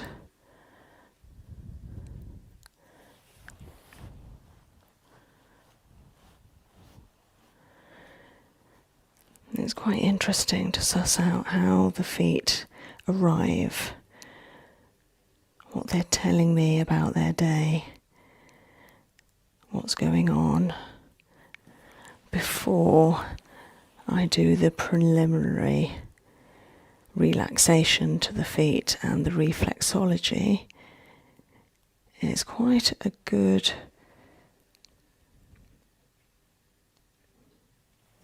way to start, to actually have a little bit of a suss out, see what the feet are telling me. A little bit of tension there. Nice and soft in the upper soft area, upper fascia. Tiny bit of clicks and crunches at the top.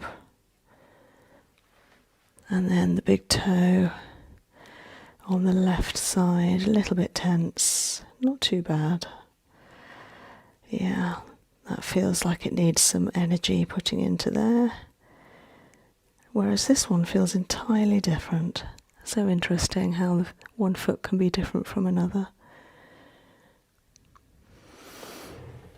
Okay, so I'm going to start off the assessment now, which with Swiss reflex treatment we tend to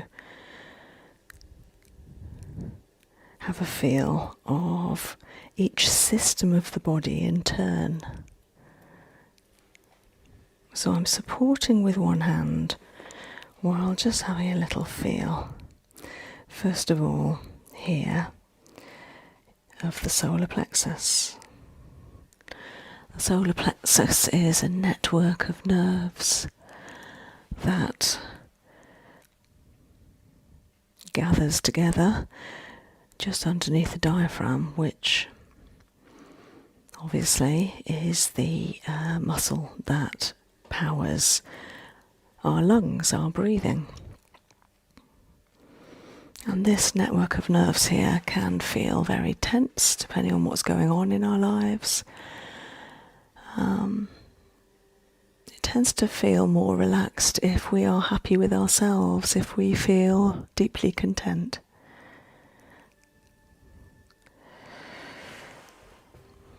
That's feeling a little tense, so I'm just going to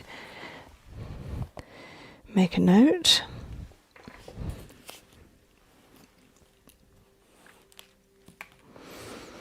And then I'm going to feel the sciatic nerve that comes from the lower back down through the buttocks. I'm feeling quite firmly here, and then up down the side of the foot, the heel, and then through the ankle, up behind the ankle bone. That feels okay to me. Just going to come across and feel the other solar plexus. It feels very similar. It's not too bad, but I can feel that could be better. I just want that to relax a little bit more. So just feeling again the other sciatic nerve from the lower back across through the buttock and up that side of the leg here. Yeah, behind that ankle bone. Now I'm going to feel into the skeletal system. So I'm going to start at the neck. So this is the outside of the right side of the neck. And if you've been watching my other videos, you know that I'm often saying that necks have a little bit of a raw deal. They're a little bit of a design fault. We tend to hold our heads forward, whether we're looking at computers, phones, or even just walking. And so that puts such an added strain onto our spine, especially the top of the spine, those 7 vertebrae of the neck. So this area here, this is now behind the right side of the neck. This area really could do with extra support, a bit of strength.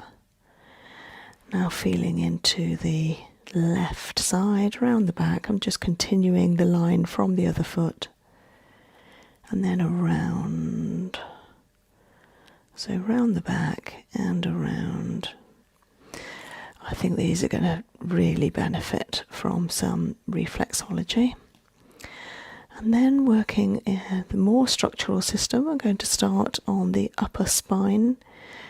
So this is the shape of Nadine's spine here. And we all have a different foot shape and we all have a different spine shape. But they tend to copy each other on each person. So I'm feeling down the neck, through the thoracics. It's not too bad. It's giving. You can see it's bouncing a little. That's a really good sign. A little bit tense here. So that would be very upper lumbar. So I'd say about L1, 2. Yeah, they're clicking and they're quite tense then. I think they might even be fixated. So I'm going to help with the lumbar, then coming round the other foot, coming down the neck, the thoracics. Yeah, and it's the same on the other foot. Quite often one foot will emulate the other. If there's tension on one side of the spine, there may well be tension on the other side. So I'm going to be working on both sides of the lumbar. Now coming up to the shoulder. Now this is actually the scapula, the shoulder blade. And nice large shoulder blade. I'm just feeling with my thumb to see if it's clicking. So lots of things can be felt here. It might feel bruised, it might feel like a sharp pain, it might feel numb, it might feel like it's full of fluid, or it might just be incredibly painful. But I can feel this doesn't feel too bad. There's no particular clicks.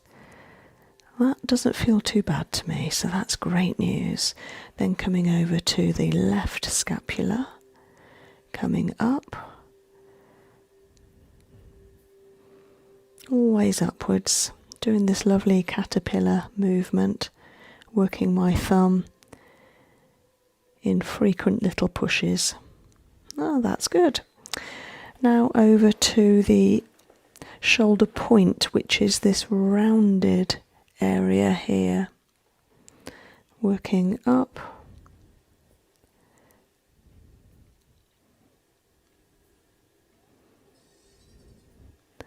through the shoulder point, and I frequently feel issues here in reflexology checks, assessments on people, and it can either feel sore, my word for it normally would be a little vulnerable, like the shoulder point feels exposed and maybe a bit weak, a little vulnerable, but actually in this case it feels okay. There's no particular, oh, there's a tiny little click then, no particular clicks or gravelly feeling. Just coming over to the left side, working up.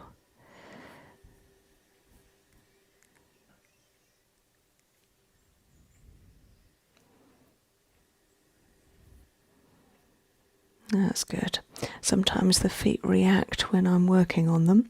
They give a little shake or a judder, and that might mean that the person has reached that lovely point in relaxation where they're really switching off and almost the body has forgotten they're having a reflexology treatment.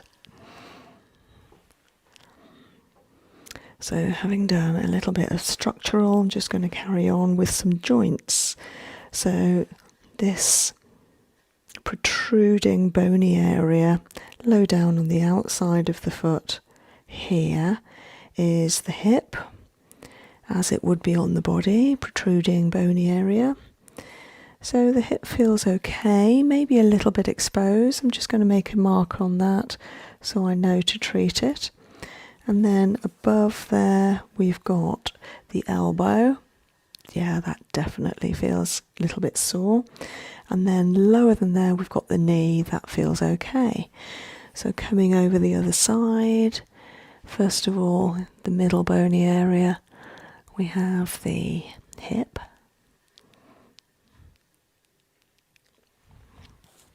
Same again. And then above we have the elbow. Doesn't feel too bad that side, interesting. And then lower we have the knee.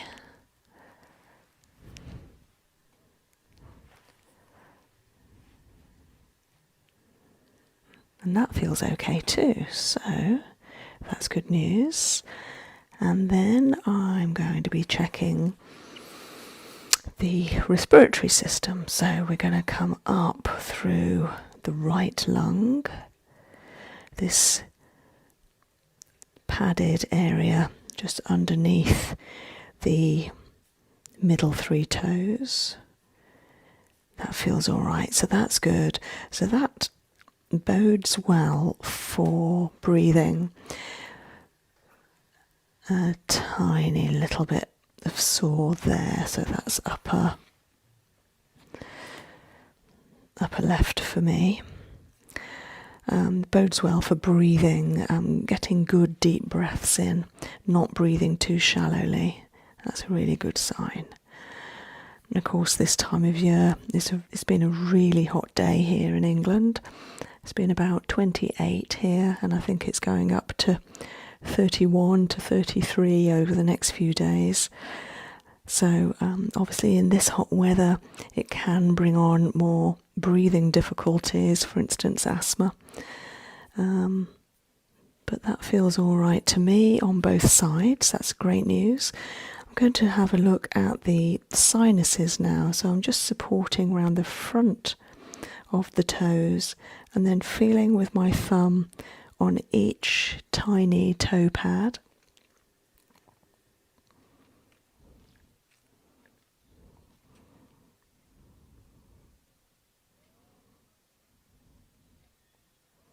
Feels okay.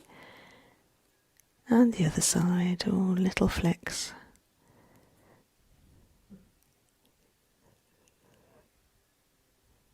Probably a little bit ticklish. Little bit ticklish. And then we're going to come up to the eyes and ears. So, trying not to be ticklish, I'm just going to have a little feel between the second and third toe, just down on this ledge. So that's the right eye. And then the ledge between the fourth and fifth toe, that will be the right ear. They feel fine. Feeling across to the left. and the ear. All good. Great news. Okay. So we're now going to come over to the digestive system. So I'm going to feel into the liver first of all. This is this large organ below the harder tissue of the upper foot. So I'm feeling fairly firmly, positively in a triangular shape from my left to the right, going across. So even though I'm only assessing and checking, I'm treating at the same time, because that would be the usual direction of flow for the liver, for me to be able to help expel any toxins. And it feels fine to me. That's great news. I do happen to know that Nadine's doing a detox, an aloe vera detox at the moment. So that liver will be feeling good with all the aloe vera and the supplements for having a nice 9-day detox. And then coming across to, I think we're going to do the intestines next on the right hand side. Just going to support the foot underneath. And a little bit clicky lower down. And then I'm going to come through the ileocecal valve, which is bottom left here. And I'm feeling it, but also treating it at the same time. That would be the direction that the valve needs to go. And then working up the ascending colon and across.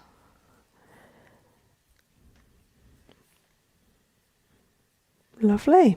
All feels good to me. Then back to the rest of the small intestine on the soft tissue part of the instep. Feels good. Then I'm just going to have a little feel of the stomach and pancreas. And then across the transcending colon. Down the descending. And just vaguely across the bottom there, where it would come out. A little bit dense there. Okay, but apart from that, absolutely great. I know with this detox, Nadine's having less to eat at the moment, less actual solid food, more aloe vera and shake and supplements. So the digestive system doesn't feel congested at all, which is a good sign. Now going to come on to the lymph system. So working around the front of the toes here, in between the first and second toe, I'm just going to caterpillar move my thumb down the front there. It feels a little bit swollen there, so I'm just going to make a mark on my little drawing. And then on the same foot, I'm just going to check the inguinal lymph, which is around the outside of the ankle bone. Again, tiny little bit swollen there, so I'm just going to make a mark for that. So again, on the left foot, coming to the top of the cervical lymph, up in the chest area. Same again, and then round that ankle bone, just here, round the bottom, the side and the top. Again, feeling a little bit swollen, so I'll definitely be working on both of those lymph. Now I'm going to work on the reproductive system. So I'm going to start on the right foot on the ovary, which if you were to draw a line between the ankle bone and the outer point of the heel, it would be about halfway. So that's where my thumb is just gently pressing now. And then I'm going to extend the movement in a caterpillar track across over the foot and down the other side. Now this is in between, again, in between the ankle bone and the heel point, about halfway through.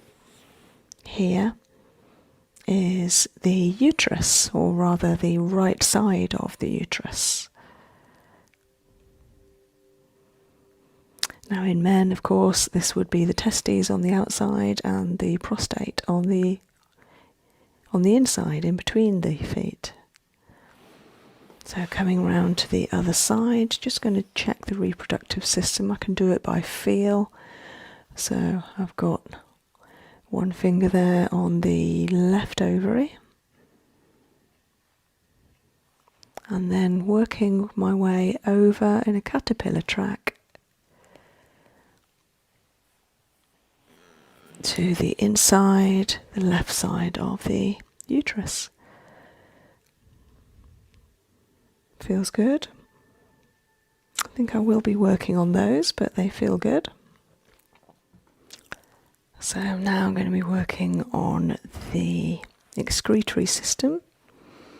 So working from the adrenal on the right foot, which is just below the ball of the right foot. Then working to the kidney, which is just below the adrenal in a kidney shape. Yeah, a little bit clicky. And then working round in a gentle arc to the bladder. Just here on that curve. Sometimes you can see the bladder on some people. It tends to be a little bit swollen. And then the same on the other side, from the adrenal to the kidney, round in an arc to that lovely bladder. Yeah, and I always work on this area at the end of a Swiss reflex treatment anyway, because it helps to remove toxins that have been agitated during the treatment. So now I'm going to go and make up a nice cream to use for Nadine's reflexology treatment. So I've put together here some lovely cooling aloe gel because it's quite a warm evening.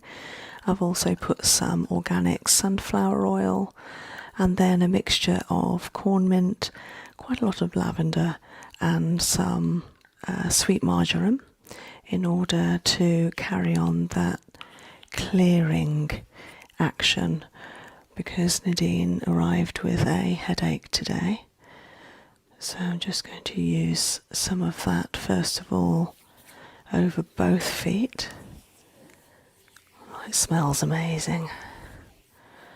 So again, just like using the Roman chamomile hydrolat spray earlier, Nadine may well start smelling and sensing, even tasting some of this as it's being massaged into the soul.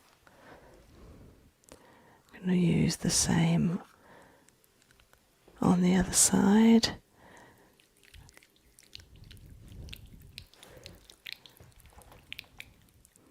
It smells amazing. You can see that quality in there. It's quite a gel with lots of aloe vera jelly, so cooling.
So massaging gently into both feet at the same time to prepare the feet for a lovely, soothing reflexology treatment.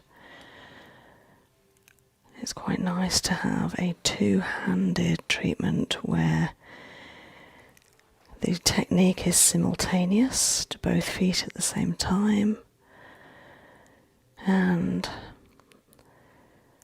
there should be no sudden movement, no shocks or bumps.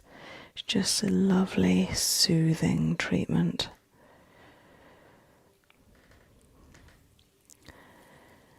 It's quite nice to include stretches. So just stretching into the leg, the lower leg, the foot, the ankle, deepening the effect of the massage, going a little deeper and stronger.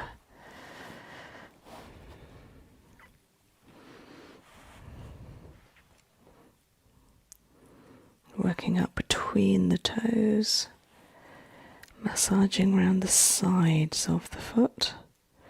And I know at the moment Nadine has some pain on the outside of the left foot, so I know when I come to massage that particular area I'm going to be giving extra care,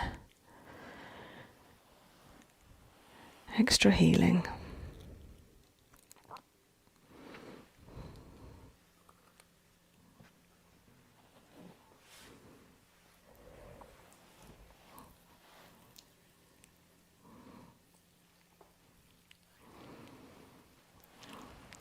Nice and deep and soothing to the left side. The strength going up the leg, round above the ankle, gently down.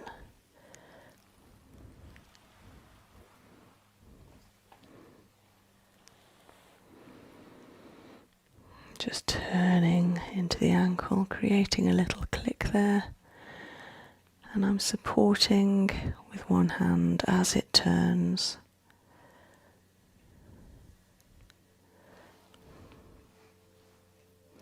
Trying to clear away those clicks. That's when we help support the strength of the ankle.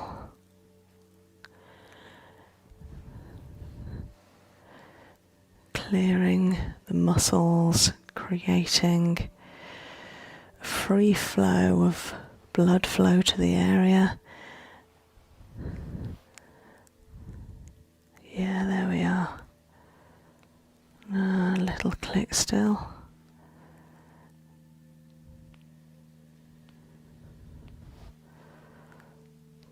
So I tend to place a thumb or a couple of fingers where the click is starting, and eventually it should go. Turning both ways.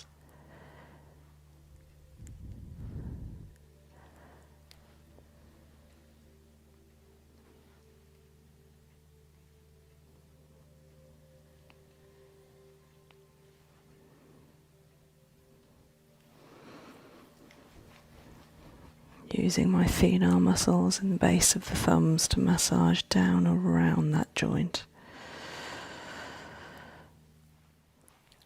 Two thumbs gently under the foot, working together quite deeply, stretching that soft fascia under the foot. And now, once I've done that to both sides,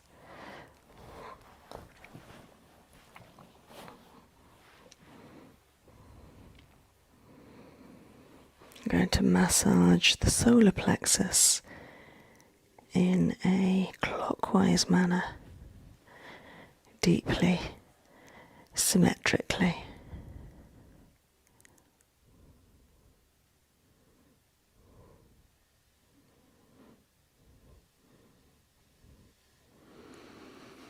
And for me, this marks the start of the actual treatment, the start of the targeted healing.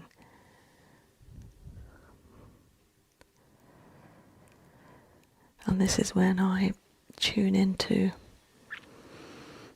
what reflexology really means, where the meridians, the energy systems of the body end up at these extremities, and with the solar plexus ends up just here. And I like to just spend a little time here warming and connecting with the person and their feet.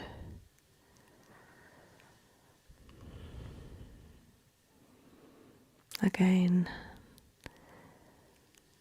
seeing what the feet are telling me.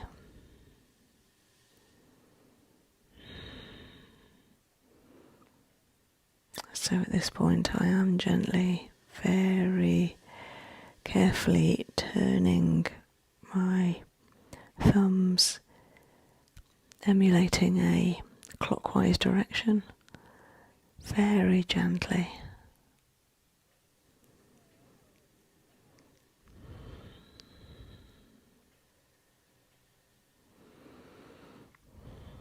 Now I'm going to glance at my notes, see where else needs treating today. Having worked on the solar plexus, I'm going to come up to the neck. I'm going to start on the inside, work across the back to the outside of the neck.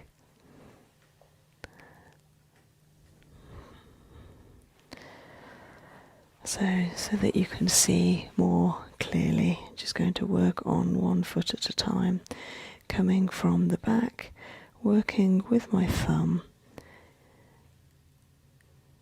soothing the back of the neck, clearing out any congestion, allowing some space and freedom for that Vishuddhi chakra, the throat chakra. And I tend to visualize beautiful blue colour here, like a beautiful waterfall rushing and gushing through the throat to help heal and allow space.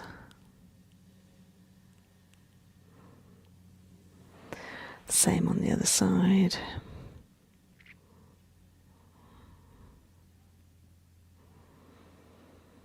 Visualizing blue, like a blue waterfall, or it could be like a blue scarf gently wrapped around the neck, the throat.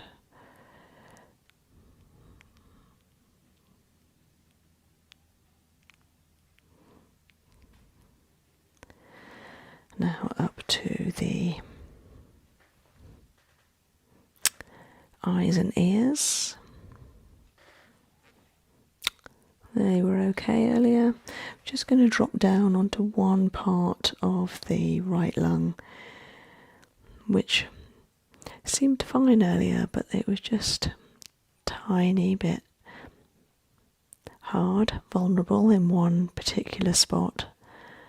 That feels all right now. Sometimes even just the assessment, that targeted caterpillar action during the assessment can sort out an issue, so that's good. Then going to work on the spine.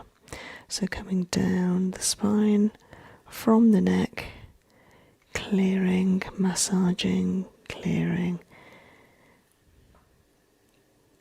Going downwards, downwards. And again, this feels better than it did earlier. It's still a little bit firm and crunchy at that point on the lower thoracic, upper lumbar. And I think this is going to be easy to go. Don't think this is going to be here for long.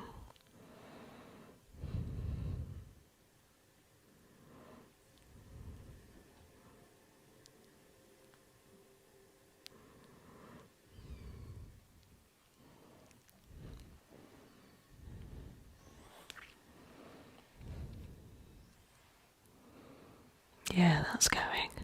That's good. Lovely. So that's that. Just above the waist. Or or about at the waist. And then the other side in exactly the same place on the left. So just working down from the spine, from the neck down the spine. A little bit crunchy there actually, so that's in between the scapula, right at the top, about T1 to 3, and then down the spine. Lovely and smooth there, that's really good. And then further down we go, lower thoracics, upper lumbar.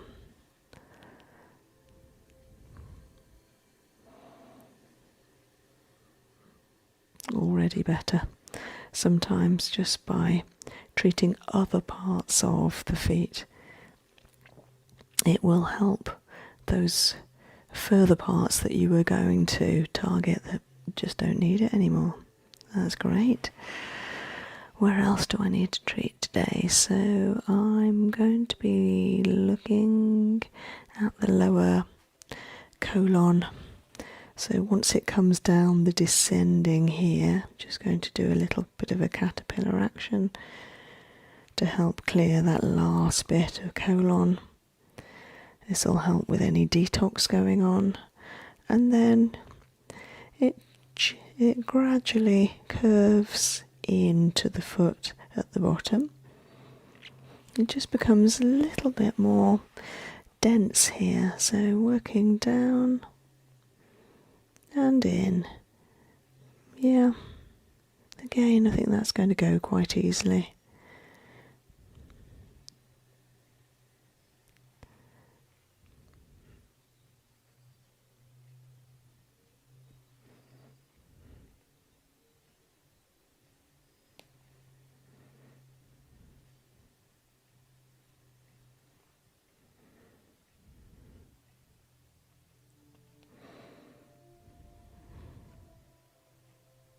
There might be a bit of pain there with that outside of the foot. That could be what's causing it. So I'm just going to soothingly reassure the muscles and structure of the outside of the left foot. Just coming round. Yeah, that's where it is. Okay. Just giving it a 3-finger approach. Down here, down the outside of the left part of the foot. Yeah, it's Nadine was saying earlier that she's had for quite a while now a little issue with this foot on the outside. She's had an X-ray and is waiting for results. So lots of things it can be. As you know, on this channel I have talked in the past about plantar fasciitis, which is a spasming of the muscles underneath or around the edges of the foot. That's what this could well be. It's around the outer edge. It can be from things like wearing flip-flops and sandals that aren't buckled in, that aren't strapped on, because we tend to grip with our toes and the heel even of the sides of the foot when we're wearing those type of shoes, and that can produce like overwork, if you like, overwork of those muscles and a spasming action. And the spasm doesn't tend to go when we take those shoes off. It's there all the time, and the more that we wear those, it can just get worse and worse and even wake us up in the night. So it can be quite bad when we first put our feet on the floor in the morning. This is clearing now. That's getting better, that's good. It's not in spasm anymore.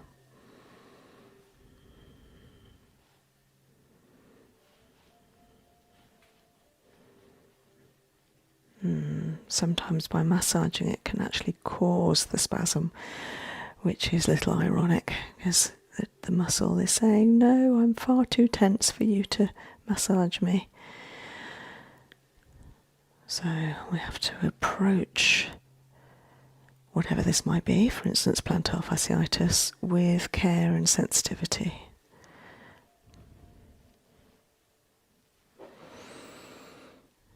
Okay, now I'm going to work on the lymph system.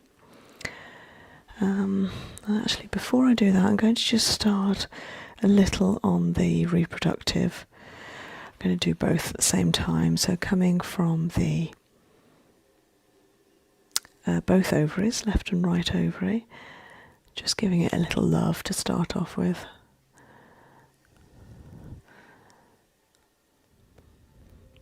Sometimes I can tell what part of a cycle they're in, or if they don't have cycles anymore. So I'm just trying to feel into the ovaries, just send them a little love. And then caterpillar tracks over the fallopian tubes, over and down into the centre, to the uterus, the womb on the inside. Again, sending the area a little love.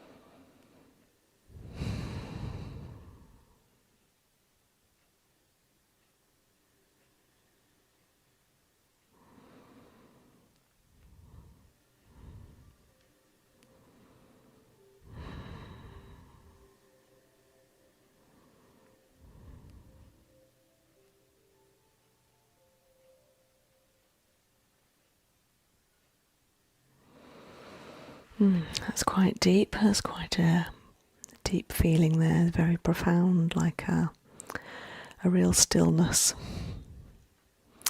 Now coming up to the lymph, so I'm going to work on the top of the right foot, working down between the first and second toe, a little caterpillar track towards the ankle, on that upper lymph in the correct direction, just encouraging the lymph flow to work for the upper body, and then working around the ankle bone, round the side, working from underneath round the front to the top of that ankle bone.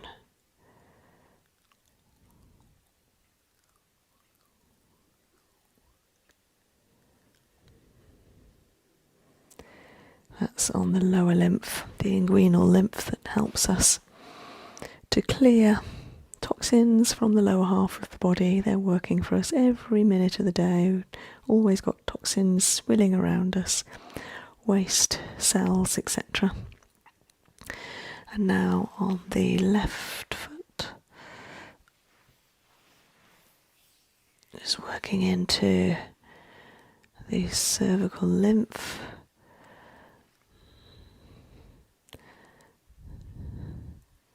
That's nice, clearing away that congestion. So this can feel a little bit swollen here with fluid, but that feels like it's clearing now. A lot of this is about intention as well. It's not just what I'm producing here, what I'm giving and the treatment, but it's also the intention of wanting to give, wanting to help, wanting the person to get better, to feel better, to go away, feeling restored. And then working on that outer ankle again. So this is on the inguinal, round from underneath, over and round to the front, round the front to the top. So I'm working with 2 fingers here. I'd normally use a thumb, but I'd be in the way of the camera. So just working from the bottom over and round, either in a caterpillar or in a smoothing action. That's it, nice and relaxed. Nice and relaxed.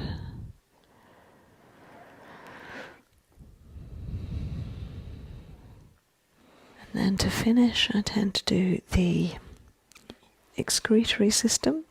So working from the adrenal and kidneys down, across and out.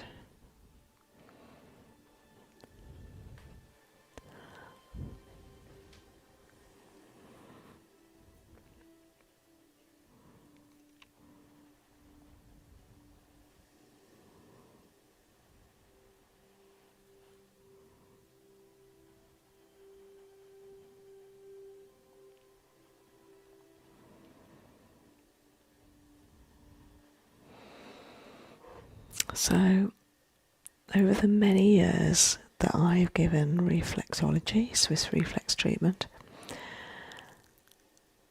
I think I could count on probably 2 hands the amount of people whose adrenals and kidneys have felt 100% fine.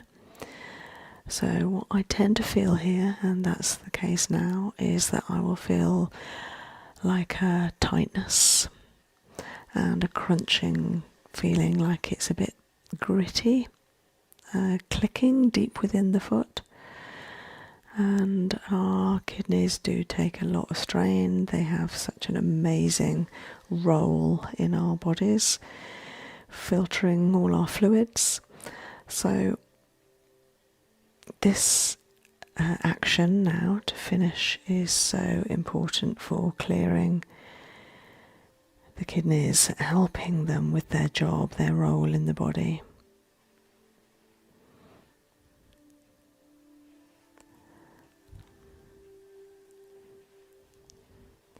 Down the ureter to the bladder.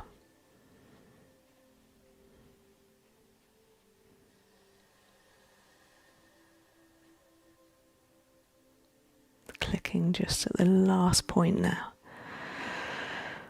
I like to keep going until those clicks have gone. I don't want anyone to leave here feeling that there's still work to be done.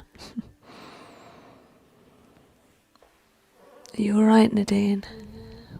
Is your foot okay? So working on the left foot, coming down from the adrenal, the kidney, down the ureter to the bladder and out.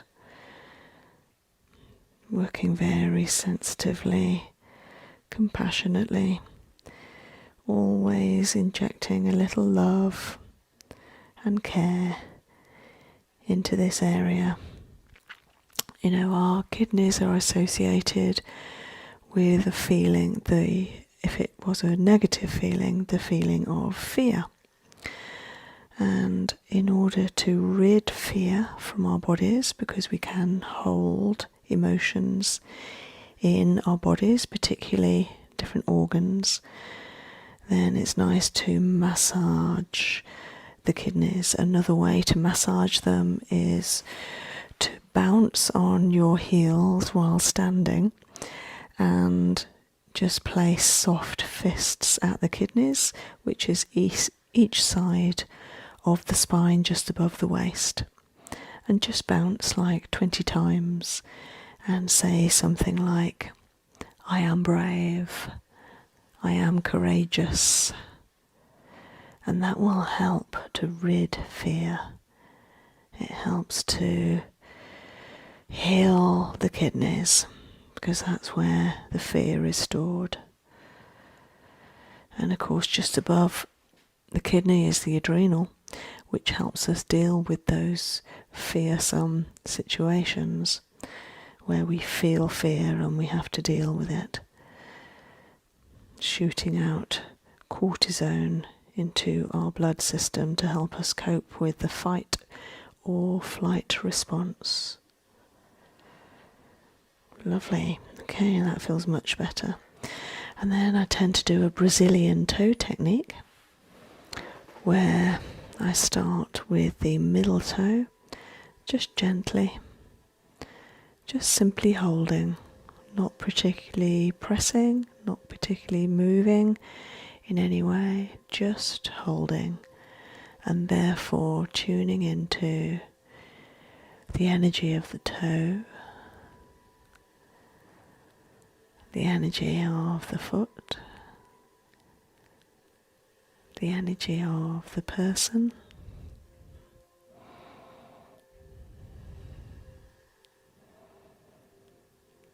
A couple more breaths.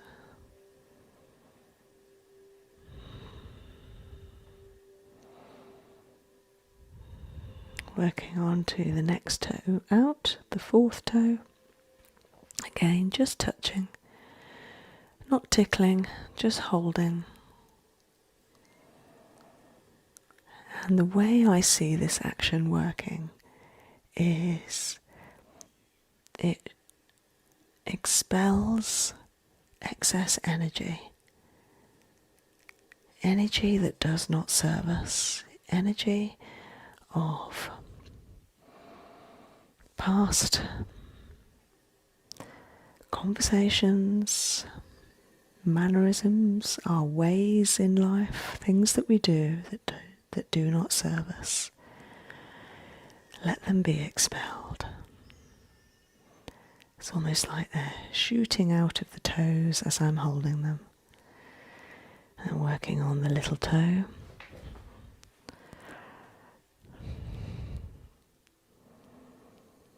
Let them be expelled. We have no need for them.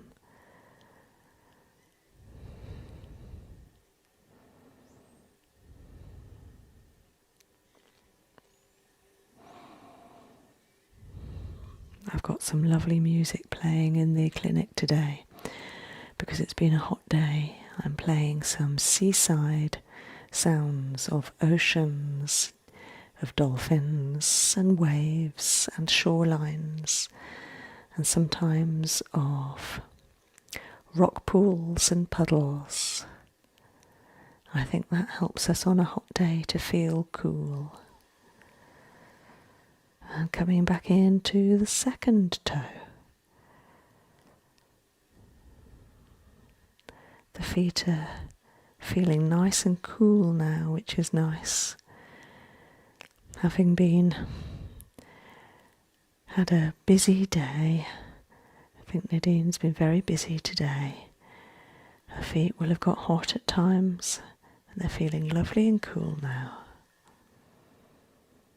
And to the big toe, just at the top of the pad, helping expel, telling the feet everything is okay.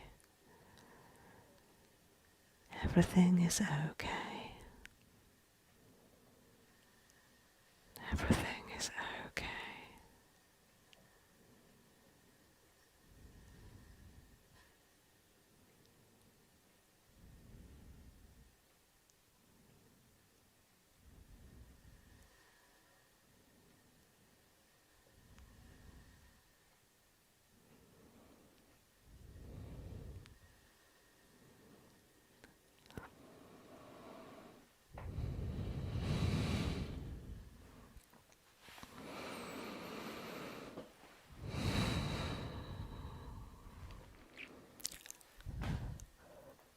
And obviously keeping your eyes closed, take a nice long breath.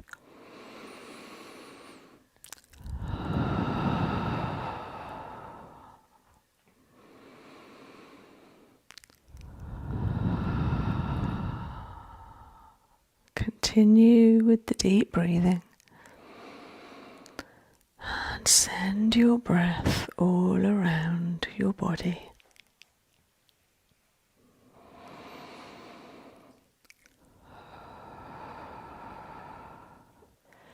Slowly sending your breath down to your beautiful feet.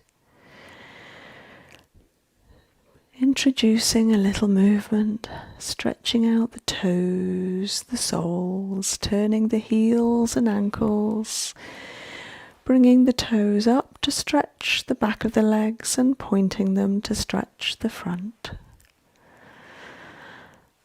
Breathing again, sending your breath to your hands, stretching out the fingers, the thumbs, splaying the fingers, widening the palms, turning into the wrists. Nice clicks. And then breathing into the abdomen, the chest, rotating perhaps into the shoulders, one direction. And the other way. Raising our arms. Nice whole body stretch. Lovely. Wonderful. I'm just going to remove the eye pillow nice and gently.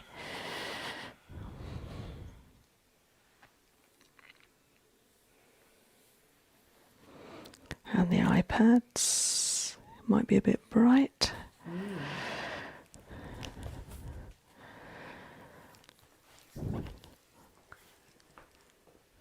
Okay, you can slowly massage your face and you can open your eyes when you're ready. There's no rush.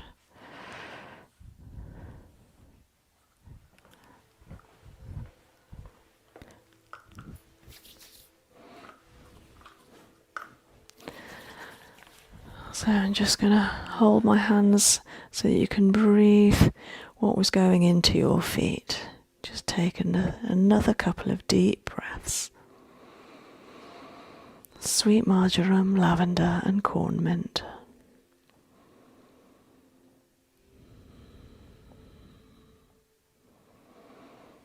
Okay, and slowly bring yourself round. I'm going to lower the couch.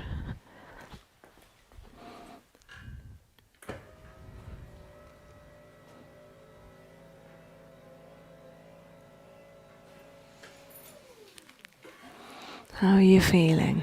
It was yummy. It was yummy. It was yummy. And how was it when I was massaging on your left foot? Was that sore? Yeah, it was sort of sore further up the top by the little toe. Okay. But not as sore. Do you remember when you touched it last time? Yeah. It's not as bad this time as then. So. Okay. But it was bearable? Yeah. Yeah? Yeah. Okay. Did it feel like it was helping? Yes. Oh, good. Yeah. Okay. Yeah. I was always waiting for you to touch it, but it was fine. Yeah. Okay. Well, I hope it helps. Thank you. You look very sleepy. I am. Yeah. Mm. So time for bed, probably. Oh, straight to bed. I'm showered. I'm ready. Lovely. Straight to bed. Okay. Thanks for watching Nadine's reflexology treatment. I'll see you next time. Let's spread a little healing.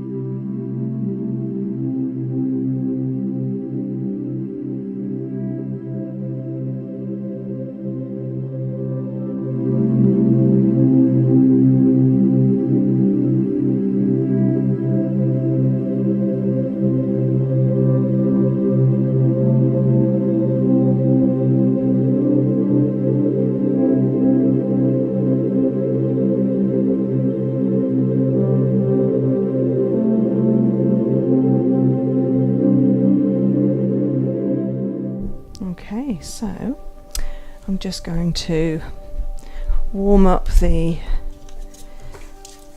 pads, ready for washing the feet. Nice hot water.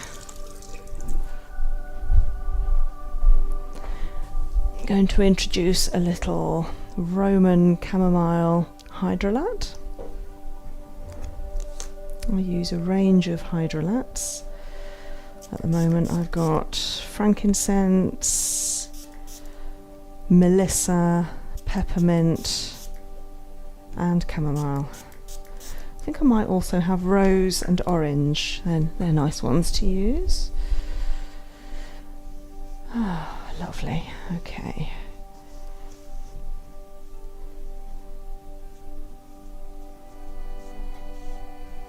Oh, I can smell that. Can you smell that? No? Lovely. So just wiping off the feet with a lovely hydrolat.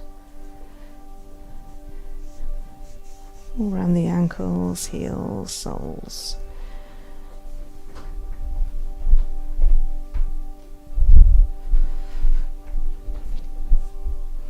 So I'm going to start off the treatment by checking the feet. So with Swiss Reflex, we check all of the body areas on the feet first. Then we mix up a solution, so it could be a shea butter or a Reflexology oil or cream. And then as a aromatherapist, I tend to put essential oils in with it as well, once I know what the feet are telling me.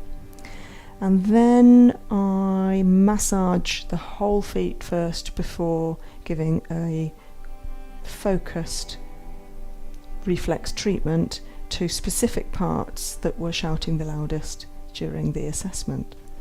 I have a little chart of feet where I'm always marking down the areas because I'll never remember them all. I say them all, sometimes hardly any come up, which is good, and I notice that the more treatments you're having, the fewer areas come up.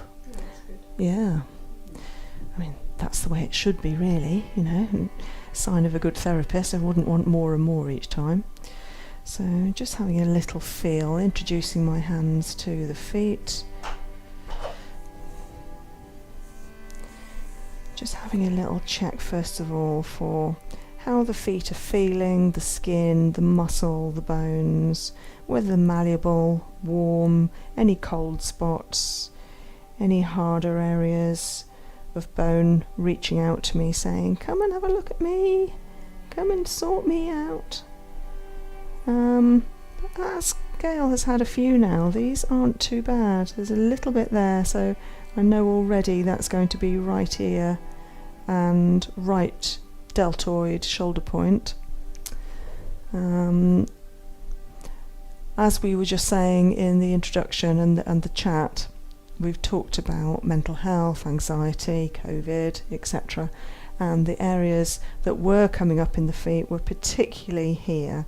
So this one and this one. It's just about here in us, which is our solar plexus. And this hard bit of bone here, maybe I'll just bring you a bit nearer.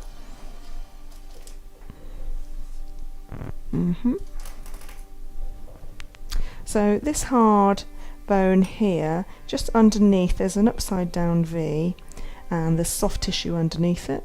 If you like, that's the ribs coming together and then the diaphragm underneath.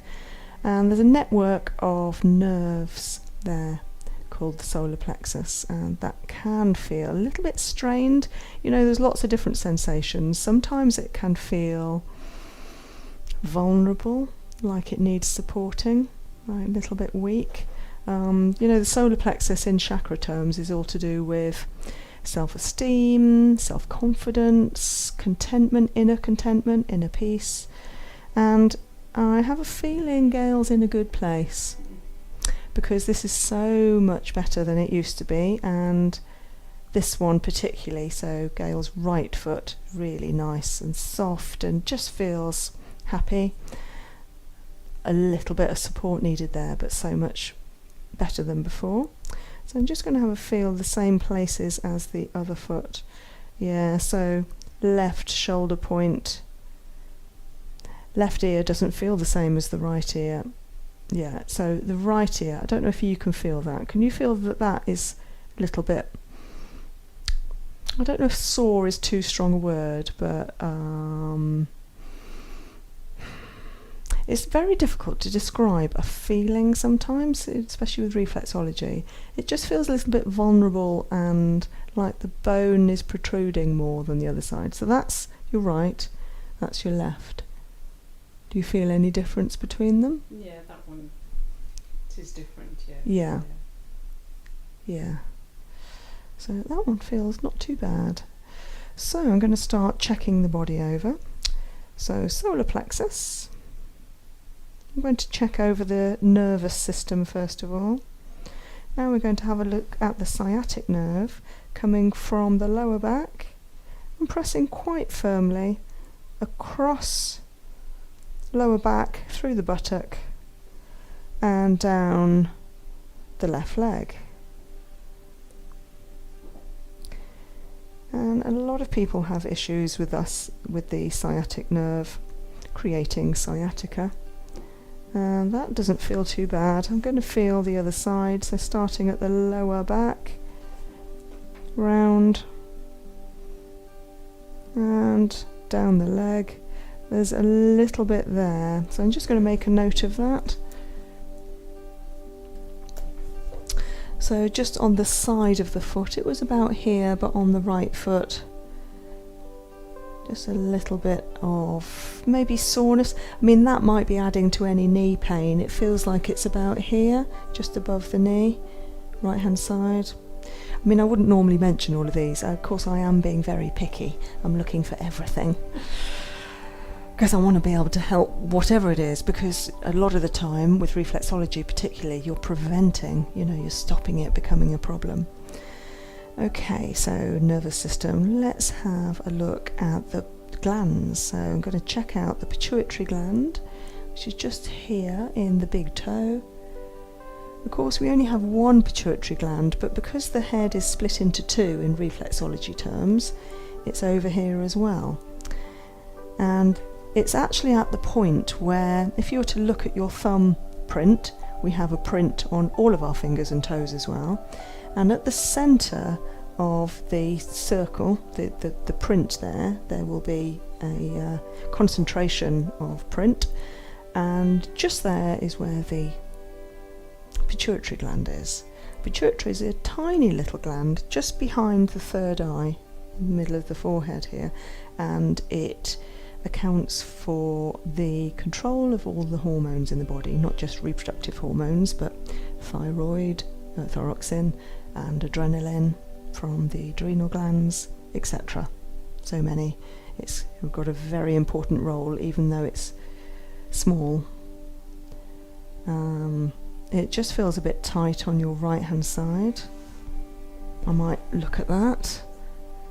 Just making a note.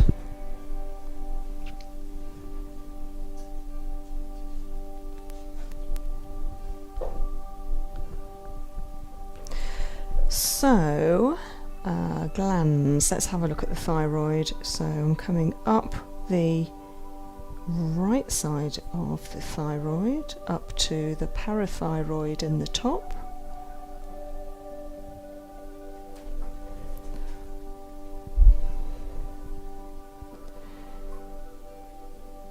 It feels alright, nice and strong actually. A little bit tight at the top, so just the parathyroid, which controls the thyroid. Let's just have a feel of that. No, it's all right on your right, just on your left. And let's carry on with the respiratory system. So I'm going to come up the lungs, left lung first, using the pad of my thumb, coming up in this fashion. Now, quite often, of course, we're 1st of February I'm filming this, so in the middle of winter in England. There are lots of bugs, coughs and colds around. Of course, we're just coming out of mask wearing, so a lot of us are protected from those coughs and colds and flu, etc. The lungs don't feel too bad. And I happen to know that Gail does some breath work with, is it Tai Chi? Yes. And meditation and things, so the lungs are getting good exercise. Let's try out the right one. Yeah, no, they feel good, so I'm going to have, now we're on the respiratory system, I'm just going to have a look at the left eye. So that's just between toe 3 and 4 at the base, if you like, the windowsill underneath them. And just having a feel there. Left eye feels fine. It's interesting actually, the eyes and ears, so I'm now at the ear. Left ear, again on the windowsill between toe 4 and 5. And it's interesting with eyes and ears, they're really obvious if there's something not right with them. Like I said earlier with this one. So eye is okay, right side, and calling out a little bit on your ear. Yeah, okay, so respiratory system, sinuses. So I'm just going to support the foot behind, or the toes, and then just putting a little bit of pressure on each toe pad.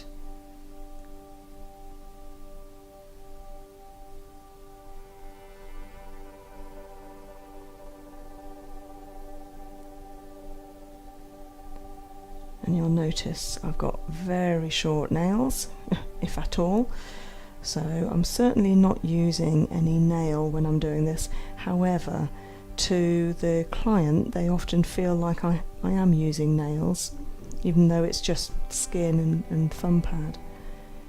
Because that's how, when there is a congestion in the meridian, in the energy line, that's how it can feel. It can feel like a nail or even a needle, like not just at the surface but deep within. It can feel like brown sugar, that type of feeling, quite gritty, and quite often it can feel like a bruise, like they have previously trodden on a stone when I press. But of course none of that is happening, it's just that it's a congestion in the meridian, the energy line. And this is why reflexology is so good, because you're getting to the meridian hopefully before it becomes a problem.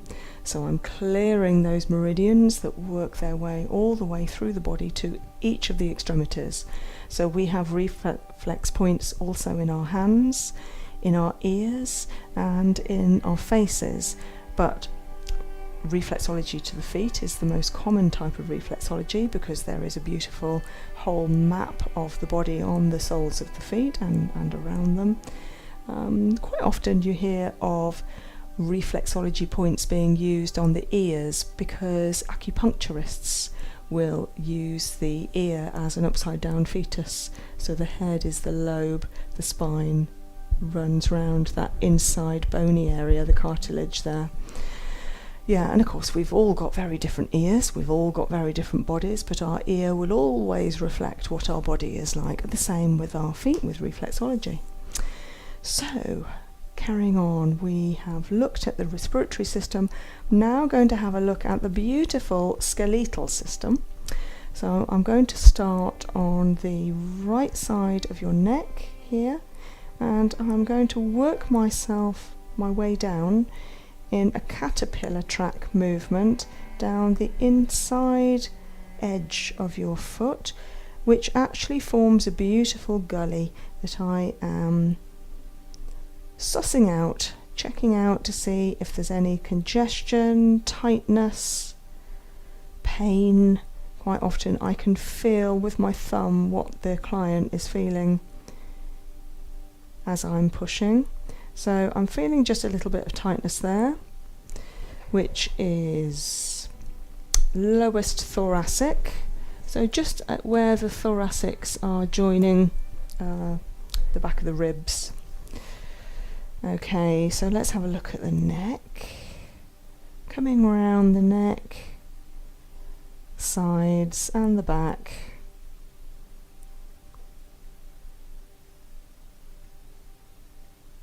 Okay, it's not too bad, but I happen to know from experience and plenty of treatments with Gail that the neck has needed quite a lot of support, and even though it feels okay, I know I'm going to be working here a little bit today.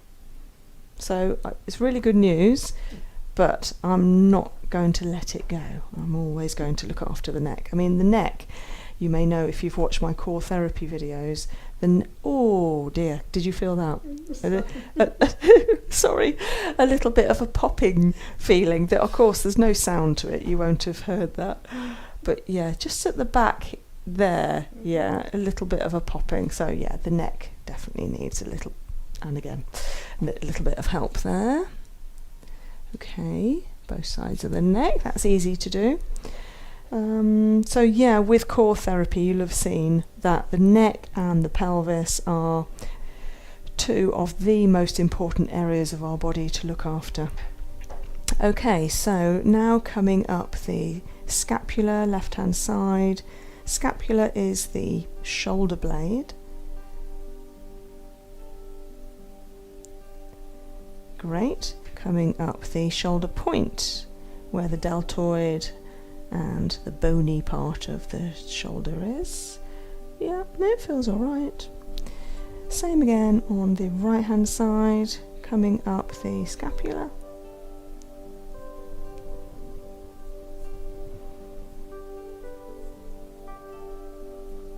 Yep, and the shoulder point. So looking back at my notes from before, I know that I've treated the shoulders, the front, back, sides of the shoulders many times, and these are really benefiting from that. They feel so much better. Wonderful. Now I'm going to check out the joints. So I can go straight down to the hip, which is the slightly bony part of the outside of the hip edge, the foot edge. So this is the left hip. It's clicking a little. Can you feel that click? No. I am being picky. And then just under that we've got the left knee. That feels fine. Has it been totally fine? Or is it still... Nearly totally fine, yeah. Okay. And then we've got the left elbow, just above the hip.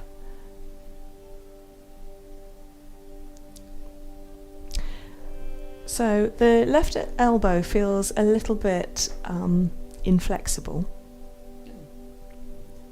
like it's tight, and I would suggest to you to do some Tai Chi or yoga or something for the elbows. I know through my Drew yoga that a really nice one for the elbows, I might as well show you one here, is called arm ringing, where we take our arms out and then out, but extending the palms around and then upwards. And once you've started near the hips and then coming out, and you're wringing them like wringing out a dishcloth, so you're actually bringing them up. Don't raise them further than your shoulders if you have high blood pressure. And coming down again, and even better is to have one palm up while you have the other. I think we did that. Did you do it with me recently? Yeah. This is lovely for the elbows. I can feel mine clicking now, and you put whatever strength feels right for you. You know, if they're sore, then just do it gently at first. And then you'll find that you'll be able to do more and more and see how it's working into the shoulder as well. Fantastic, but I know that that's, especially around there, working on my elbow. Yeah, so maybe do that, and it takes minutes or seconds. Right, elbows, right, so just make a note of that left elbow.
clicking a bit.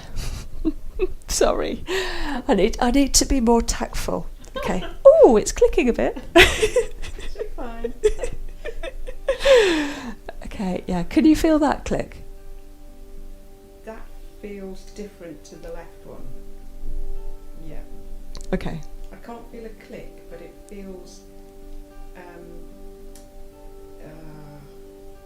hotter when you're touching Oh, it. okay. Yeah. Hotter. Okay. Yeah. And now coming up to the right elbow.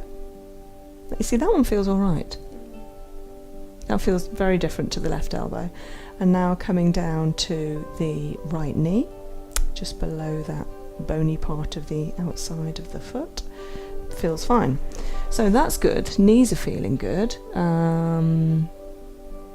the elbows then. Yeah. Well, the right elbow felt okay. It was just that right hip that was clicking. Yeah. Yeah. But it won't be by the end of this. Okay, so they were the joints and the skeletal system. We're now going to have a look at the hormonal reproductive system. So coming to the outside of the foot. Oh, my tummy's rumbling. I thought you'd found something. Yeah. Oh, yeah, oh, sorry. I have to stop saying ooh. Relax your foot down. Yeah. So I'm coming up over the fallopian tube, round to the inside, finding the uterus. Feels okay.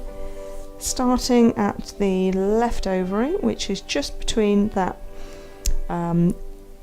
ankle point, that ankle bone, and the outside point of the heel. If you draw a line halfway, just relax your foot down. It's all right. And that is the left ovary. And then coming over the fallopian tube, pressing my way around and down to the inside to meet the other side of the uterus. Feels fine. Okay, let's look at the digestive system. So I'm going to come across, I'm going to start over on your right foot. So let's start on the liver, the second largest organ of the body after the skin. So I'm tracing with that caterpillar move again through the liver. Feels good, great. Of course, the liver stores toxins away from the rest of the body. So for instance, pollution. Of course, we're far less exposed to pollution over the last 2 years with fewer flights and less going on roads and less traffic and less going out generally. Okay. So now tracing across, which feels lovely, loose and soft, across the small intestine. The same on the other side. It's really good, lovely. So now coming through the ICV, which is the ileocecal valve, coming from the small intestine. And what I tend to do here, because I know through core therapy, is I'm working the valve in the way it should be flowing. So not only am I giving it a little test, but I'm also treating it at the same time. And that feels fine. And then working up the ascending colon, across the transcending, where it meets the other side as it flows across the body. And then it comes down the descending colon and out. All feels really good. There's just a little bit at the very top of the descending. Can you feel that? That's clicking as well, but it's a sort of more of a thud. Okay, just make a mark there. Right, we've got the pancreas up here. Spleen. Stomach. Yeah, all feels really good. What else do I need to look at? Let's have a look at the lymph system. So coming to the cervical lymph, which is that lymph factory in the chest. It's just between toe 1 and 2 on the actual foot, coming down between the toes. Same on both sides. That's a little fleshy there. And of course, lymph, when we are fighting an infection or an illness, we tend to inflate with lymph a little, and it can feel a little bit puffy. So that's just feeling slightly puffy there. So whether Gail is just slightly trying to fend something off at the moment that you probably don't even know about. Of course, that system's working for us 24/7. Also, we've got the breasts on here, so I'm just checking across the chest at the breasts. They feel good. That's really good. So that's going across the base of the toes, but on the foot. And now I'm going to have a look at the inguinal lymph, which goes from underneath the ankle bone around the front. And this is an area commonly swollen in people around the ankles. And it's feeling a little puffy, but not too bad. And of course, this area being the inguinal lymph, it will be always coping, because it's actually in our lower tummy area and groin area. It'll be coping with any assault to our lymph system from our lower half of our body. So you've got these two factories, upper and lower, that we check.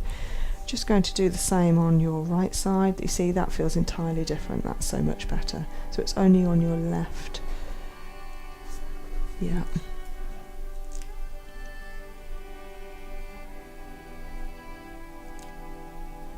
Okay. Yep. Right, what have I missed out? Oh yes, the urinary system. So urinary system starts off here, if you like, above the kidney. We've got the adrenal gland. And the adrenal gland, yes, it secretes adrenaline, cortisol, which helps us deal with stress. We need adrenaline all the time to help us deal with stress. But sometimes if we have particularly stressed lifestyles or mental health issues, we may find that adrenaline is being secreted into our bodies far too much, and we end up a little bit shaky, jittery, and that's the effect of the adrenaline through our bodies. Just the same sort of effect if we have too many coffees. I don't drink coffee anymore, but I know when I used to drink coffee, even if I had one, it would have an immediate effect on me. I'd feel a little bit heightened, faster heart rate, etc. I haven't drunk coffee for years now, but I can see the effects of it in my clients sometimes. Okay, so the adrenal gland feels fine. The kidney, oh, it's okay now. I think I've already dealt with it. That was good. I was going to say it could do with some TLC, but it already feels better. Yeah, it's gone. I'm better. And then it comes down the ureter to the bladder, both feeling good. It's a little bit crunchy, so I always work on the adrenal and urinary system anyway, because when we've completed our Swiss reflex treatment, we always finish with the urinary system in order to encourage the clearing of any toxins that the treatment itself has got working out of the body. So doing the same on this side, adrenal, kidney, ureter, bladder. It feels absolutely fine on that side. Amazing how one foot can feel so different to the other.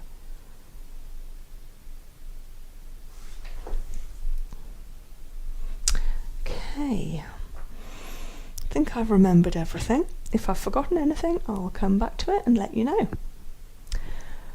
Okay, so I'm going to make up some nice cream now, cover you up a little. Okay, so we're going to muscle test some essential oils. So if you could hold one, no, before you hold one, can you do that with that hand? Yeah? And I'm going to try and pull them apart and hold. Okay, let's try this hand. And hold. Yeah, okay. I had a feeling that was going to happen. I don't know why. So hold with the left hand here, and then I'm going to do the same again and hold.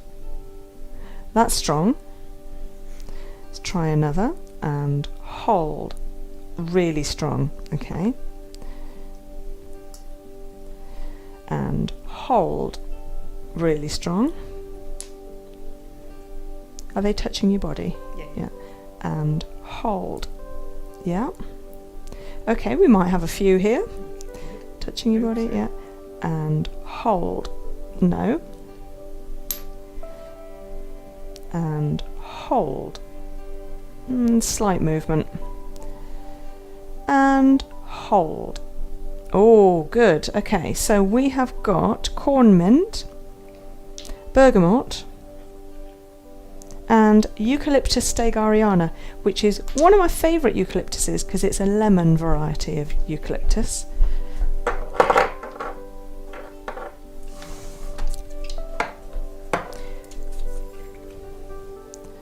So those no's were myrtle, myrrh, hoe leaf and peppermint. Would you like to smell a little? Do you want it like here or something? Yeah. Yeah. So Eucalyptus stegariana is a lemon variety. It smells amazing, and I love using it because, especially in summer, because it doesn't photosensitize the skin, whereas all the fruits will. So when I'm giving a massage or reflexology, and people are going to have their feet exposed to the sun afterwards, or their bodies, then I wouldn't want to use mandarin, bergamot, lemon, etc., because you could end up with pigmentation on the skin, and you won't with Eucalyptus stegariana. Obviously you still need to use sun cream, etc.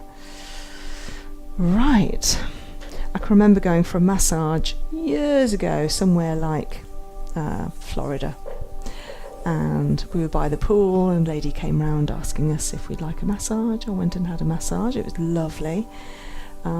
She just used like a pre-mixed mix of essential oils, and it was a hot day and beautiful sunny outside, and my mix had lemon in it, and she had no idea that that could pigment the skin. I'd done all my training, so I knew to go and have a shower and put sun cream on before exposing myself again. Yeah, so just something to bear in mind. That smells amazing. Just going to apply a little bit more before I start giving the actual treatment. Now, when I'm giving the treatment, I'll be constantly looking at my little self-drawn diagram of the feet just to check which bits needed a little bit of help today, a little bit of support.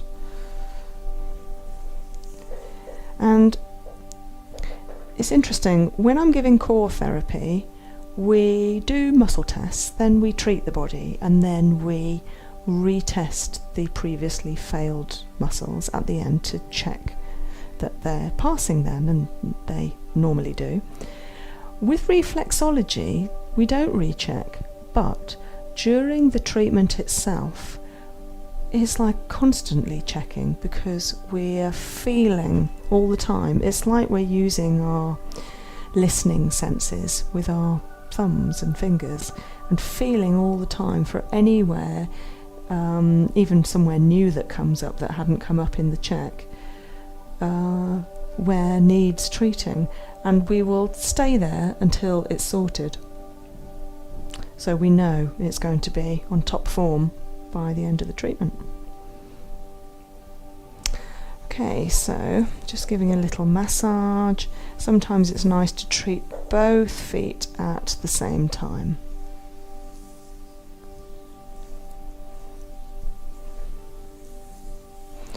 A little bit of ankle flexibility.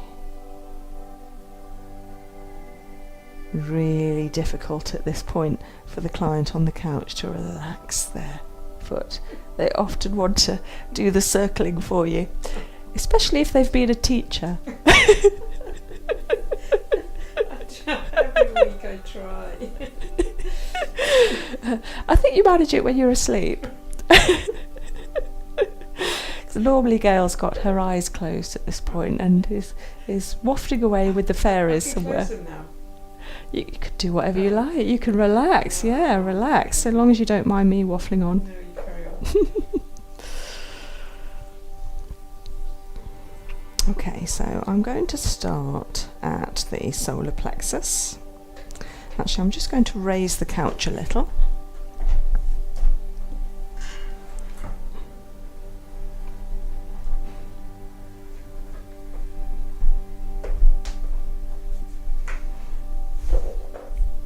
That's good.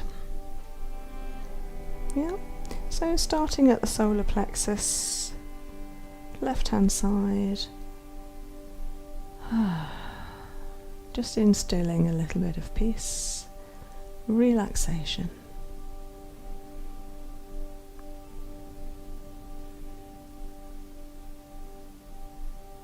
And massaging in a clockwise manner using the pad of my thumb.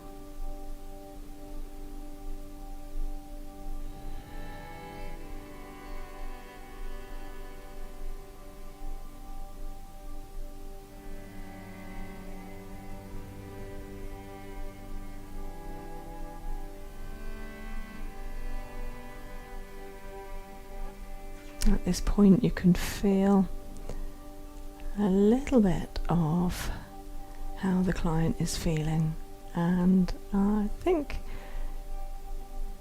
the sensation here is coming across as deeply relaxed, very content. Coming across to the other side. Yeah, again, same feeling. So sometimes this area can feel a little bit empty, withdrawn, a bit vulnerable. It doesn't feel like that. Sometimes it can feel sharp, like it doesn't want to be touched. It doesn't feel like that. It just feels smooth and calm. Beautiful solar plexus. Centre of a network of nerves. Of course, the nervous system very much part of the brain and the cerebral spinal fluid running all the way up and down the spine, and it runs through S2, sacral 2, and then back up again, up to the brain. No, that feels good. So coming up to the skeletal system, it's really nice to start off with a spine stretch. So I'm just giving the foot not only a massage along the spine, but also I'm stretching the bones of the foot at this point as well. Relaxing them, stretching one at a time, as if I'm coming up the vertebra.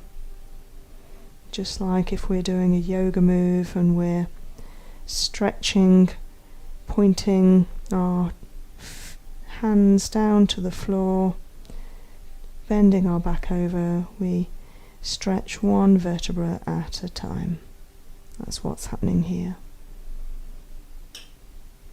Coming over to the neck, so the right side of the neck, I've got my thumb in between toe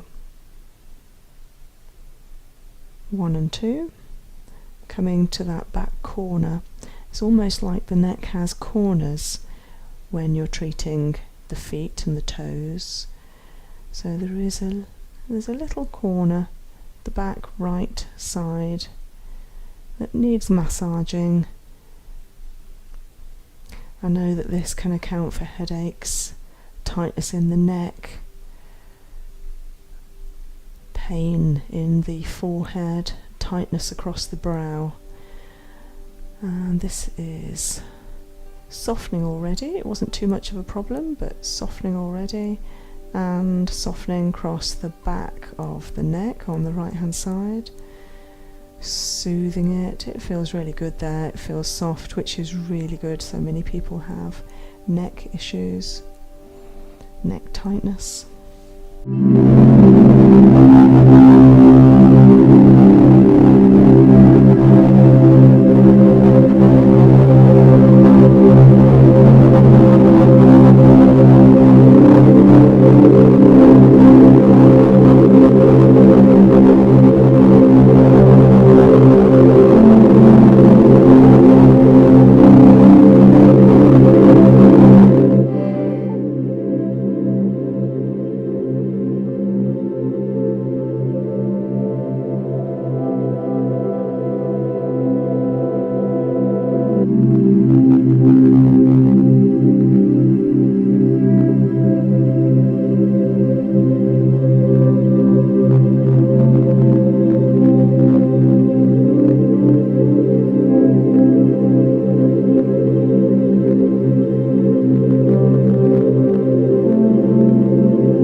That's great.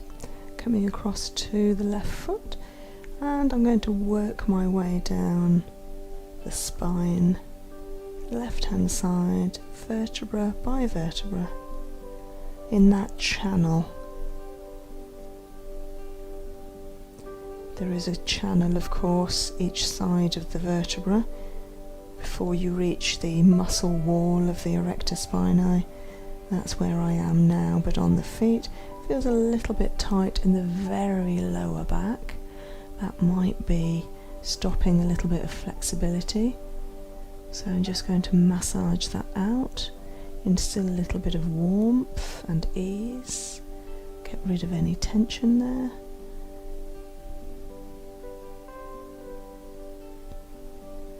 And working up through the lumbar,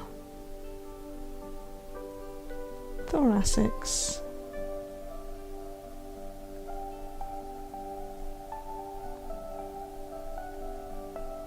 to the cervical of the neck, base of the scalp. Sometimes the back needs a few clearings with the thumb, up and down. And each time we go, we find it so much softer, more malleable, easier. Applying quite a lot of pressure, but not that much that it's going to hurt, just enough to send signals to Gail's brain that the feet, the spine are having a lovely healing session. Super. Now coming into the neck. So this is the left side of the neck, coming to that left back corner, just like there was on the right hand side.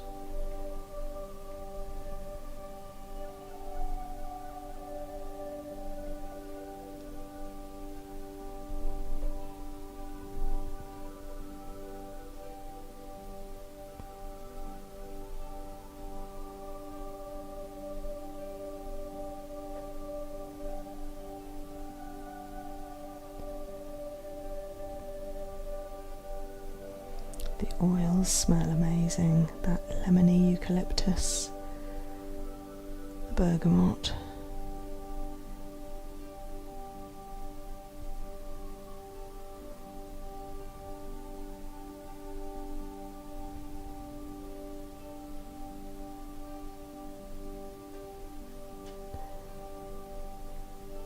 Lovely. Okay, so neck feels better. Coming up to the top of that left-sided parathyroid, just clearing that out a little. Feels better already. Quite often that happens when you've been treating or just checking it in the initial assessment, and then once you've treated other areas and come back to somewhere that needed help earlier, is already sorted. And coming over to we're going to have a look at that descending colon. So it was just the very top part of it was a little bit crunchy earlier, and I'm just massaging it. Of course the colon always needs to work in the same direction.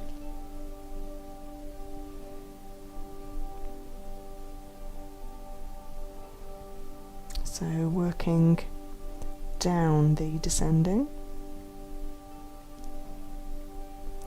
Interesting actually, in core therapy we do a Amno-Fu deep abdominal massage, and there's one technique within that where we push along the colon in the wrong direction at first just to agitate, and then we soothe it back in the correct direction, because quite often when there is blockage it needs just agitating in the wrong direction first before it can flow properly. Whereas with the feet we only work in the correct direction. So working downwards and out. Obviously, if I want to be removing any blockage, I always want to be encouraging the onward path as well.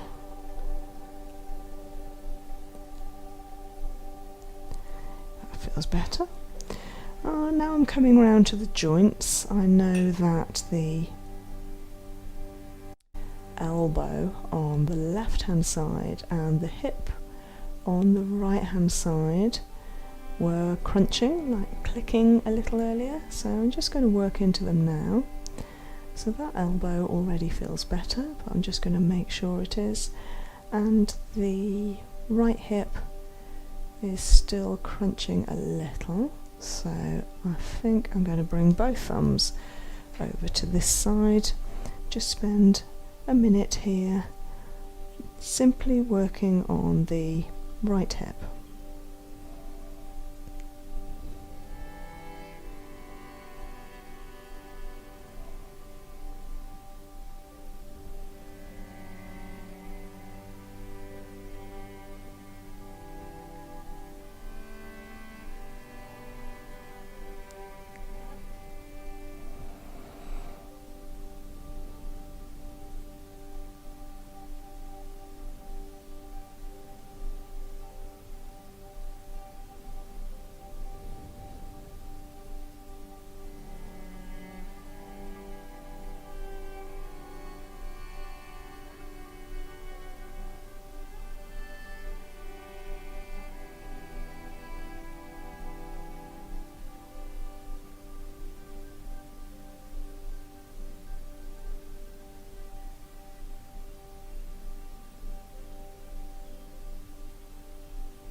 Yeah, that's gone smoother, softer.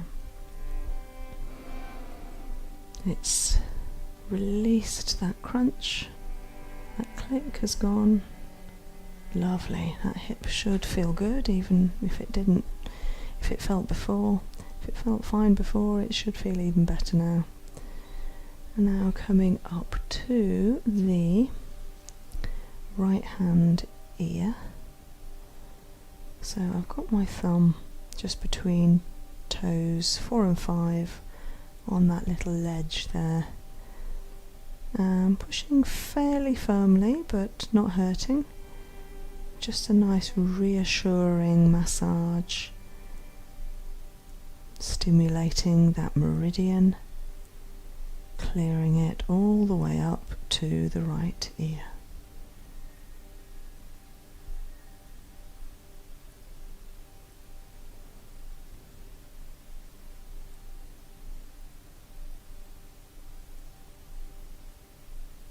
That's good already. And while I'm on the right hand side, I'm just going to have a look at the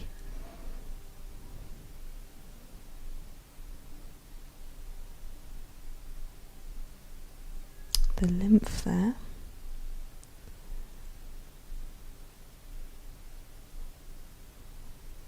Feels good on the right hand side. Just going to come across to the other lymph, the cervical lymph, which is on the top of the foot in between toe 1 and 2, tracing between the metatarsal bones upwards. And just like the digestive system with the lymph, we always massage in the correct direction upwards.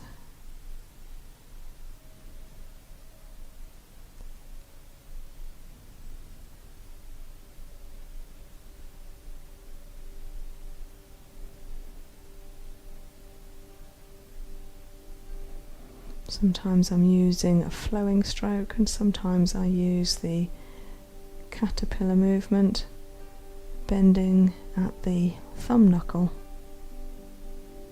to create upward pressure in a beautiful, encouraging motion. So now coming across to the pituitary glands of both sides. So pituitary about here. It's quite nice to treat from above.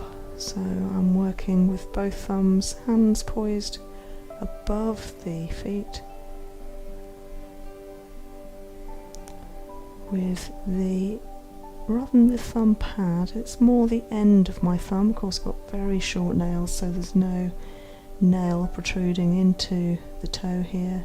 Simply a beautiful, reassuring, clockwise circular action.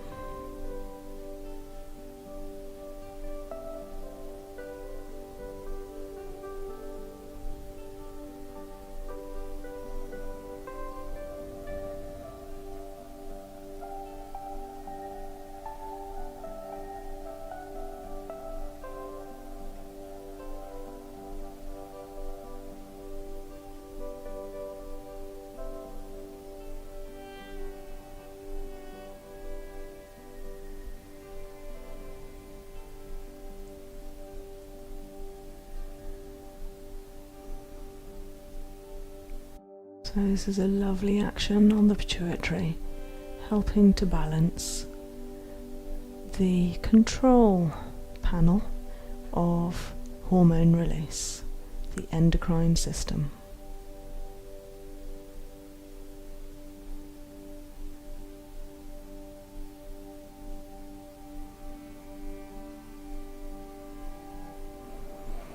Okay, so coming across to that outer side of the foot, the left side, working round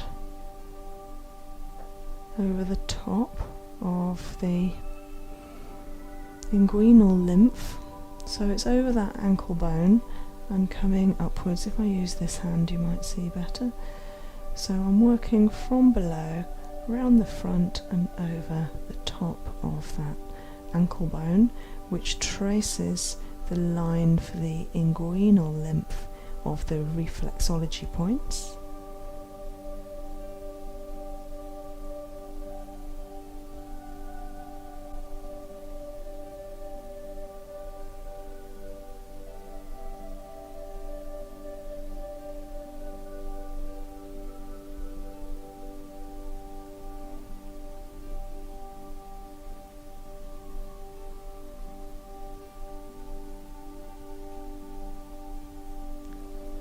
Wonderful.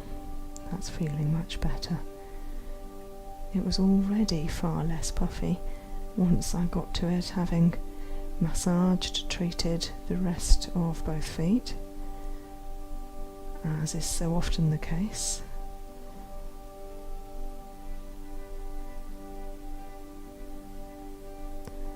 Now just coming back to another place I started off with, which is the spine, and on my little assessment sheet I noticed that the lower thoracic right hand side was a little bit tense, and yeah, it's still feeling tense there, so I'm just going to work on this inner arch of the foot for a little while.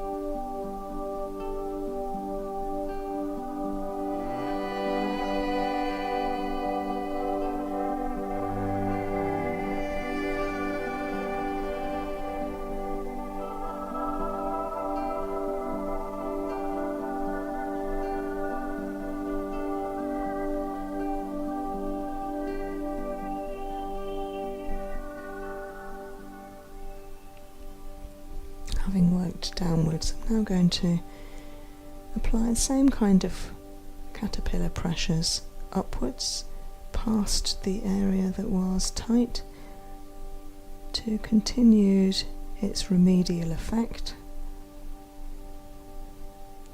Yeah, it's just still a little bit tight at that place. It is getting better. Working all the way up to the head and neck.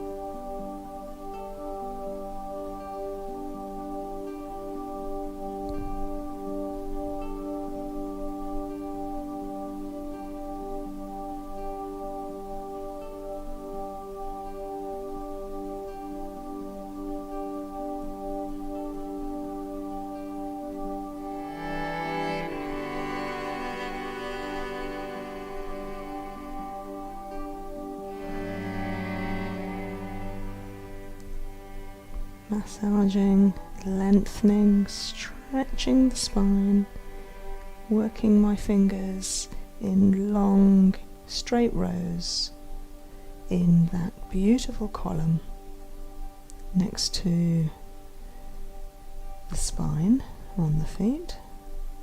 That's it, lovely. It's getting clearer and clearer with each massage.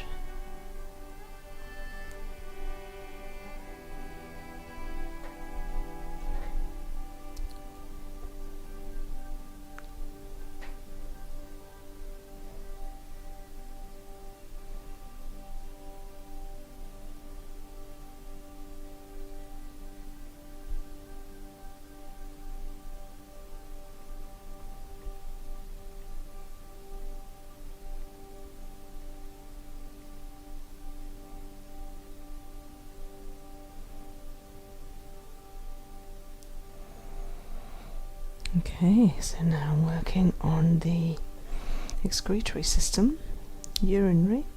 So I'm just going to start at the adrenal, through the kidney, working with my thumb pad, across the ureter, down to the bladder, to promote elimination of any toxins, blockages and congestion that have been worked out with the Swiss reflex treatment.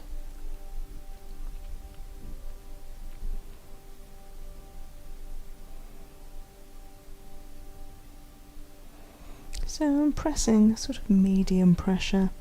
I'm not pressing too firmly in one particular area. It's just a gradual flow, smoothing action to help clear.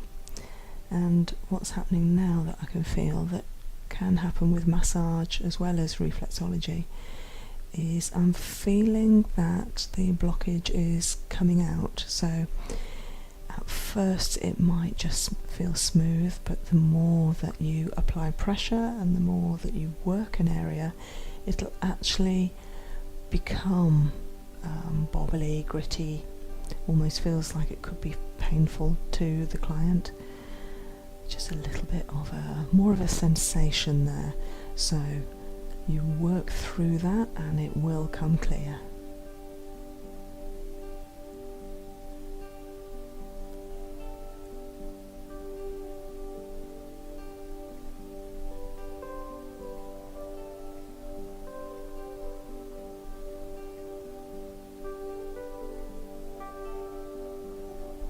Slowing it down.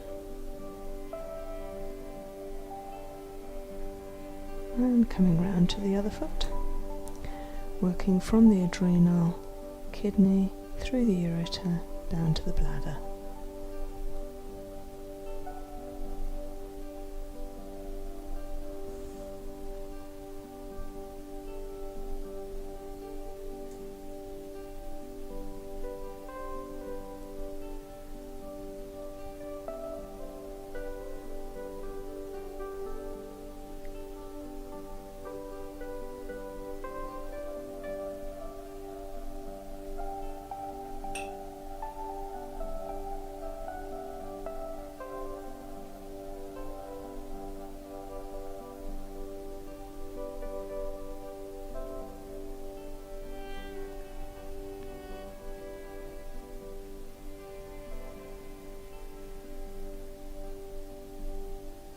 This one feels smooth. There's nothing particularly coming out, it's just nicely smoothing out through the adrenal, kidney, ureter to bladder. Nice flowing feeling, very content. No particular grittiness, pain, bobbliness, it's just smooth.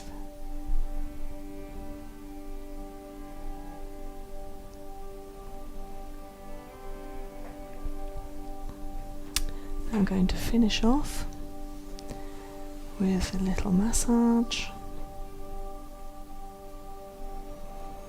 and then a Brazilian toe technique, which is the most wonderful feeling to receive. I was introduced to it from a friend of mine, a reflexologist. Oh, there was a little click there in the bone, that's gone. Spreading, splaying the toes. So Brazilian toe technique, we start off at toe number 3, just holding. Tuning into the energy.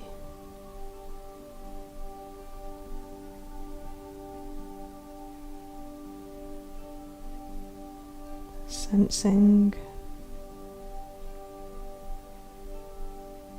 listening,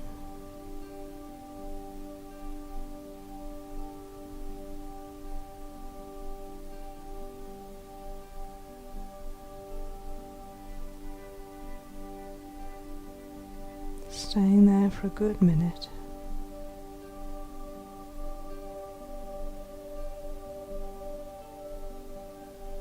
Letting the body settle, letting the feet relax,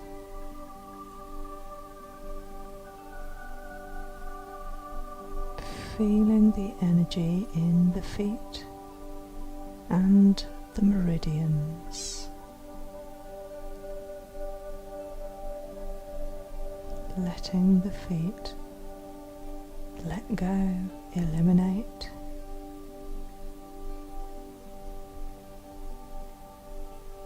recalibrate, and coming through to the second toe, both feet, just holding, supporting, reassuring.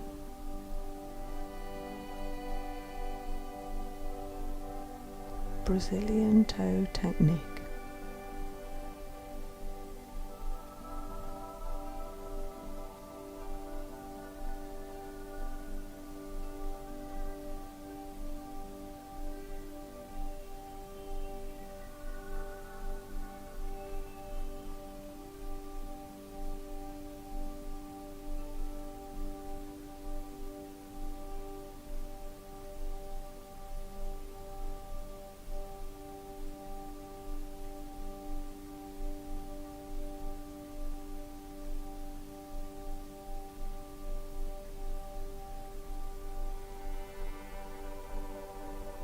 So, relaxing,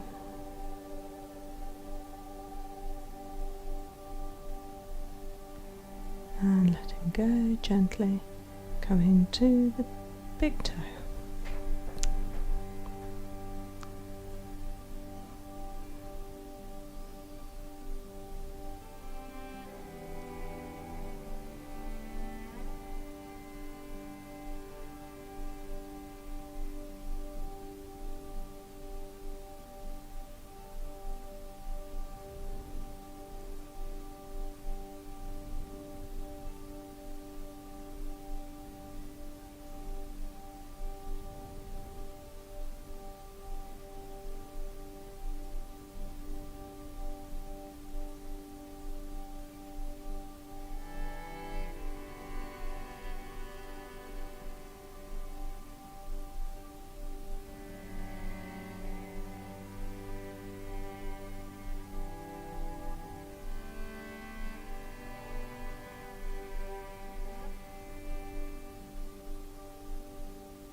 Gently releasing.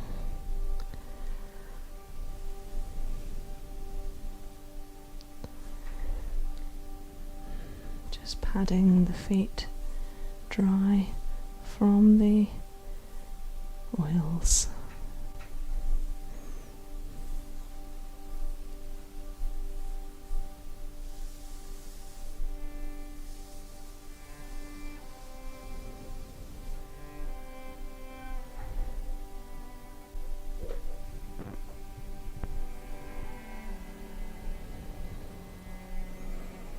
And slowly taking a nice long breath.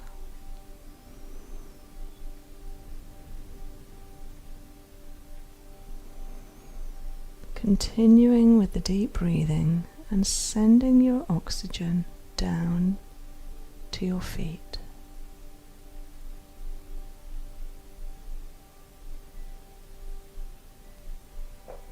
Gently introducing a little movement to the toes, the soles, the tops of the feet, and maybe into the ankles.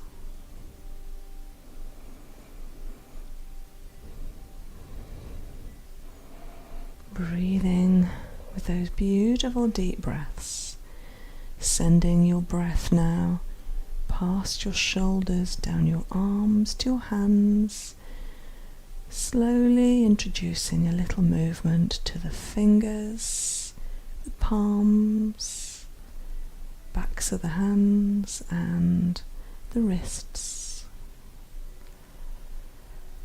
Breathing again and slowly rotating at the shoulders, one way and the other. Breathing again, inflating the chest. Breathing again, inflating the abdomen. Feeling the breath go down the spine to the hips. Welcoming a little movement into the hips and knees if you feel like it. And then when you're ready, bringing your arms up and over your head for a nice long body stretch.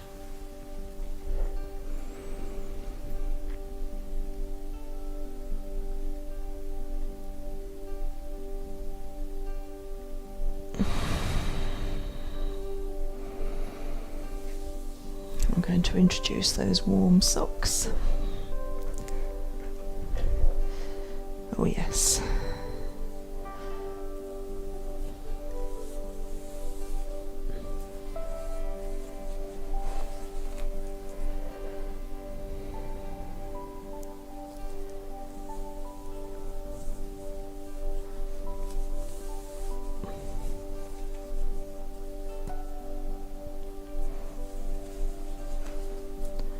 Fantastic, just going to bring that out. Okay, how are you feeling, Gail? Very good, thank you. Yeah? Very nice and relaxed. Oh, good. I didn't know what the little toe thing was called. You just did. Oh, Brazilian toe technique, yeah. And you can barely feel when you finally take your fingers away. It's amazing. It almost feels like my fingers are still there. Yes, yeah, it does. Yeah. Especially the last one, the big toe. Yeah, lovely. Yeah, that contact, that pressure is just so delicious. Nice. Lovely, so thank you very much for joining us. I know Gail enjoyed it. I did. Good. I did too, and hope you did. See you again next time.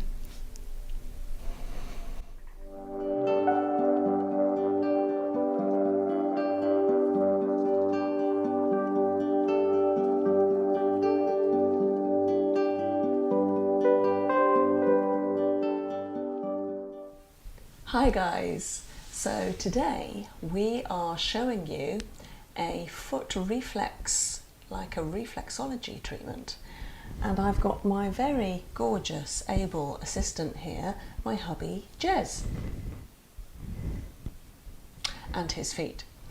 And so today we are showing you the Swiss reflex that you're very familiar with from those videos many years ago. They're all on my YouTube channel, Swiss reflex, have a look.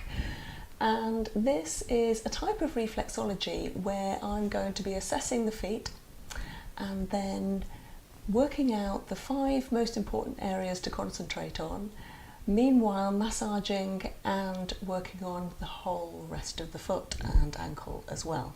So I'm going to be showing you here what the body looks like on the feet. By that I mean that when you're having a reflexology treatment, you might not just be having it to your feet, you could have it to your hands and also to your face, your scalp, and even to your ears. Because these are all the extremities of the body, and when the meridians, these are the energy pathways that travel all the way through the torso, the length of the body, they end up at all the extremities, so they end up at the feet, the hands and the head. And there is a really obvious picture of the body on those areas. I'm going to show you the feet today. So the left side of the body is the left side, the left foot. The right side of the body does show up in the right foot. The upper part of the body is in the upper part of the foot, and likewise for below. And the spine comes down the center of the body. So it's almost as if I'm cutting Jez in half here, like a magician. And this would be his head, the big toe. And then the spine comes down the center. And what I love about this is that every person's shape of inner foot is different from another person. but it always reflects the shape of their own spine. So, Jez is a big lad. He's 6 foot tall and has large feet, and you can tell by the shape of his foot that he has a very long spine. So I'm looking here at the head, the neck around here, the thoracics around this rounded section, and of course, being tall, there is normally a susceptibility to be a little bit hunched, to be in the lower down conversation. So tall people like Jez always have to be mindful of not stooping, not hunching over, and to be proud of their height and to sit and walk tall. This is really good because it does show that there is a roundedness here, but on the other hand, I know from Jez's spine and his foot here that he's doing really well with keeping that nice and long. Then we have the small of the back here, and in some people that's quite pronounced. It's quite a large small of the back. And so that means that this is quite straight. And I know that Jez's spine is quite straight in the lumbar area. And then this is the sacrum down between the heels here. And yeah, that feels really good. So the upper organs, we've got the lungs here, the sinuses in the toes, the same on the other side. We've got the eye, the right eye here, the right ear here. I'm going to show you all of these places in detail once I start treating. And then digestively, we have the small intestines here, coming through to the ICV, the ileocecal valve, up the ascending colon, across the transcending colon, which comes across the other foot as well, and then down the descending colon and out. We have the largest after the skin organ of the body here, which is the liver. It is a large triangular shape. And we also on the other side have the stomach here, the pancreas here, and the spleen. Structurally, I've talked about the spine. We also have here the scapula, which are the shoulder blades. And the same on this side. The neck is around the back and the sides of the big toe. Then we have the shoulder points, so the deltoids if you like. So the deltoid and structure of the shoulder points would be on that little ridge, the rounded area on the outside of the little toes. And then coming down here, because you might be following this at home, maybe on your own feet or on a loved one. So have a little feel to that little bone that is quite pronounced further down on the outside of both feet. So just on the upper side of that bone, we have both elbows. Then the bone itself are the hips. And then just underneath will be the knees.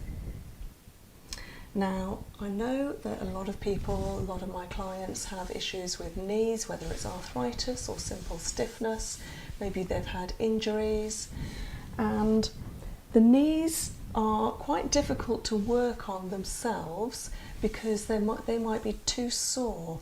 So sometimes reflexology and Swiss reflex is a way of working on the body, like the knees, without putting too much pain or pressure on that area of the body itself, but therefore working through the feet to that area. It's the same with the respiratory system. So for instance, lungs. I find when I'm working with children and adults with asthma, I particularly like working on the lungs, which are here, because sometimes the lungs, being internal organ. They're difficult to work on. I can work on the upper back and the chest, but sometimes by working on the reflex points of the lungs, it helps so much more, I find.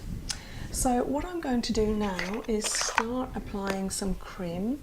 So I've mixed up a lovely cream here. It's a nice pinky colour.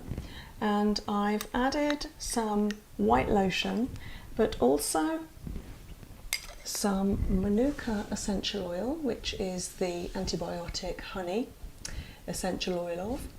And also, oh, it's nice and cool. You're going to feel this, it's nice and cool. Ready? Yeah. Okay. Is that okay? Lovely. Oh, good.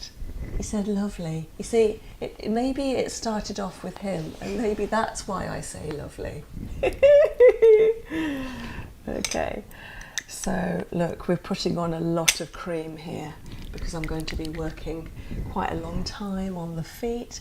I've also added some avocado oil and my favourite ingredient, aloe vera jelly. So, aloe vera, just marvellous for cooling, healing, protecting. It has so many beautiful ingredients. So I've also added essential oils of sweet marjoram and peppermint. So peppermint is nice and cooling for the feet. It's really good for feet that have had a long day. It's almost like the feet have had a longer day than the rest of the body. How is that? Because sometimes when we're on our feet all day, even if we're sitting down, they're always the lowest gravity item, aren't they? And they get a raw deal. So this is really nice to treat the feet. So when you're treating someone's feet, it doesn't really work on your own. You can't really tickle yourself. But when you're treating someone's feet, treat fairly firmly without being aggressive or too hurting. But don't be what I call a wet lettuce. Don't treat the feet too softly. The feet need to know where you are all the time. They don't want any surprises. Okay, so what I'm doing here is I'm introducing my hands to both feet at the same time. And this is really nice because the feet now know, okay, so this is the amount of pressure you're going to be applying. This is a nice cream and texture that I can feel smoothing over my skin. It feels really soothing. And the feet are also absorbing all of that essential oil. It's almost like they're smelling it. So when we apply some scent to the bottom of our feet, even if it's a food stuff like raw garlic, you will very soon taste it in your mouth. Of course, it's really difficult to do because you'll be smelling it as well. So the hint is there as to what is going on the bottom of your feet. So hopefully, in a very small way, Jez will now be tasting peppermint, sweet marjoram and manuka. Okay, so first of all I'm going to concentrate on the right foot. I'm going to be showing you part that I haven't shown you yet, and this is the solar plexus. So I'm massaging this solar plexus with the flat of my thumb pad in a clockwise manner. Now the solar plexus is located, if you imagine this is the solid part of the underside of the foot, and there is an upside down V. You can see where my thumb is located there, and then the V comes down and up into the centre. So not too firmly that you're going to hurt, but do get feedback from the person that you're applying the right kind of pressure. So I'm now smoothing that area. Now the solar plexus is the area you want to treat first after you've introduced and massaged the feet. And the solar plexus is in our bodies. It's not just a spiritual nervous place in the body, but it's actually part of the nerve system, and it's if you imagine your ribs on your body and they come up into a V, and you can feel that soft tissue on the inside of the V, that's exactly the same on the feet. And that solar plexus is a network of nerves. Now, the nerves form something that I'm always referring to, which is a spaghetti junction. And I don't know if you guys in America have a spaghetti junction, but when we in the UK talk about this, there is a network of road system, motorways and other roads, that overpass, underpass and cross each other in like a ball of wool. There are so many roads over and undertaking each other. And this is exactly like the nervous system at this point in our bodies, at that soft area at the top of our gut. And it is like a spaghetti junction of nerves. Now, when we massage it in this manner, we are telling our nervous system everything's okay. It's like giving yourself a hug. So you are reassuring that part of you. And obviously you've seen on my channel I talk about chakras as well. So the solar plexus is a really important chakra. It's the largest of the chakras. It's bright yellow in colour like sunshine, and when we massage it in this manner, it reassures us, it boosts our self-confidence, our self-esteem. It's like telling yourself everything's okay. So that's what's happening to Jez right now. A good feeling? Yeah. So we can't leave out the other foot. And it's interesting, when you go to a foot that hasn't been worked on and the other one has, they feel entirely different. So this foot feels cooler, because obviously I haven't been treating it too much yet. But also it feels firmer because it hasn't had that reassurance yet. But this is very quickly calming down. That's really nice to see and feel. So once I've treated the solar plexus, I'm then going to have a little suss out of the sciatic nerve. So I'm going to come from the very base of the foot, and if I show you on this foot, so it's at the near the bottom of the spine here, and I'm actually going to come across the foot here and then work up the side and under the ankle bone. So I'll show you on this foot. So I'm going to come across, this is the sciatic nerve that comes through the glutes and then down the legs, through the glutes and down the legs. Now that feels fine to me. If someone had sciatic pain, then that would feel, there's lots of different sensations actually that I look for, and the person would feel it themselves as well. They might be saying, oh, that's too much. So you would feel something like brown sugar under the skin. It feels like lots of crystals, and soon after treating it, that brown sugar dissipates. So you know that you're really helping. That's why this treatment is so great, because even after a few, you can see me there just pushing that through. After a few push throughs, that brown sugar dissipates, which is great. Then you know you're helping. Also, it can feel like a pin or a needle going deep into the skin, not on the surface like a tickly feeling, like a nettle sting, but more like a deep, like a centimetre or even an inch into the foot. And that tells me that there is definitely congestion there. So yeah, definitely work on that. Or it can feel like you've trodden on a stone and there is a real bruised, achy feeling. So they feel really good there. So now I'm going to work on the spine and the structural system. So we're going to work on the left side of the spine. You can see my thumb is just on the inside of the neck there, and I'm going to use a caterpillar technique. And I'm actually working quite, it's not too firm, yeah, it's just nice, all the way down, a little bit of crunchy there, all the way down the spine. Follow the shape and the contour of the spine. So go in, yeah, a little bit crunchy there, and round that hip. It's actually the part of the hip which is the sacrum, the part of the pelvis, I should say. So that feels really good along the thoracics, down the lumbar, oh, and lovely down the sacrum. Absolutely beautiful.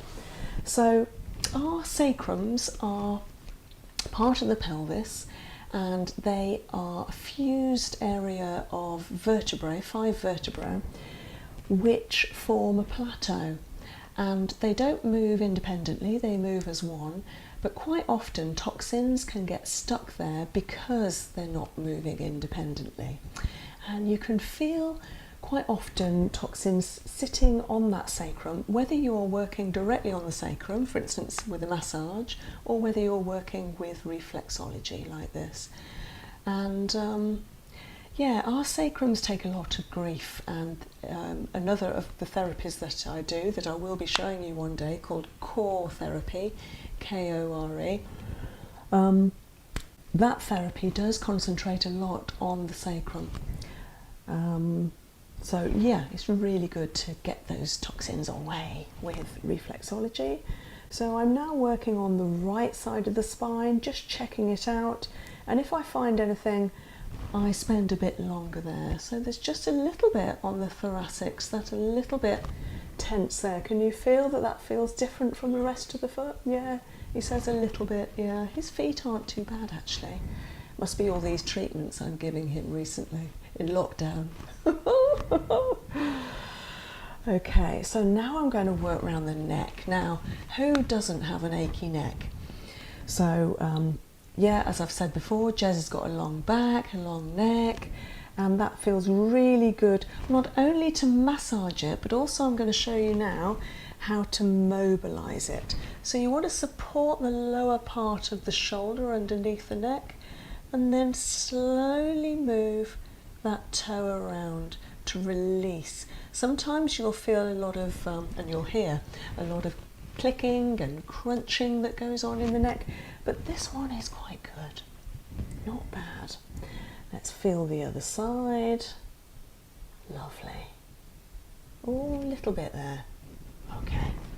I mean, everyone, and I must tell you, I must stress this to you, everyone has something. I've never treated any client who doesn't have something I need to work on, whatever of the treatments I do. So it's you know, reassure yourself that there's always going to be stuff, and even if you have regular treatments, your therapist will always find stuff to work on. So there you go, a little bit on the neck. Okay, so now I'm going to come onto the shoulder blades. Lovely, so I'm working, there's my word again, I'm working up the shoulder blades, doing 2 feet at a time this time. Sometimes I can concentrate on 2 at a time, there you go. It all depends how strong my thumbs are feeling. And then working on the shoulder points, always upwards, nice pressure upwards, beautiful circular clearing kind of action. And now we're working down on the elbows, hips, and the knees. Lovely. Okay, and now I'm going to show you something that I'm fascinated by, which is the endocrine system.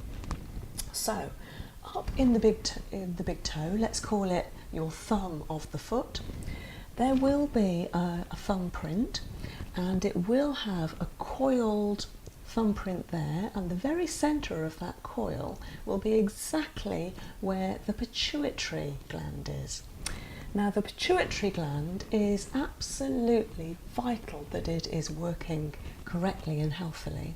The pituitary is just behind where our third eye would be, just above the middle of the eyebrows, and it's a small gland that governs the release of all of the hormones of the body, the endocrine system. So I'm working on Jez's pituitary gland here, And it's the same on the other toe. Make sure you're always working on both sides nice and evenly. That feels good. So now I'm going to work on the thyroid. So the thyroid obviously is responsible for controlling the amount of thyroxine that is ejected into the body when we need it. So that's for our metabolism and our energy levels. Sometimes it's not working correctly, and so that's when I would concentrate on this area. You can see I'm using like a caterpillar action up the foot there. Yeah, if you're following at home. So this is actually between the shoulder blade, that pad under the big toe, and between this big pad here of what we call the lungs. So there is a little gully, a little channel there, and I would caterpillar my way up there to the top. At the top here is the parathyroid, which is a tiny little gland that controls the action of the thyroid. So then you're working up, and just give that parathyroid a little extra attention. Same on the other foot, in that little gully there, caterpillar your way up, and then on the parathyroid. Wonderful. Feels really good. Fantastic. You're going to feel great after this. Okay, so now I'm going to show you another gland, which is the adrenal gland here. So I am on the inside of the foot, and that there, quite high up under that hard piece of the shoulder blade there, so about here is the adrenal gland, and we have the same on the other side. And the adrenals are responsible for ejecting cortisol in the body, and cortisol is only ejected when we need it for the fight or flight response, and that is when we feel threatened or we need to come up to the mark with the amount of energy we need to emit for a certain situation. So it could be, for instance, an interview or some kind of event where you feel on parade, that you feel you need to be really working on full cylinders. So adrenaline or cortisol will be ejected into the body, and sometimes in life these days with lockdown and more stress and maybe having to be on Zoom call after Zoom call, we feel like our adrenaline levels are ejected into our body far too much and far too often, and this can make us absolutely exhausted because our body is always trying to fight and or run away, and instead of that we just need a little bit of rest time. So all you need to do is massage this part of your foot and on the other side in order to reassure your adrenals and therefore the adrenaline level, just to calm down a little bit. Everything's okay, calm down, don't need to be rushing around anymore, calm down, everything's all right. And then just below the adrenal gland we have the kidney, so that would be about here, and the kidney is kidney shaped, so a little bit like a banana shaped, so that would work in a little U shape there. Yeah, so that feels good. Quite often on people that does feel a little bit tense, a little bit gritty, so what you need to do is just ease off a bit and be a bit softer, and in time that will go soft and the kidney will thank you for it. Yes, if you wanted to massage your kidneys on your body, then I have shown this in other videos. Make small fists, small soft fists, put them into the small of your back, just above your waist level, either side of your spine, and just gently massage your kidneys. So you can do it directly or you can do it through the foot. And then just below the kidney we have the ureter, which is a channel that goes all the way down to the edge of the inside of the foot to the bladder here. So we have the adrenal, the kidney, the ureter, and then the bladder. And obviously you wouldn't want to apply too much pressure to the bladder, just in case it makes the person a little bit twitchy and need to go somewhere. So what this does is you just clear it out very gently, and the same on the other side. And what that does is encourages fluid loss. It's a diuretic action, so it encourages the feet, or rather the body, to expel all the toxins that you've got going with the reflexology treatment. It's a really good way to clear out what you've started moving with the immune system, the white blood cells. So next I'm going to show you the digestive system. So we have the liver here. I think I showed you that, but I haven't treated it yet. So it's the second largest organ in the body after the skin. That feels good. Then I'm going to treat the small intestines through to the ICV, the ileocecal valve. And the ileocecal valve is a really important valve in the digestive system, but also for the whole workings of the body, because so much of our systems of the body rely on our digestive system. So the ICV is here. It's just above where the appendix would be on the body, and therefore quite often people that have pain in this area think it's their appendix. And yes, always get the pain verified with a doctor, get it assessed.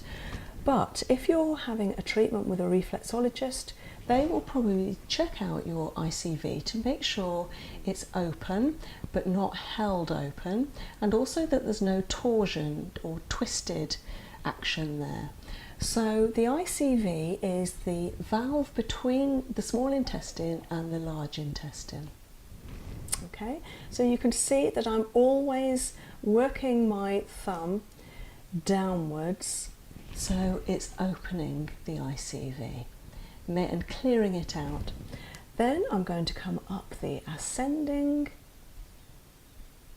colon, across the transcending colon, which comes across the other foot as well, just like it does on the body, all the way across that upper abdominal. Then it comes down the descending colon here. So you wouldn't want to do too firm a treatment on the digestive system on the feet if someone's just had a big meal. So most people that book a reflexology treatment with me, normally I say don't just have had a big breakfast or lunch, just a nice light meal, or come mid-afternoon, mid-morning, and then I'm massaging out. Next I'm going to treat the immune system. So on the top of the foot, in between the big toe and the next toe along, there is a little channel on the top, and I'm just working down that area. So I'm going to show you on my foot, because you can't see on Jez's here. So here's my socked foot, and there's my big toe and my next toe, and I'm going to show you how I massage. So that same caterpillar action, about 3 or 4 pushes, always downwards like this. If you think about it, you're always working towards the heart. Okay, so that's what I'm working on with Jez's foot here. That's good. And then I'm going to work on the other side. So this is the immune system in the chest, called the cervical immune system. It's like a big factory that gets rid of all of those toxins contained in the white blood cells, probably all the toxins from doing reflexology, scooping them away. And then we have the inguinal lymph, which is on the outside of the foot, and I'm going to be working from this outside under the ankle bone and up in this manner. That's it, you're clearing all of that immune. That feels good. Nice smooth channel. Next I'm going to show you the reproductive system. So obviously men and women slightly different but actually very similar. So on the outside of the foot, between the ankle bone and this bottom corner of the heel here, imagine drawing a line which is slightly at an angle, and then imagine measuring halfway along that line. That will be, and do that on both sides of the outside of the feet. On a man, that will be the testes. So you just want to massage that and clear it. You know, it's important that men get treated and sorted in this area as well. It's not just women that may have reproductive issues. We're talking about things like infertility, problems in later life. So yeah, it's really nice to get that treated. So on a woman, that will be the ovaries, and it's again on for females. We're looking at things like PMS, irregular periods, and infertility, menopause. And then you want to be tracing a line up and over the hard part of the foot, down the other side, and just like I said, there's the ankle bone and then the corner of the heel. Draw a line halfway. You've got that same place again, halfway along there. You've got the centre. So on a man, that will be the prostate, and on females, that will be the uterus. So you want to give that a really nice, reassuring massage. Nothing too pointed or that's going to hurt, just nice and reassuring. Just, you're always thinking of clearing and helping and healing. Your intention will work so much more if, yes, you know what you're doing and you're treating well and in the right manner, but if you're giving a treatment with good intention, then it's going to work 50% greater. Okay, so I've worked on that. So we've looked at the structural system, the spine, the shoulders. I haven't shown you that yet, the lungs.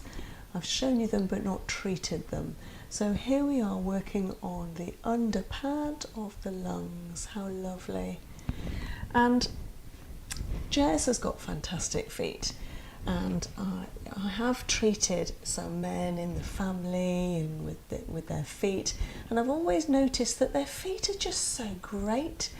Why do men have such great feet? And that is because they haven't had years of cramming their feet into pointed, high-heeled shoes that aren't necessarily built and designed for comfort and for the health of the rest of our body, for instance, reflexology. So yeah, women's toes tend to be pushed together like this, all pointed. So when I was a teenager, it was the fashion to have pointed shoes, and so I've treated a lot of women my age whose toes are all crammed together, and it does mean that we do have a lot of foot, toe, heel issues, which of course, because of reflexology, does give issues in the rest of the body. But no, men have these lovely wide big pads that haven't been pushed and squeezed into uncomfortable footwear. Okay, so the lungs are here. Then we're going to treat the pads. So I'm looking at the second, third, fourth, fifth toes here. So we're treating the pads, they feel great. So these are the sinuses. Oh yeah, one there is just feeling a little bit congested, but they're really easy to treat. And actually, if someone around you has got hay fever, rhinitis, a cold, some kind of respiratory infection, then just treat the sinuses like this and you'll find that it works wonders. It's a great treatment with the pad, the soft, flat pad of your thumb. No, that feels really good, doesn't it? treating, I feel like I'm having the treatment myself. So there's me saying, oh, that feels so good, but actually it's not my feet. Yeah, I've treated that many feet that I know how it feels because I've had that many treatments as well. I think I'm about to fall asleep now. Oh, he's going to fall asleep. You can always rest your head back. No one will mind. You notice his eyes are going more and more closed and he looks very rosy in the face.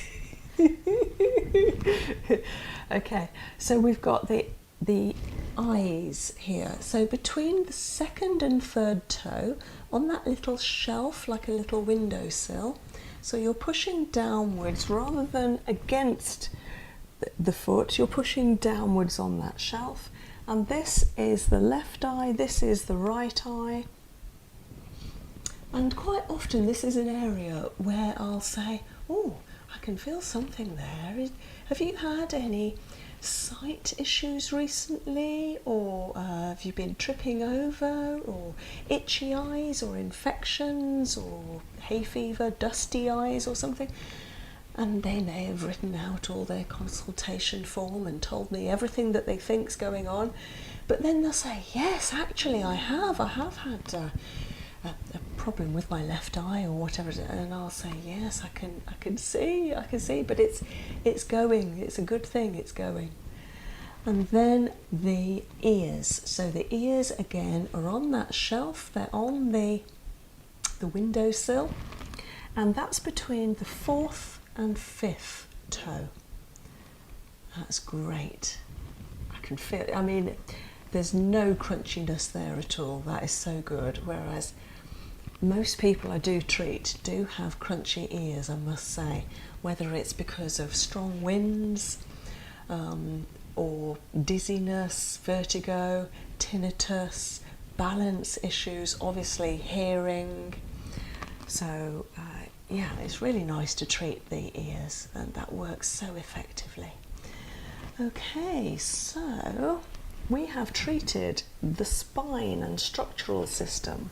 We've treated the lungs and respiratory system. We've treated the digestive system, the immune system. We've treated the hormonal endocrine system. We've treated the nervous, like the solar plexus system. We've also treated the excretory system. So this is the kidney and adrenal all the way down to the bladder here. So that concludes a lovely Swiss reflexology treatment, and I look forward to coming to you again next week with another treatment. But for now, from my lovely hubby Jez and myself, lots of love. Goodbye.